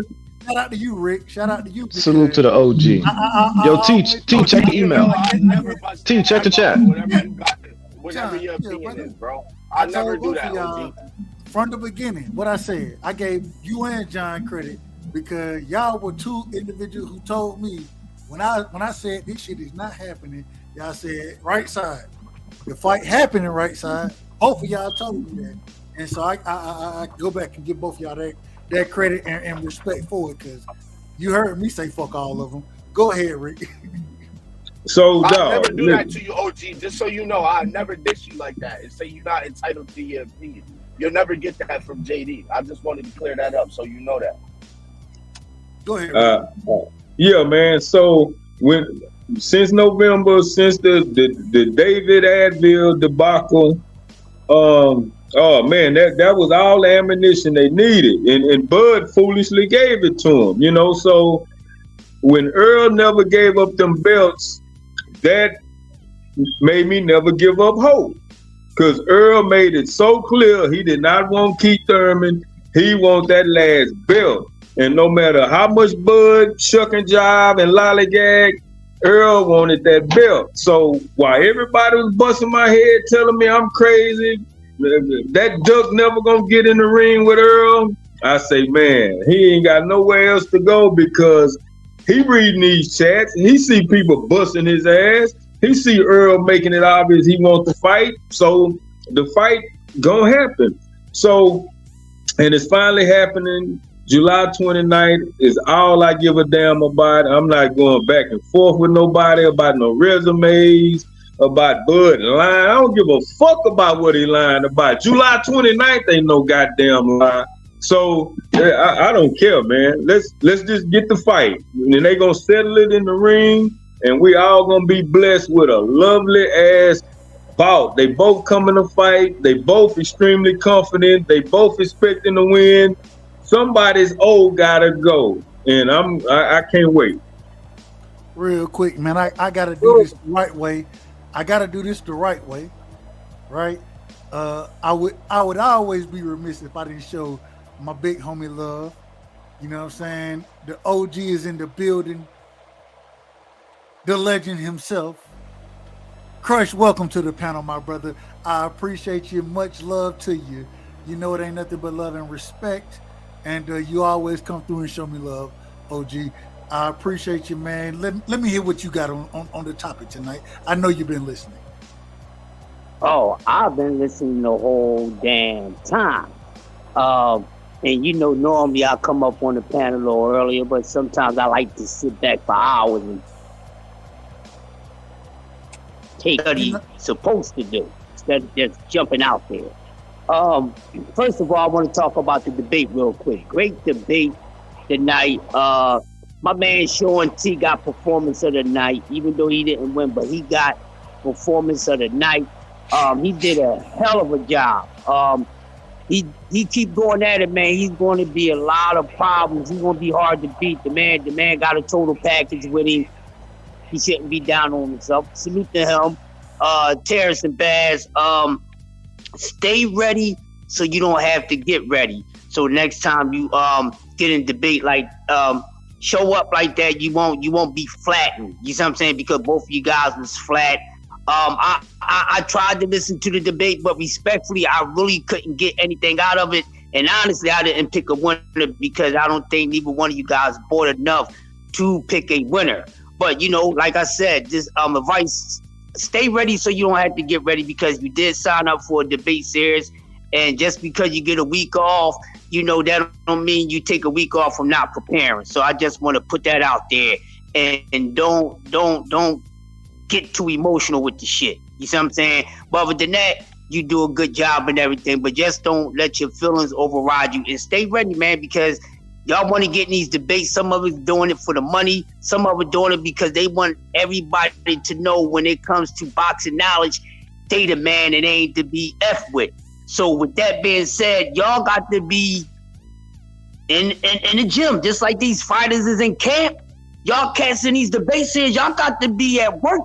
So when it's time for y'all to do y'all thing, y'all can put on a heck of performance, win or lose. But you don't never want to get up there on the big stage and you know, and not even be yourself. I'm gonna say that respectfully, because I don't think neither one of you guys was yourselves, and I'm gonna say that respectfully. So from here on out, stay ready so you don't have to get ready. And then if you're gonna be jumping into debates, you better be doing your studying, your researching day in and day out, so you won't be on the losing end. Far as everything else with the talks about Bud, and I'm tired of this mess. I'm glad that they fighting, but I'm gonna give y'all an eye opener, because I see everybody is super excited. Y'all shouldn't be excited. The excitement been gone. This your energy should be okay. They finally fucking fighting, because they owe it. They owe it. These guys just don't get off the hook because the fight is finally happening. Look at the shit that you had to go through. So my energy for this fight, I say, okay, I can't wait until July the 29th. Whoopie-doo. But if trust me, if that man had another route to go, this fight would not be happening. I'm going to say this again. If Bud Crawford had another route to take, ladies and gentlemen, this fight would not be happening. The reality needs to sink in on both fans, EJ and Bud fans. This man had no goddamn choice. No choice at all. Back against the wall, just like ants inside the goddamn cracks in the brick wall. Didn't have no other choice. So he ain't really doing it to finally please us. Don't get it twisted, boxing fans. He's doing it because his ass didn't have no goddamn choice. So July the 29th, all his lies, he gonna have to stand on them. All the shit that he been saying, he got to stand on all that. Now, I don't know how good either one of these men are going to look. You know why? Because they both gonna be rusty. So don't be thinking that the shit gonna be. Well, let me land my plane real quick. Now, don't go be thinking that this fight gonna be super excited and fast, action packed. You're gonna be upset. I want y'all to calm your hype asses down. Ease back like the Ultramagnetic song, because we ain't gonna know where the speed and shit is into a few rounds, bro. Because both of these men are gonna be rusty.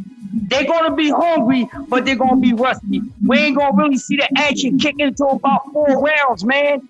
But either way, every man on each end got to stand on a word, and what you say about their resume, bigging up somebody's resume when it's whack as hell, it ain't going to matter. Hey, all it's about with this, that, and other, it ain't gonna matter. But if you're gonna talk about punching power, before the fight, if you're gonna go off the eye to punching power, listen to me. If you're gonna go off of that, Bud Crawford does not get the nod for 2 damn reasons. He ain't been knocking out no top ops. Let's keep that real. And I like them both. I'm a boxing fan, I like them both. He ain't been knocking out, stopping no top ops, and a lot of them been stopping just TKOs, not KOs. And one, he ain't sending nobody to the goddamn hospital besides the regular hospital goddamn visit that every fighter has to take after the fight. I'll pass the mic. Thank you. Hold on real quick. I want to ask you this one question before you pass the mic. What is that? What the hell is that? That's me, cheering OGR. Yeah, talk that shit, Crush. Shit. Oh, okay. What the fuck I'm telling y'all? Real quick, JD. My nigga Crush, Your mic is a little low, bro. I thought it was an ad lib or some shit that was going on. I was like, what the fuck? Hold on, real quick. You hear me now? How about now? I want to ask Crush one quick question, because I know I meant to ask this last night. I ain't gonna hold you. I meant to ask this last night. I know you have fighter comparisons that you compare to hip hop artists. Bud Crawford versus Errol Spence Jr. Crush, if you had to give me a hip hop comparison, who is that? Oh, he left. No. Come back, Crush. Come back. Go ahead, JD. Get you. Oh, no. Terrence. I got to let Terrence get his bars off. I ain't heard from Terrence. Terrence, then JD, Rick, Bullet. I can't believe he talks that bullshit then runs out of the building. First of all, this man is basically shitting on 2 black fighters fighting in the biggest fight of in the last decade. So I don't know why he's shitting on black fighters like this in the biggest fight of their career. Oh, we shouldn't be excited about it. They don't say that shit. Mexicans don't say that shit about Canelo, no matter if it's a bullshit, even if it's a bullshit fight. These guys are fighting for undisputed, and he's saying we shouldn't be excited about it. That's bullshit. Then the guy gets on here and says, "Oh, he couldn't decide who won the debate." Well, tell us tell me why. Don't just say shit. You got to explain why. You can't just come on here disrespecting me and Steph and not going to explain the shit. But whatever. He ran out the building. But anyway, let me just say this about Bud real quick.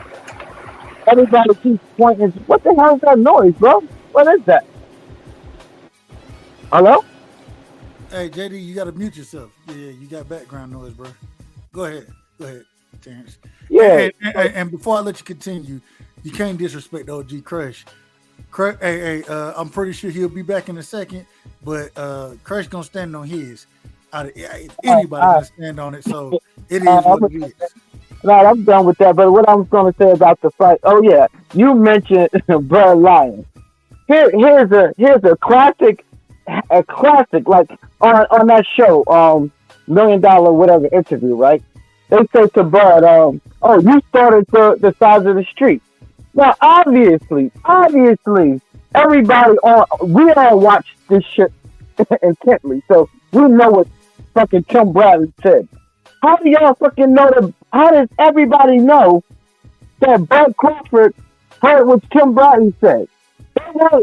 It's impossible for Bud not to know what Tim Bradley said. Okay, hold on, Terrence. Yeah. Let me ask you, and if you want to go that route, that's fine. So what you telling me? We've all heard this. We've seen this point brought up multiple times. I mean, we've seen it. Yeah. Hold up, Terrence. I'm asking you a question. We've seen this thing brought up for. I mean, this isn't a recent thing that's being brought up. This isn't recent. We've seen this at least for, in my opinion, I think multiple years at this current point. So what you're saying is at the end of the day, just we don't know what Bud knows, and so just because if Bud don't know it, he ain't lying. That's what you're going with, correct?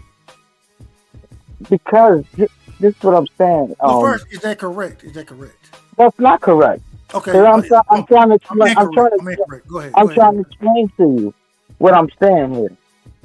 He's on a national syndicate program.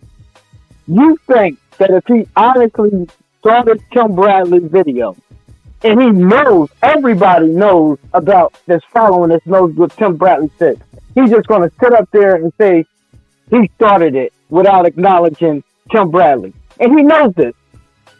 You would have to be a freaking clown and idiot to say something like that. So, right? So your point is that he's never heard this. That's your point. It has to be because Terrence is a liar. No, Terrence is a liar, bro. JD, why would he say? Hold on, real quick. Why would he say? JD, Devin, explain to me if you know. No. Let me finish. JD. If I look, JD, say if something is readily available on the internet and you know everybody knows it, are you going to sit there and deny it? You're going to say you're not going to deny it, right? If you know that everybody knows it.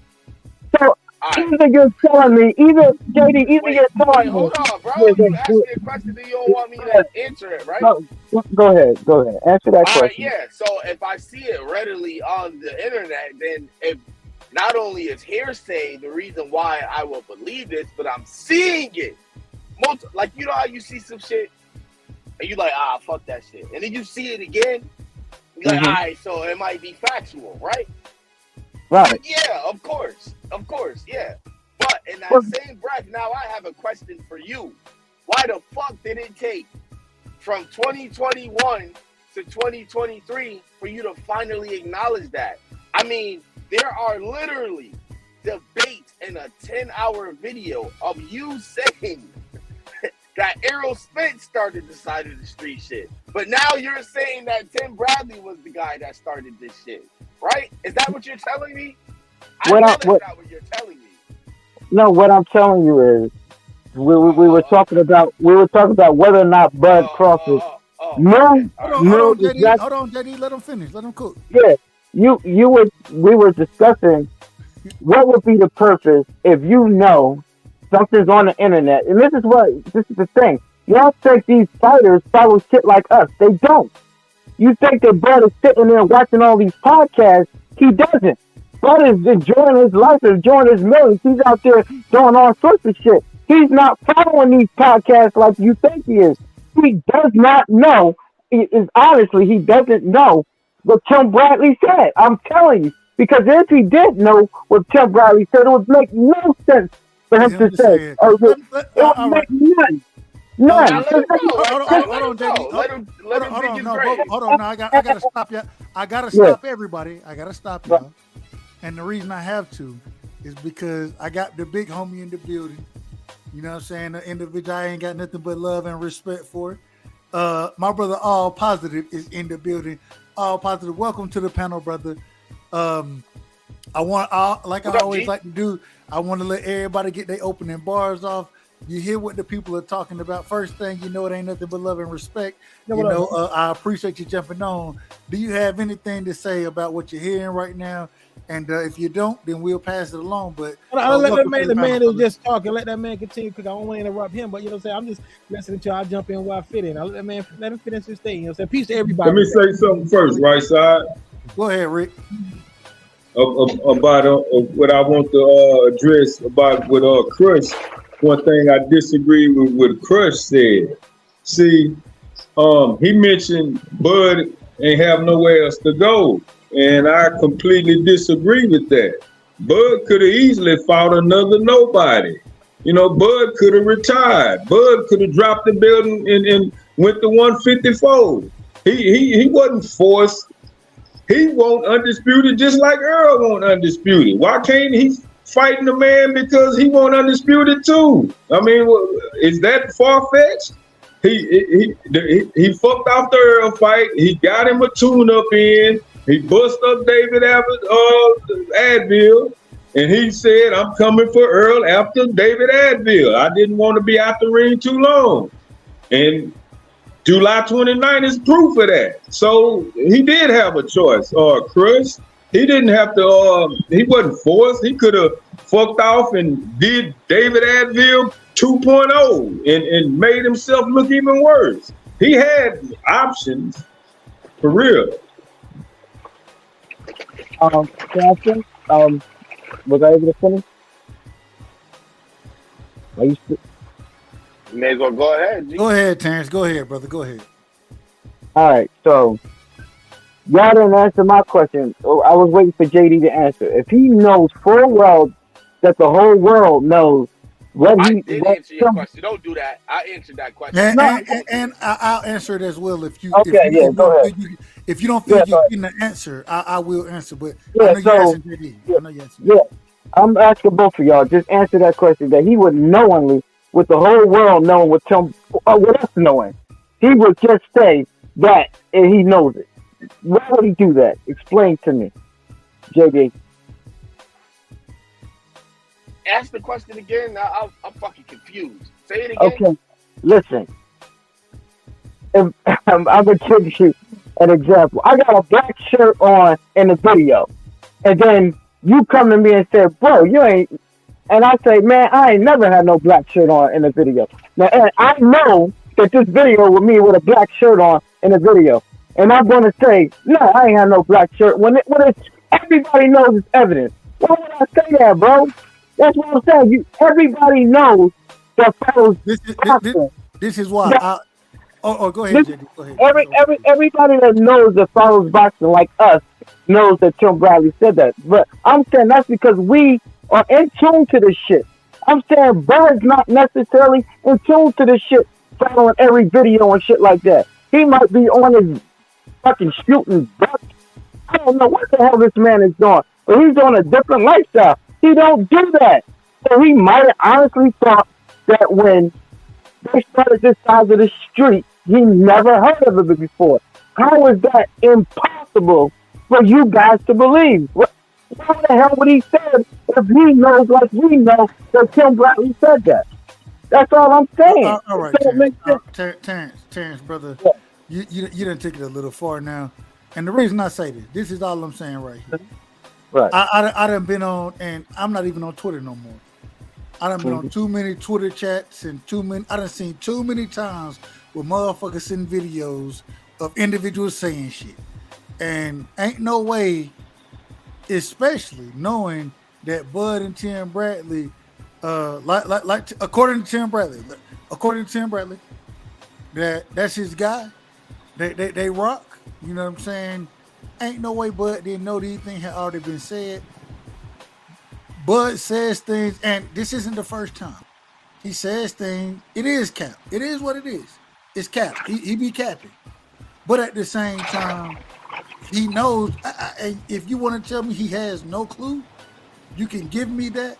But ain't no way an individual whose sister is tapped in on Twitter the way she's tapped in, the people around her, Bernie the boxer, You got way too many individuals. Okay, maybe Bud didn't see it, but you got way too many motherfuckers around you not to be able to see something that Tim Bradley said back in what 2012. Plus, they're in the Damn. same camp as well, right, side? Right. Stop, Terrence. Stop the cap. Stop capping for the man. So why would he do it though? So y'all just saying he just He wants lying. to. He lying, bro. He lying.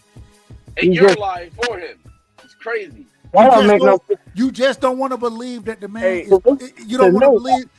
Y'all make Terrence, Terrence, I'm gonna say this. Hold I'ma say on, this. real quick, Bullet. I'm gonna let you cook.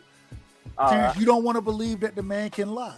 He can. We all have that capability, and this is a time that the man is lying. Go ahead, Bullet.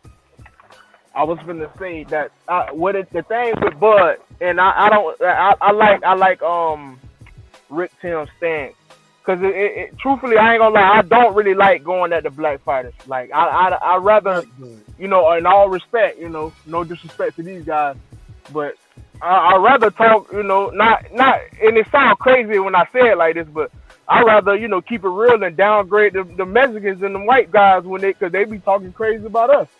So I'd rather downgrade them because they be capping a lot. But nobody, a lot of times, we see it, then we just shoot it away, and then we go hard on Bud Crawford. I don't really like that much neither.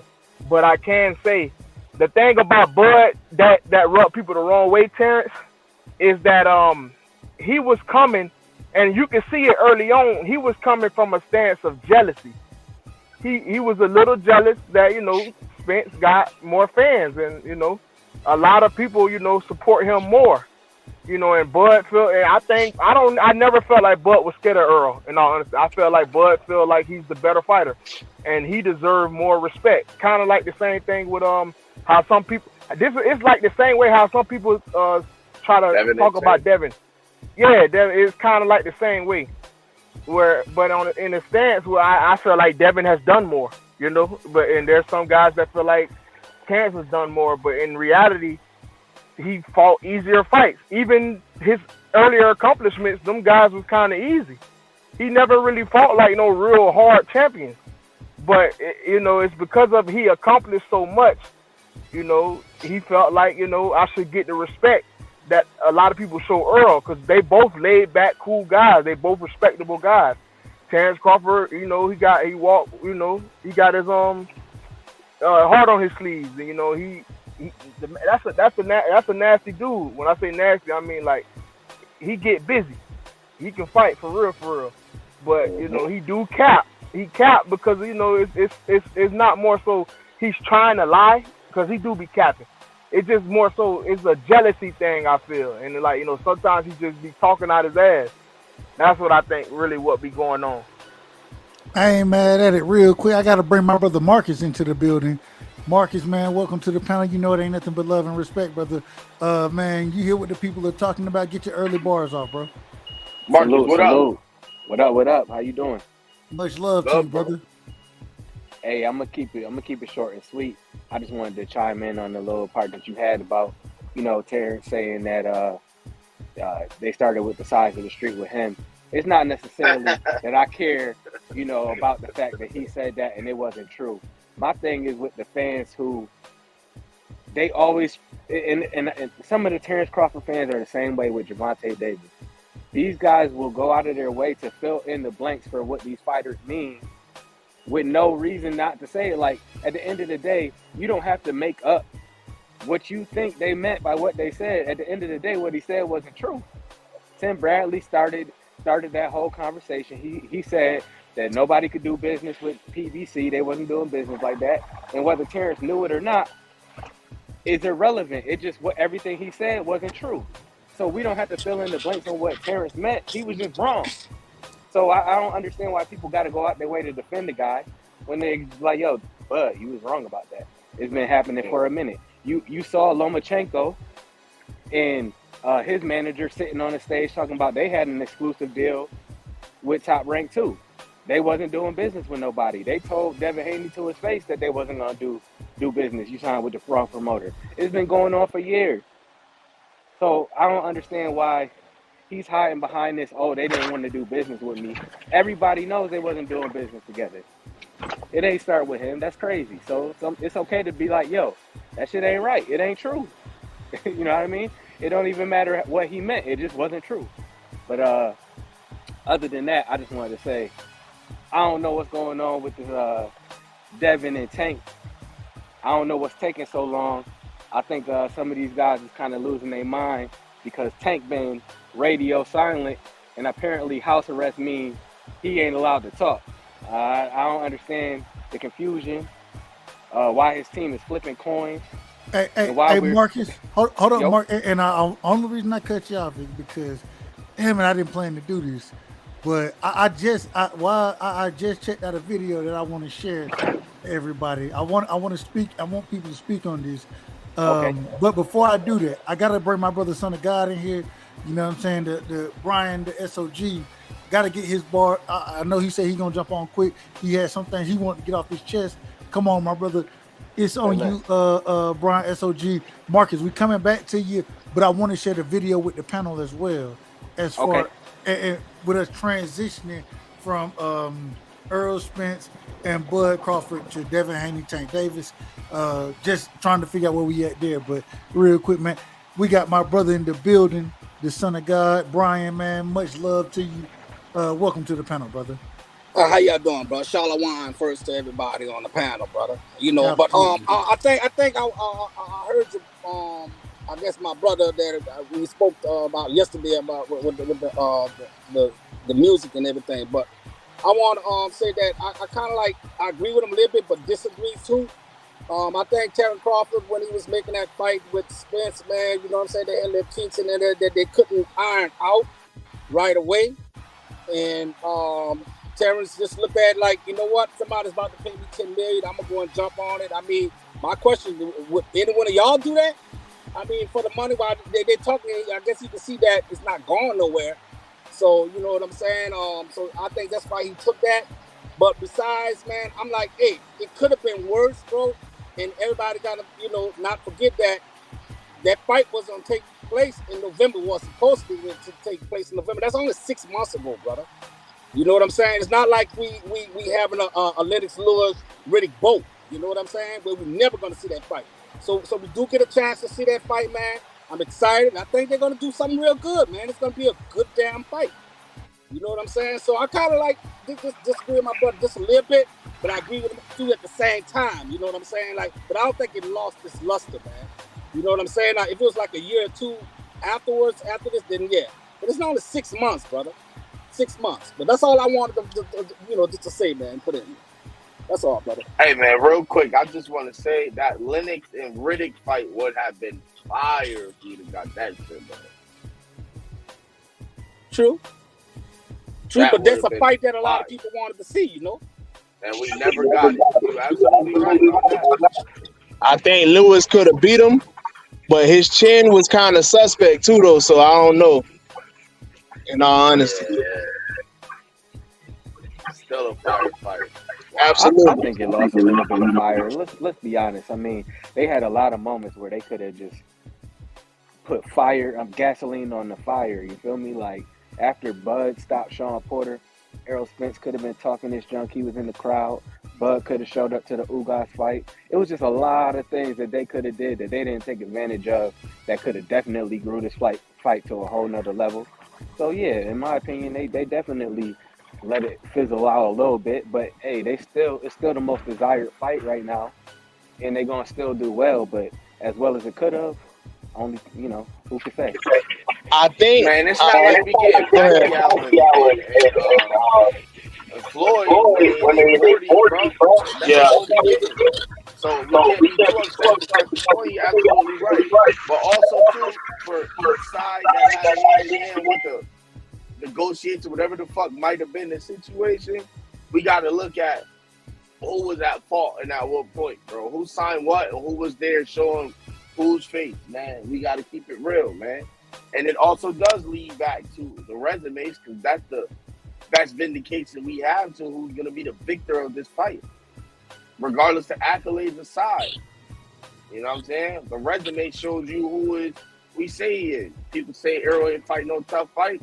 I personally don't think Bud ain't fight no tough fight, man, because You really think Errol, if he fought the same guys that Bud fought, which he did for the majority of them the majority of the notable ones at 147, that he wanted to beat them guys at 140 or 35? Nah, I ain't mad. Hey, real quick, man, I ain't mad at you. I apologize to y'all, man. I gotta shut the shit down tonight, bro. I ain't gonna hold you. Y'all know normally I like to rock, but I do have some shit I have to do tomorrow, and I wanna go live tomorrow and cover some shit as well. So I apologize to y'all, family, but I am having to shut this motherfucker down. Man, we're gonna go in order as always. My brother Brian, the son of God, the SOG in the building. Give me your last words, brother. I appreciate you jumping on. I apologize for cutting it short on you, but we will be rocking tomorrow as well. Go ahead, Brian. Give me your last All words. right, man. Look, I'll tell you what, my brother. Thank you for this opportunity again, too. Hey, what I want to say, bro, I want to ask you just one question to the right side and maybe the rest of the panel, though. Is this year boxing will be better than last year boxing? Because so far we've been getting all the good fights this year, and I'm trying to compare it to where the last year and this year is which color. You know what I'm saying? Which one will be the better year? I'll answer it real quick. I thought last year was a hell of a year as far as the fights we were getting. This year, in my opinion, from what we've gotten so far, it's already started to surpass last year. Especially with EJ and Bud being made, if things continue to head in the way, when we hear Canelo, Benavidez, when we hear some of these heavyweight fights, we got to see how they're going to be made. I think this could be, at this current moment in time, the best year that we've had in a long time in the sport of boxing. Thank you, brother. All right, I'll see you, man. Hey, you have a blessed night, too, brother. Much love to you, and you know what it Appreciate is, it, my bro. brother. Hey, man, Marcus, man, give me your last words. Appreciate you coming through. I apologize for cutting it short on you tonight, bro, but you know we'll rock again tomorrow. Hey, and I got videos. We're gonna be covering some videos tomorrow on we'll talk about it. But Marcus, man, give me your last words, brother. I appreciate you coming through and showing love like you always do. You're on mute, brother. You're on mute. Hey, it was on me. Yeah. Go ahead, brother. Hey, my bad. Yeah, I just want to say thank you for having me on the show. And I was curious to see what that video you was going to share was going to be about. I don't know if you want to put it in the back chat or something like that, but I'm just curious to see. It's going to be one of the fights that we want, right? Is going to be individual in the camps going back and forth, and we're gonna chop it up. We're gonna chop it up. I don't want to be too I don't want to get too much into it. You're probably gonna see the shit anyways, but only reason I can't put it in the back chat because I looked at the video on my phone and I'm on my computer on my goddamn whatchamacallit. But you'll see it. Go check out I don't know if you follow him, Bushido Boxing. Bushido, he got a great video up right now, and you'll definitely know where I'm going with it tomorrow. All right, say less. I'll see you tomorrow. It is what it is. Much love, my brother. Salute to the chat. Salute to the panel. Y'all have a good night. Yes, sir. You too. Keep it safe, man. Hey, man, Terrence, man, let me get your last words, brother. You've been on the panel. I know you feel you were robbed. I felt like I was robbed as well. But I appreciate you jumping on. And one thing I got to say, Terrence, if anything, I respect you for standing on yours. You're going to stand on yours regardless. And I know some individuals who be wronger than a motherfucker, but they going to stand on theirs, and you one of them. And when I say that, I say it respectfully because at the time, hold on, I'm going to tell you why I say that. Because at the time, I may think you wrong, but then there are times where I had to come back around and realize that I was wrong, even though I thought somebody else was wrong. So I appreciate you standing on your square from the perspective that you bring, you know what I'm saying? So it is what it is. So when I say it, I don't say it disrespectfully because I can never say for a fact that I'm always right. I can't say that.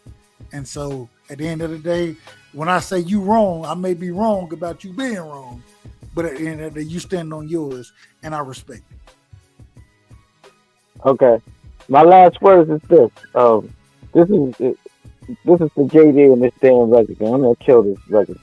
And who? Listen, this is for JD and his damn resume. This kills this resume shit. I kill this for once and for all. There's nobody on L. Spence's resume that Crawford wouldn't be a favorite and a pretty heavy favorite. So it would take an upset from somebody from the PBC, whether it be Danny or whether it be Thurman or whoever the hell is over there to beat Bud. It would be an upset. So until so the resume don't really mean shit because Bud would be favored to beat anybody over there. Okay, so that's the first thing I want to say about the Bud resume. I don't want to hear nothing about that. So they're going to fight on the 29th, and then we're going to see who's the better man, and that'll settle it for once and for all. And then the last thing I'm going to say is, again, now we're putting this all together with Earl coming out saying that he felt like he was being deceived. I forgot the terminology he used, like he was being fucked or something. And he was being played. He said that. Now let's look at this. Floyd Mayweather, now take a couple of that with Floyd Mayweather coming out and saying the fight ain't happening, right? All of this shit now is starting to make sense. These motherfuckers were not allowing Errol Spence to fight Bud. And y'all keep blaming Bud. No, it was freaking PBC all around stopping the fight. That's my last word. Thank God. Terrence, hey, maybe you're correct. The theory sounds somewhat wild. No, he not. Stop. No, hold on, JD. Hold on. I gotta send the brother out the right way. That's your theory. Maybe you're correct. Maybe it's somewhat of a wild theory. But at the end of the day, that's the way you're seeing it, brother. And I ain't got nothing but respect for you. Everybody see things different way. I can't say it's true, false, or indifferent. So I ain't gonna really speak on it too much. But I appreciate you gracing the platform. And Terrence, man, you know you're always welcome, brother. Thanks, bro. Panel, have a good night, man. All right, my brother. Take care, it guys. Hey, go ahead, JD, man. Terrence, he's still here. He said he's gonna stay on the panel for you to address his comments. So I'm gonna let you go ahead and rock, and then I'll let my other two brothers get their bars. Look, bro. I'm not addressing shit that he has lost on 10 times. All right. It's classes in session. What you need to pay attention to is all that shit that you put in place for us to believe for Bud Crawford. We about to see if it's factual, right? Now, I said this before, and I'm going to say it again. I don't give a fuck about these dudes and their personal lives or what they do. You give a fuck about why he wouldn't sign a contract based on what worked for his lifestyle, right? And now you're detracting and then backtracking on the shit that you told us. Errol Spence was the guy that was saying sides of the street. But now you're telling me that Tim Bradley was in fact, like we told you on multiple occasions, we even taught you about accountability for 10 hours on BF's channel, bro. And yet again, here we are. But it's cool, I understand some people are boxing purists, other people are boxing purist fanboys. And it's okay. You're a fan of the fighter, that's fine. You know what I'm saying? But what we not gonna do is pass our narratives and opinions of a fighter as fact, because it's not. You don't know half the shit that you're saying, right? Neither do I. I don't know anything about the PBC because I don't work for them. Nor do I work for Bud Crawford or anything that he's fucking doing because I don't work for him. Nor do I give a fuck. I want to see him fight. They're gonna fight. Bud is gonna get the shit beat out of him. And yes, there are people on that resume that you talk so highly about on Errol's resume that at the point where they are at the height of their career were definitely 50-50 fights with Bud Crawford. Not a favorite on Bud Crawford's side. I don't know where you're getting this shit from, but there's a reason why he ain't fight these guys in their prime. And it's not because of the PBC. Salute to the chat. Salute to the panel. Dub, I got a ton of love for you. Rick Tim, salute to you. Crush, much love. And of course to you, Terrence. Salute to you as well. Peace. Hey, man, be safe out there, JD. Be safe out there. Bullet, man, I gotta come to you next, man. Give me your last words. You know, I always appreciate you jumping on. You always come through, you show me love, man, and it ain't nothing but love and respect, my brother. I appreciate you coming through. Yeah, absolutely, man. I got respect for everybody, mine, and whether we agree or disagree, you know, it's all in the love of boxing. You know, I don't like people coming on too. Well, I can't say that because it's a passionate thing, but I don't like the disrespect, you know, that some guys give each other. But other than that, man, it's all opinions, and we all entitled to our own opinion. I think Earl gonna whoop Crawford, but you know, I do feel it's gonna be a hard fight. But I feel like Earl gonna beat him. It might hurt him bad. I feel like Devin to beat Tank. I think a lot of people don't actually watch like the real skill set of these fighters. Like some of these guys I be hearing be saying Tank just gonna walk him down, and man, I'm telling you, listen to me right now, Dub. I'm telling you, there's gonna be a good portion of the fight when Devin Haney is walking forward and Tank Davis is walking backwards. I'm not saying he's gonna be doing damage, but when you watch the styles of these fighters, Devin Haney walked forward on guys. Now, of course, he's not retarded. He's not slow because, you know, he got good lateral movement. But the way he moves his feet, it'll put him in position where he's walking forward and Tank walking backward. But people seem to believe that Devin Haney just going to be on the back foot the whole fight. No, when you watch these guys' style, Tank arms is short. And a lot of times he don't really do real damage unless he catch you in the midst of your shots, waiting for you to throw a combination. Devin Haney don't throw combinations. He throws singular shots and pinpoint accuracy. Like some of his punches are sloppy, but he has good feet and good awareness, which allows his boxing skill to reign supreme over a lot of guys. But guys don't really watch fights. They see like highlights and stuff, and then they think that's how the fight is going to go. No. Devin Haney is going to walk Tank down quite a few times in this fight. He might get hit. He might not. But it's not going to go the way these guys think. These guys are delusional if they think he's going to get in there and fight Tank how he fought Loma. It's not going to be the same, but there will be points of the fight when Devin Haney is walking forward and Tank Davis is backing up. And then people going to be like, whoa, what the hell? I'm telling you, they're going to be really surprised. I think Devin is going to whoop him. But if he lose, man, hey, all respect to Tank. It is what it is. I respect all the black fighters. That's just what it is. But I personally feel Devin will beat him. And a lot of guys going to be surprised when he do him in. He's not going to hurt him. He's not going to rock him. But he will thoroughly outbox him. I'm telling you. But respect to you and respect to Rick Tim that's still on here. I respect everybody in mind, like I always say. Hey, man, Bullet, much love, man. You know, you always got a platform over here. I got so much love and appreciation for you coming through. You always show love. You keep it respectful. And, you know, that's what we about over here, man. I got to go into the big homie, man. I didn't get to say this earlier tonight, but from the south side of Houston, no relation to Jay Prince, no affiliation. I didn't get to say that earlier, but man, shout out to you, Rick, man. You know it ain't nothing but love and respect. You always come through showing me love when we in the chat. You know what it is. Man, break it down for me. What you got for me before we shut it down? Hey man, let's just wrap it up like this, right side, man.